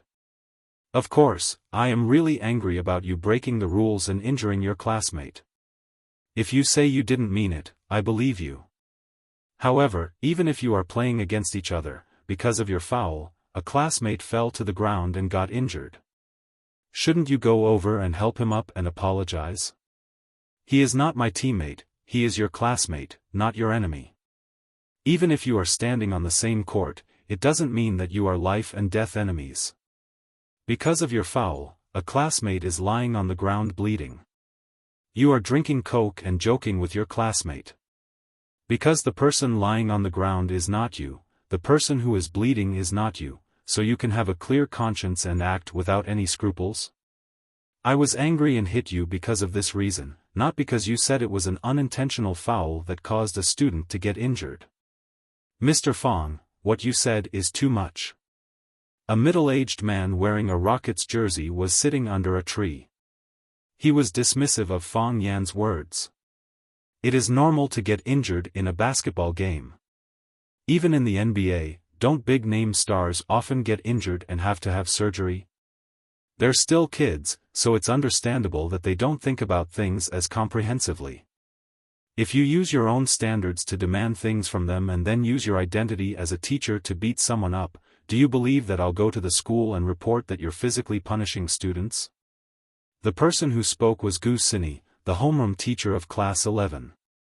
He is also a basketball enthusiast and usually fights with people. From his outfit today, it can be seen that he should be a die-hard supporter of the Rockets. Gu Sini doesn't like Fang Yan very much. The first reason is naturally because of jealousy. They were all the homeroom teachers of the Year 1 students. Why was it that they were unknown while the newcomer, Fang Yan, stood out from the rest and his name was known by everyone in the school? Moreover, the school leaders asked Fang Yan to give a lecture to the first-year students. This is undoubtedly a slap in the face of all the first-year teachers. In the eyes of the school leaders, he is far better than the teachers. What was even more depressing was that the total score of Class 9 was not that far behind that of Class 11, but after Fang Yan's arrival, Class 1's Chinese and Literature became the first in the whole grade, even surpassing Class 1, the top class. Their scores in other subjects also improved significantly, and their overall score was ranked in the top 5 in the whole school. The school leaders said at the teachers' meeting that it is not just the number of the class that is ranked at the bottom. Look at Class 9, isn't it a good example?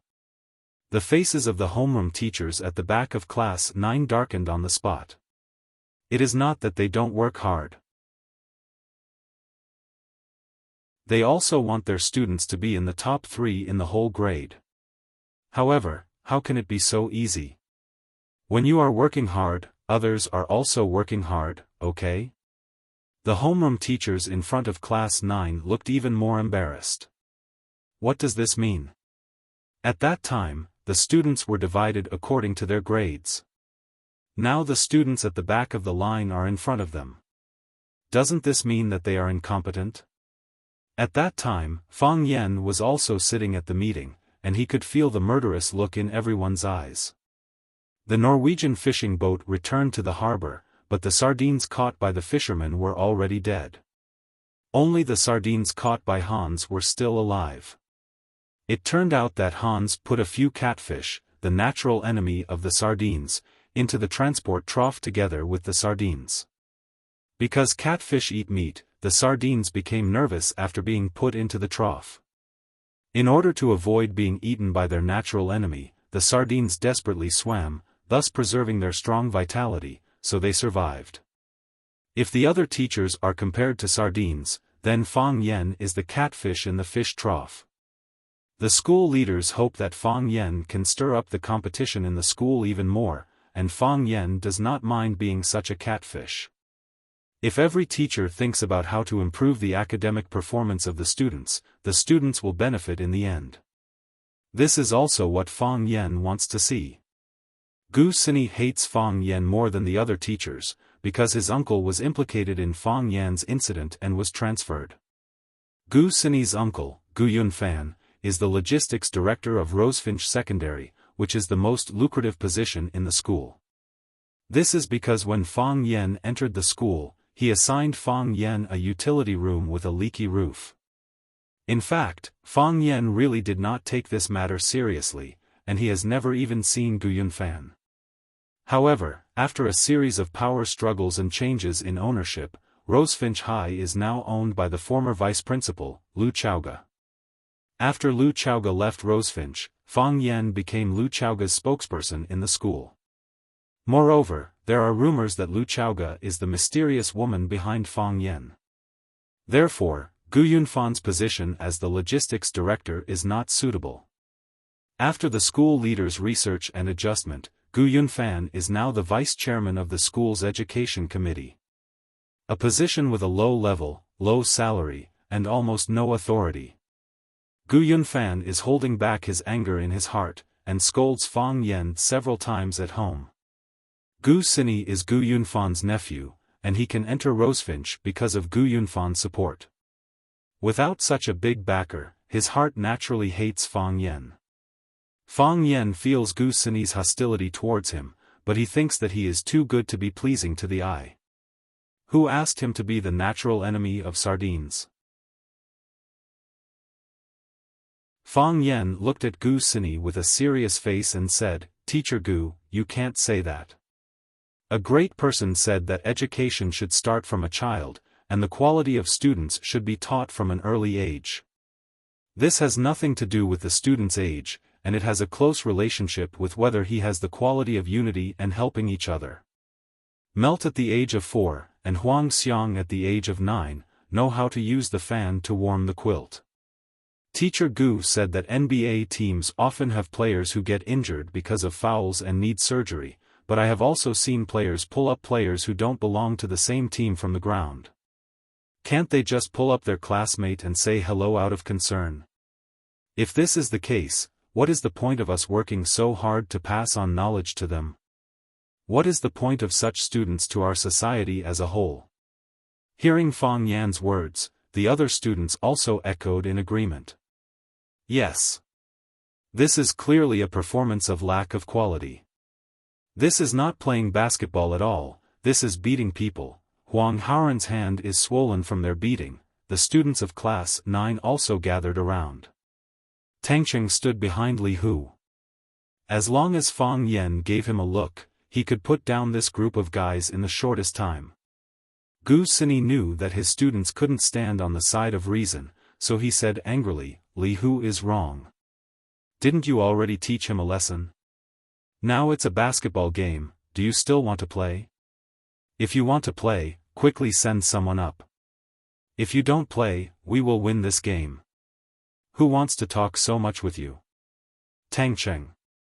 Fang Yen shouted. "Yes." Tangcheng responded and walked in front of Fang Yen. "You go up." Fang Yen said. "I don't want to." Tangcheng said with a bitter face. "It's boring to play with them. Isn't this bullying? I want to win this game. Also, from now on, don't let them take a single point. Fang Yan said. If they don't realize their mistake, I will never give this victory to them. Gu Sini sneered and said, basketball is a sport for 5 people. So what if Tangqing plays well alone?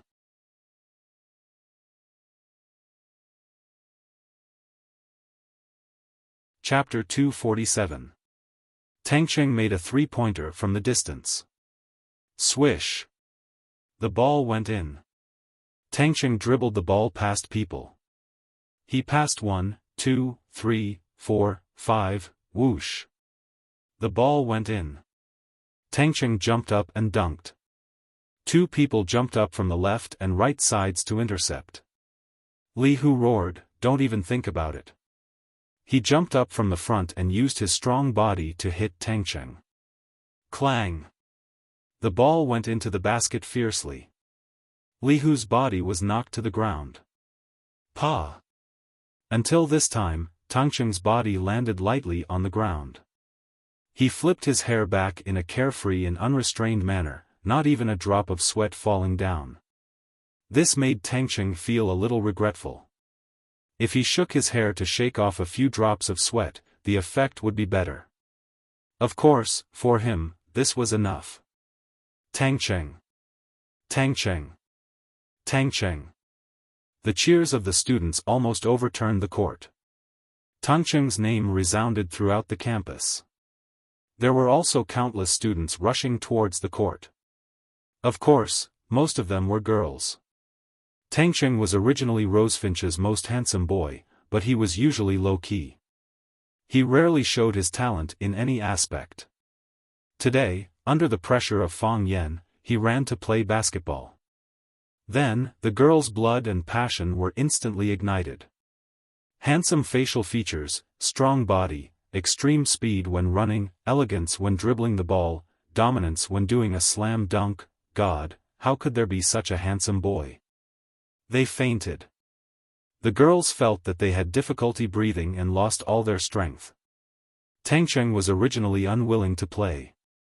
As a warrior who practiced internal martial arts, he felt that playing basketball with these guys was bullying.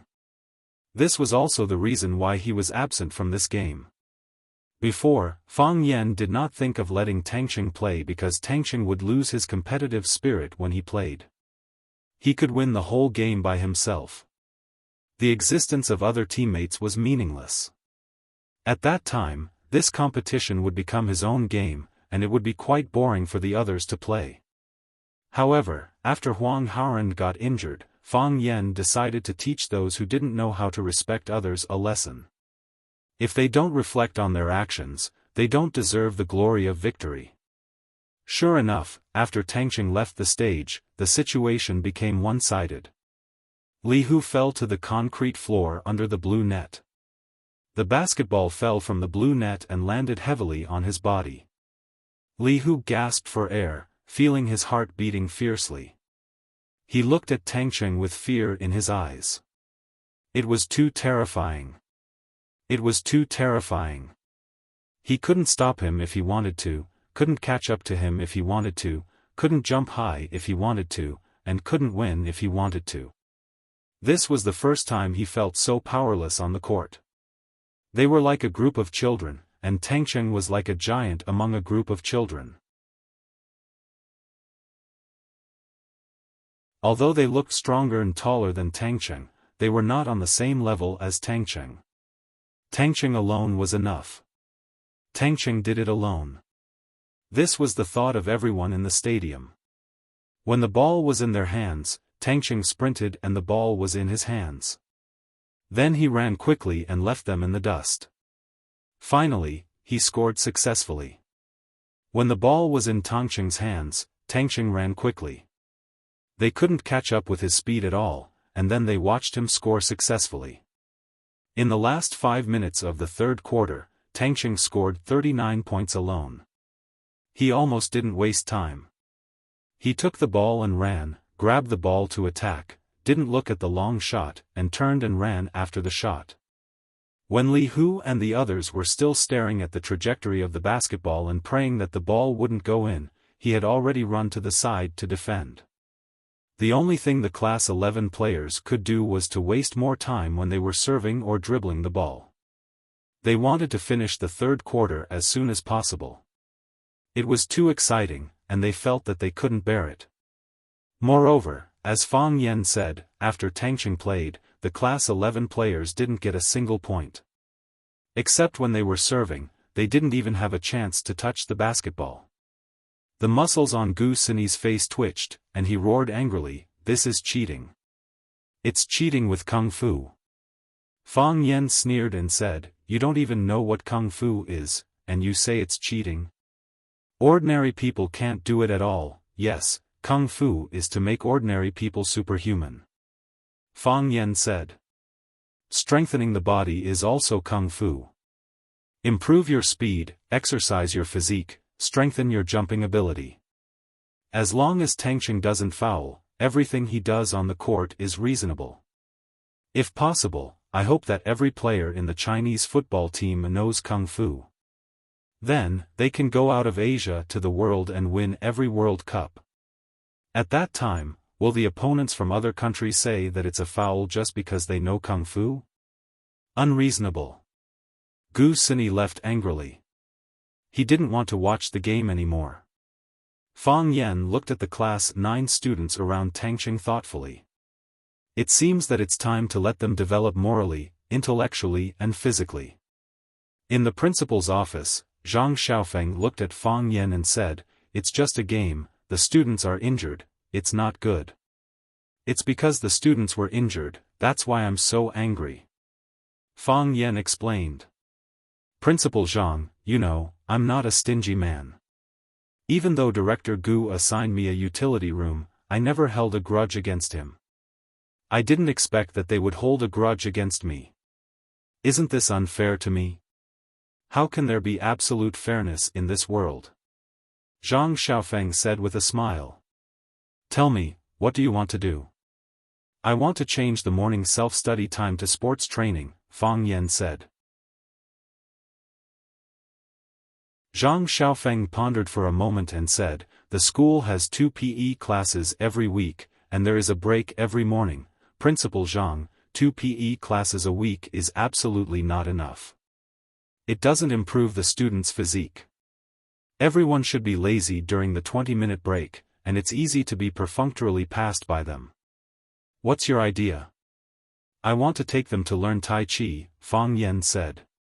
Tai Chi has a good effect of strengthening the body, and the movements are gentle, neither too fast nor too slow. It won't let the students do difficult movements and cause strain. It can dredge the meridians, eliminate stress, concentrate the spirit, and improve the student's learning ability." Zhang Xiaofeng thought for a while and said, "I can't promise you. Because it's too risky. Even if I'm the principal of the school, I don't have the right to change the students' learning subjects at will. However, you can try it in Class 9. If the effect is really obvious, we will report it to the leader and promote it to the whole school." "Thank you, Principal Zhang," Fang Yan said. This was the purpose of his coming. He didn't think about implementing it to the whole school at once. There was always a gradual process of doing things. After Fang Yan left, Zhang Xiaofeng sat on the chair and thought for a while. He called the secretary in and said, "Please invite the vice principals to my office to discuss the job transfer of comrade Gu Yunfan." Gu Yunfan secretly held a grudge against Fang Yan. Gu Sini, because he didn't like Fang Yan, actually took the initiative to provoke the students of the 2 classes. This made Zhang Xiaofeng very dissatisfied. Presumably, Fang Yan also had a lot of anger in his heart. Although Fang Yan didn't put forward any suggestions on how to deal with Gu Yunfan, it seemed that nothing had happened. However, since Lu Chaoga put him in this position, he would help Fang Yan solve some unnecessary troubles. Fang Yan said that he wasn't a stingy person. However, in Zhang Xiaofeng's heart, he didn't believe Fang Yan's words. Where there are people, there is jianghu. Where there is jianghu, there is fighting. The school was no exception. The next day after the game, during the students' morning reading time, Fang Yan took the students to the playground to run. Fang Yan's plan was to run for 10 minutes to exercise, and then take the students to learn Tai Chi in the rest of the time. Fang Yan, who was dressed in white, took the students in white to run and practice Tai Chi, which once again became a hot topic of discussion in the school. 1 tael of gold for 1 incense. The best incense was more expensive than gold. The office was spacious but also simple. There wasn't even a desk, a chair, or even a bookcase. Most of the space was blank. However, in a copper stove in the corner of the room, spices that were more expensive than gold were burning. A graceful and beautiful young woman was lying on a chair, casually flipping through a fashion magazine. The office door was pushed open, and a woman in black walked in with her head held high. She didn't say a word and just handed over the folder that she had prepared in her hand. The young woman took the folder and glanced at it. She said indifferently, "No matter how cunning a fox is, it can't hide the stench on its body. Give the kid a copy of the folder." The woman in black was stunned and said, "They dared to make a move on Mississippi, don't we need to directly eliminate them?" The woman closed the magazine in her hand and put it on the table in front of her. She said, "Aren't we already doing this? But, he's only one person. If he can't even do this kind of thing well, what right does he have to bear my daughter's love?" The young woman asked. Tian has never been wronged like this before, never. If he were to take revenge, Tian would probably be happier, right? What woman doesn't want the man she likes to kill the demon that imprisoned her?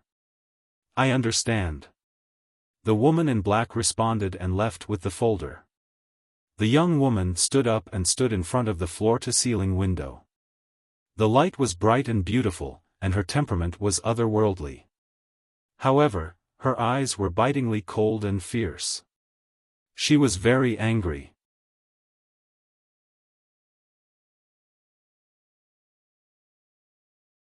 Chapter 248.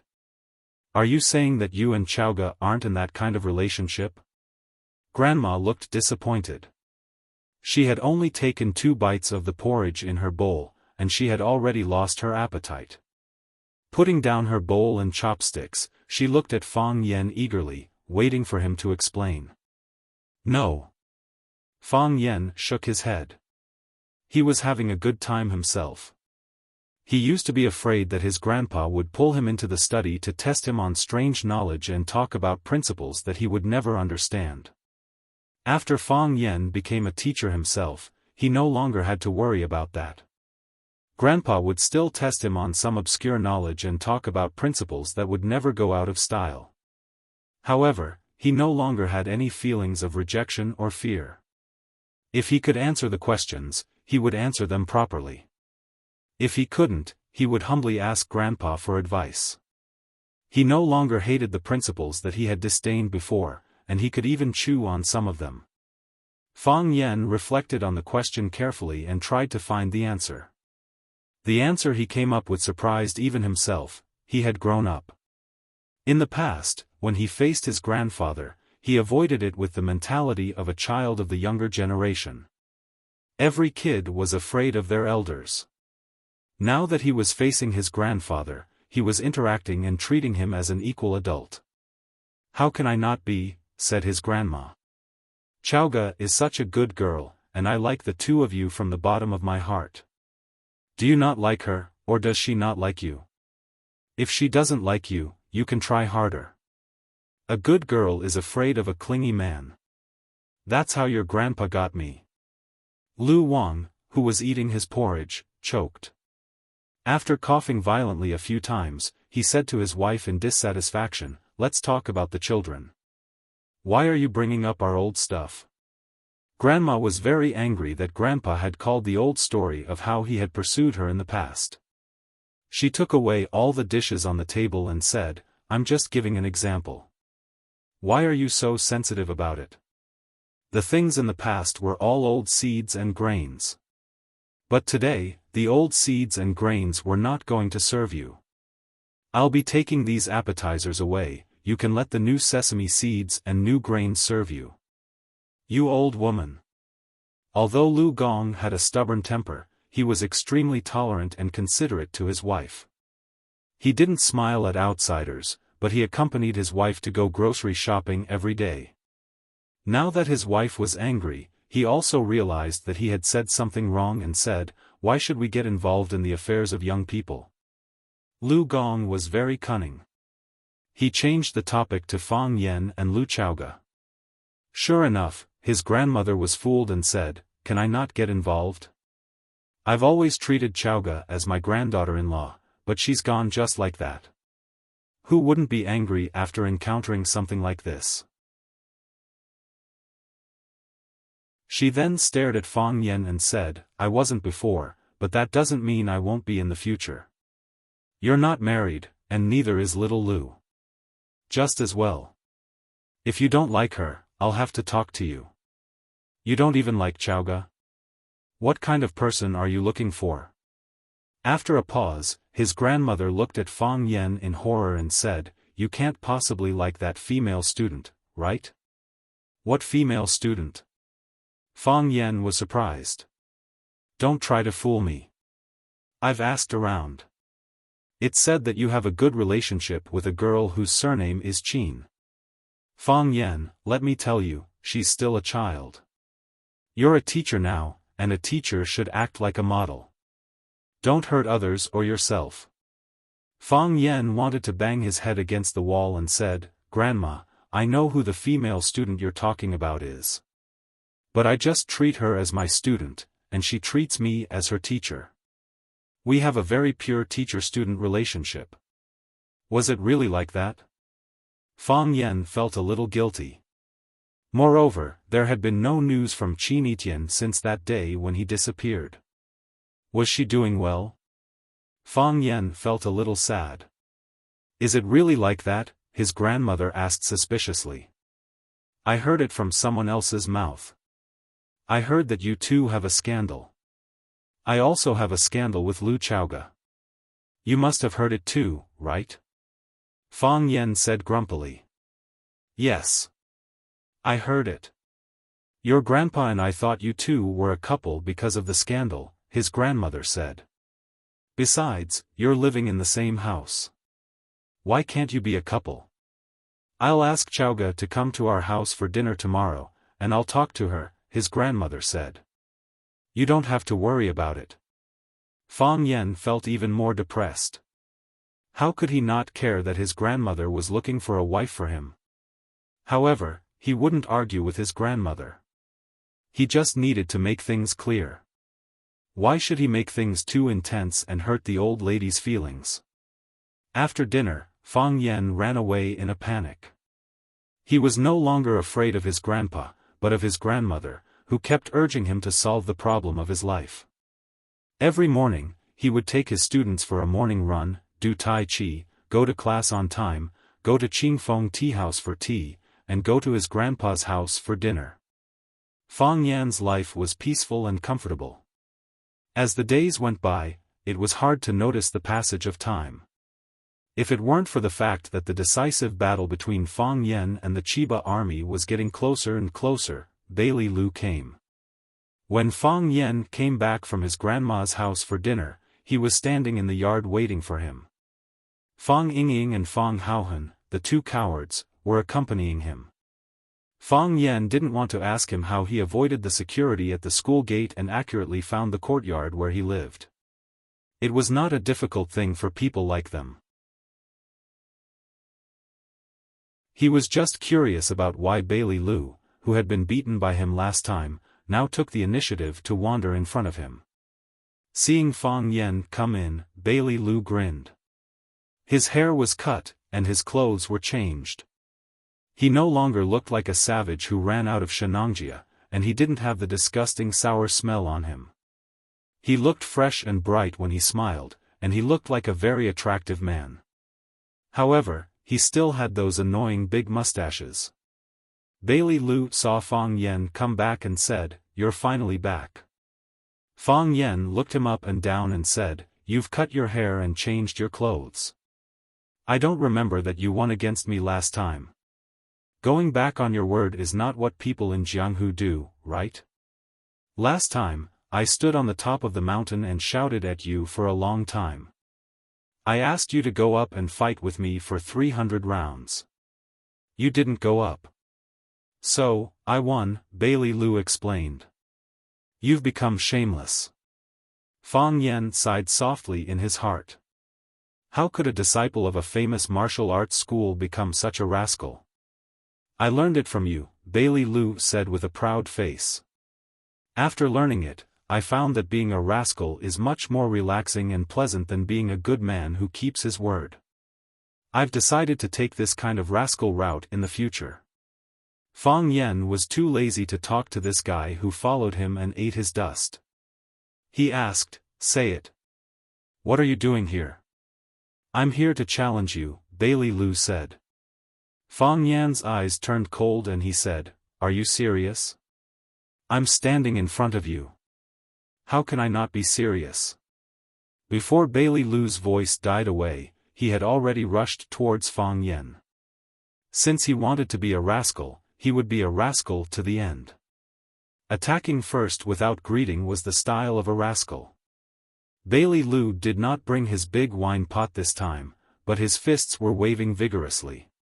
A pair of iron fists were clenched and smashed towards Fang Yan's head.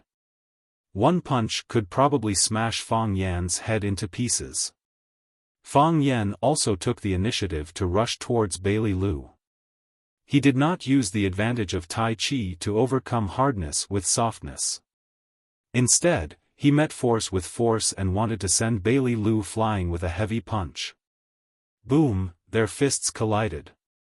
Bailey Lu's feet did not move, but the shoes under his feet rolled up the bluestone bricks on the ground. The bricks flew in the air, as if there was something on the ground that pushed them up with great force. Clang, Bailey Lu's back knocked down several pots of flowers and plants. Fang Yan's body trembled as he watched. This guy had to beat him up. Otherwise, he would not be able to explain to Lu Chaoga, the woman who was crazy about flowers. Bailey Lu looked at Fang Yan, who was standing in the same place and looking at him angrily. He laughed wildly and said, "That was fun. Let's do it again." As soon as his voice fell, his body rushed towards Fang Yan again. Fang Yan was not polite. His body rushed straight towards Bailey Lu. Bailey Lu's fist hit Fang Yan's chest, and Fang Yan's hook hit Bailey Lu's stomach. Although Bailey Lu had the title of Divine Fist, his strength was not as good as Fang Yan's. Bailey Lu's body retreated, and Fang Yan closed in step by step. Seeing that Bailey Lu was about to retreat to the corner of the courtyard wall, Fang Yan kicked out with lightning speed. Clang! Bailey Lu's body hit the courtyard wall firmly. Kacha, kacha, the dust on the courtyard wall shook off, and then a large number of cracks appeared. Fang Yan's fist was still pressed on Bailey Lu's stomach, and he pushed back heavily. The courtyard wall collapsed, and a big hole appeared. Bailey Lu was actually punched out of the courtyard by Fang Yan. Dust flew, and even the plants on the wall fell. Bailey Lu fell to the ground, and the bricks and various green plants that fell later buried his body.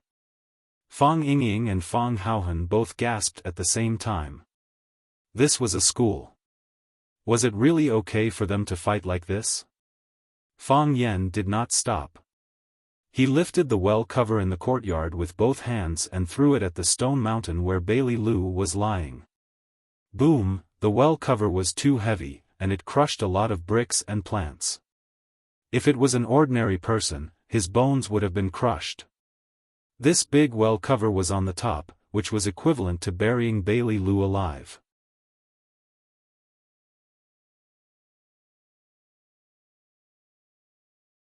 Chapter 249. The pile of stones was silent, as if Bailey Lu had been killed by the heavy manhole cover. However, Fang Yan was still vigilant. Even Fang Yingying and Fang Haohan did not believe that Bailey Lu had been killed by junior martial uncle just like that. They stood behind Fang Yan and looked at the movement under the pile of stones from a distance. Boom! It was earth-shattering. The patio cover on the top suddenly bounced up and flew high into the sky with the whistling sound of the wind. The bricks that covered Bailey Lu's body also flew up, entangling and hitting each other. A huge body stood up straight from the ground. With a kick of his feet, he jumped high into the air. Bailey Lu did not let them down. He jumped very high and grabbed the patio cover that was about to fall from the highest point. He held the patio cover with both hands and moved his feet in the air. He rushed towards Fang Yan, who was standing in the yard. He flew over the courtyard wall and held the patio cover with both hands. He rode on the clouds and rode on the mist with great momentum. The patio cover was his weapon of attack. He was going to use the cover to kill Fang Yan directly. Whoosh, the wind was howling, and the broken branches on the ground were blown up. Fallen leaves fluttered in the air like countless butterflies dancing around Fang Yan. Fang Yan stood where he was and prepared to take this attack head-on. Fang Yan, go to hell! Bailey Lu roared. He took advantage of the situation from above. He swung the patio cover and smashed it hard towards Fang Yan's head. Fang Yan punched upwards with both of his fists, and both of his fists landed on the manhole cover. Clang, Fang Yan's body became shorter for no reason. The stone slabs under his feet could not withstand the strong gravity and were crushed into powder by him. Not only that, under the constant pressure of Bailey Lu in the sky, Fang Yan's body continued to drill into the soil. Now, he was up to his knees. Fang Yan's two heavy punches landed on the patio cover, and two large holes appeared on the cover. His hands were pierced through the holes as if he had made a natural chain for himself. Bailey Lu was suspended in the air, and his whole body was pressed against the patio cover. He wanted to punch Fang Yan's whole body into the soil. Exerting all his strength, he found it impossible to do so. Therefore, he swung his fist and smashed it against the patio cover. Fang Yan was a nail, and his fist was a nail. He was going to hammer the nails into the soil with a hammer. Fang Yan retracted his fist and punched again. Clang, both of them swung their fists at the patio at the same time. The patio cover instantly shattered into tiny stones, and the place where they punched was also smashed into stone powder. Fang Yan's body sank again, but Bailey Lu's body was punched into the sky.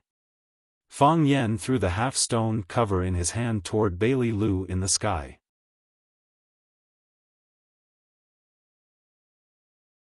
Then, he exerted his strength and his whole body bounced up from the deep pit. He tiptoed and flew toward Bailey Lu, who was about to land.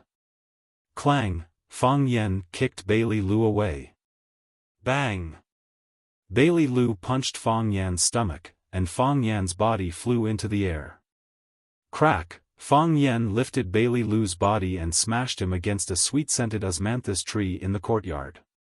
The osmanthus tree broke, and Bailey Lu's body fell to the ground with most of the branches.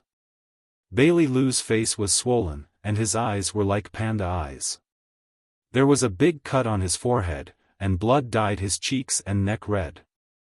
Fang Yan was also in a sorry state. His clothes were torn and tattered.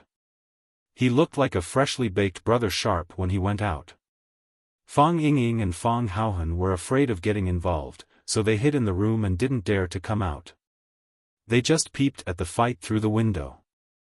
Fang Yan and Bailey Lu fell to the ground, panting. The blood on Bailey Lu's forehead flowed into his mouth, but he didn't intend to wipe it off. He said, "I know you were injured some time ago, and I know you're angry.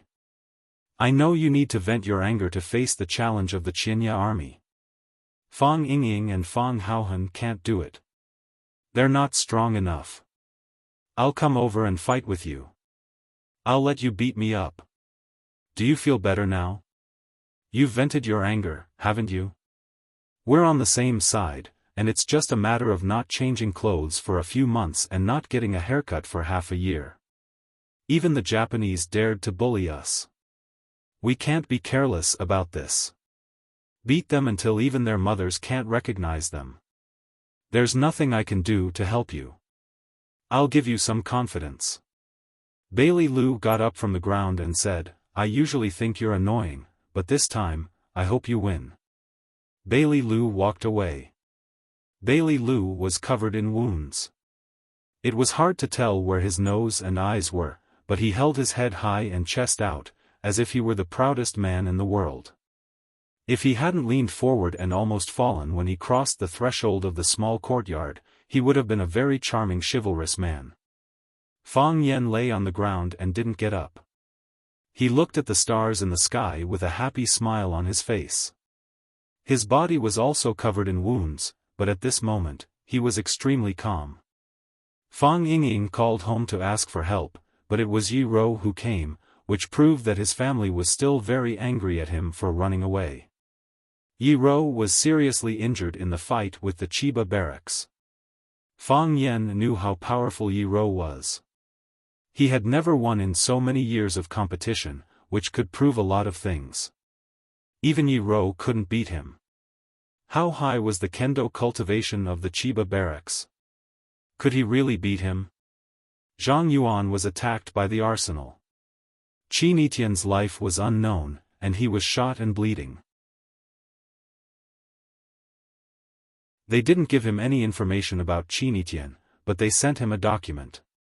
They wanted to kill all the people in the document by himself. Fang Yen was very tired. He was also very scared. He was afraid of losing and death. He was also afraid that he would be laughed at because he couldn't beat the Chiba barracks if he lost and died. He was such a proud man. He wanted to escape and refuse. He wanted to hug the thigh of the Chiba barracks and say, I have a good family and will soon have children. Can we not fight? However, he couldn't do that. He could do that to Yi Rou, to Bailey Lu, to the old drunkard, to Tangcheng, to anyone in Wuxia, but he couldn't do that to the Chiba barracks. As Bailey Lu said, if they fought among themselves, it was just a matter of not changing clothes for a few months and not getting a haircut for half a year. However, if he lost to the Chiba barracks, then the reputation of all the men in the martial world of Wuxia would be tarnished. If he escaped, then all the men in Wuxia would be disgraced. Therefore, Fang Yen wouldn't give in at all. He not only wanted to win, but he wanted to win fair and square. He was going to fight with his life. He was going to gamble with his life. However, he was also very, very angry. The Chiba barracks, you bastard, you big turtle, you old monster, why did you come to me? Why didn't you choke to death when you drank water? Why didn't you eat too much? Why didn't you walk to death? Why didn't you cut off your head when you practiced swordsmanship? Bailey Lu came at the right time and it was necessary. After this battle, he felt refreshed. Now he didn't care about his family's attitude or Qin Etienne's physical condition. No matter what, he had to complete the task given by the Qin family. There was only one thought in his mind, to defeat the Chiba barracks. Fang Yingying and Fang Haohan finally came out. When they saw the big hole in the courtyard wall, both of them showed expressions of lingering fear. This made Fang Yen very regretful. Why did he give them the words, heroes, as their names? It was such a good word, but it had been ruined by these two cowards. Junior Marshal Uncle was lying on the ground, and they didn't dare to stand. Fang Yingying was lying on the left side of Fang Yen, and Fang Haohan was lying on the right side of Fang Yen. Fang Yingying said, Bailey Lu is a good person, but his character is a little bad. Bailey Lu said that Fang Yingying and Fang Haohan were not good enough because they were not strong enough. This sentence offended both Fang Yingying and Fang Haohan. They decided that they would never play with a guy like Bailey Lu, who spoke ill of others in front of others. Actually, Fang Yingxiong and I also thought of sending ourselves up to be beaten up by little Uncle Master. However, we were afraid that we wouldn't be able to appease little Uncle Master's anger after being beaten up. Heroes, heroes. Fang Yen looked at the brightest star in the sky and said, Tell me honestly, do you think I can defeat the Chiba barracks? Fang Yingying said without thinking, Of course. In my heart, Junior Marshal Uncle is invincible. Not to mention the Chiba barracks, even if the father of the Chiba barracks came, he would be killed by Junior Marshal Uncle with one slap. I know. You mean that I can only beat the father of the Chiba barracks, right? Fang Yan asked. You had to listen to the words of Fang Yingying and Fang Haohan skillfully. Otherwise, you wouldn't understand what they meant at all. Fang Yingying touched his nose awkwardly and said, anyway, I think Junior Marshal Uncle must win. I think so too, Fang Haohan echoed. Fang Yan sighed softly and said, you don't think that I can beat the Chiba barracks? Otherwise, why would you go and use that kind of trick on him? I am your Junior Marshal Uncle, so you have to stand on my side and cheer me up. Yi Ro thinks that I can't beat the Chiba barracks, so she came. Bailey Lu also thinks that I can't beat the Chiba barracks, so he came. My parents, Grandpa, and the old drunkard all think that I can't beat the Chiba barracks. So they didn't say anything. Everyone thinks that I can't beat the Chiba barracks, but no one stopped me from fighting him. They don't want me to die, but they can only watch me die. To be honest, I'm not angry at all. If the Chiba barracks challenged Yi Ro wouldn't have backed down. If he challenged Bailey Lu wouldn't have backed down. As long as he challenges the warriors of Wuxia, no one will back down. Martial arts are in the East, and the martial soul is in Wuxia. This is not stupidity, but pride from the depths of our bones. Yes, we are so proud. Even if they were to die in battle, they would not show any signs of retreat or fear towards them. These things should only be shown on them. Fang Yingying, Fang Haohan, if I die, don't be sad for me, Fang Yan said softly, his face shining. Because I will die with pride. Fang Yingying's eyes were wet, and he said in a choked voice, I know, I won't be sad, I will be proud of Junior Marshal Uncle. Fang Haohan's face was full of tears, and his hands tightly grasped the grass on the ground, turning the fresh grass into grass pulp with a fragrant smell, and said, Junior Marshal Uncle, you are my and Hero's idol, in the past, in the future, and always. Fang Yan nodded with satisfaction, and said, that's it. Practice hard and help me take care of my parents. Don't think about challenging the Chiba barracks to avenge me. If you have the chance, kill his son, Chiba barracks. You're tuning into the Xiaofan's Wuxia Tales YouTube channel. Don't forget to subscribe and join us on this journey to catch the most captivating stories.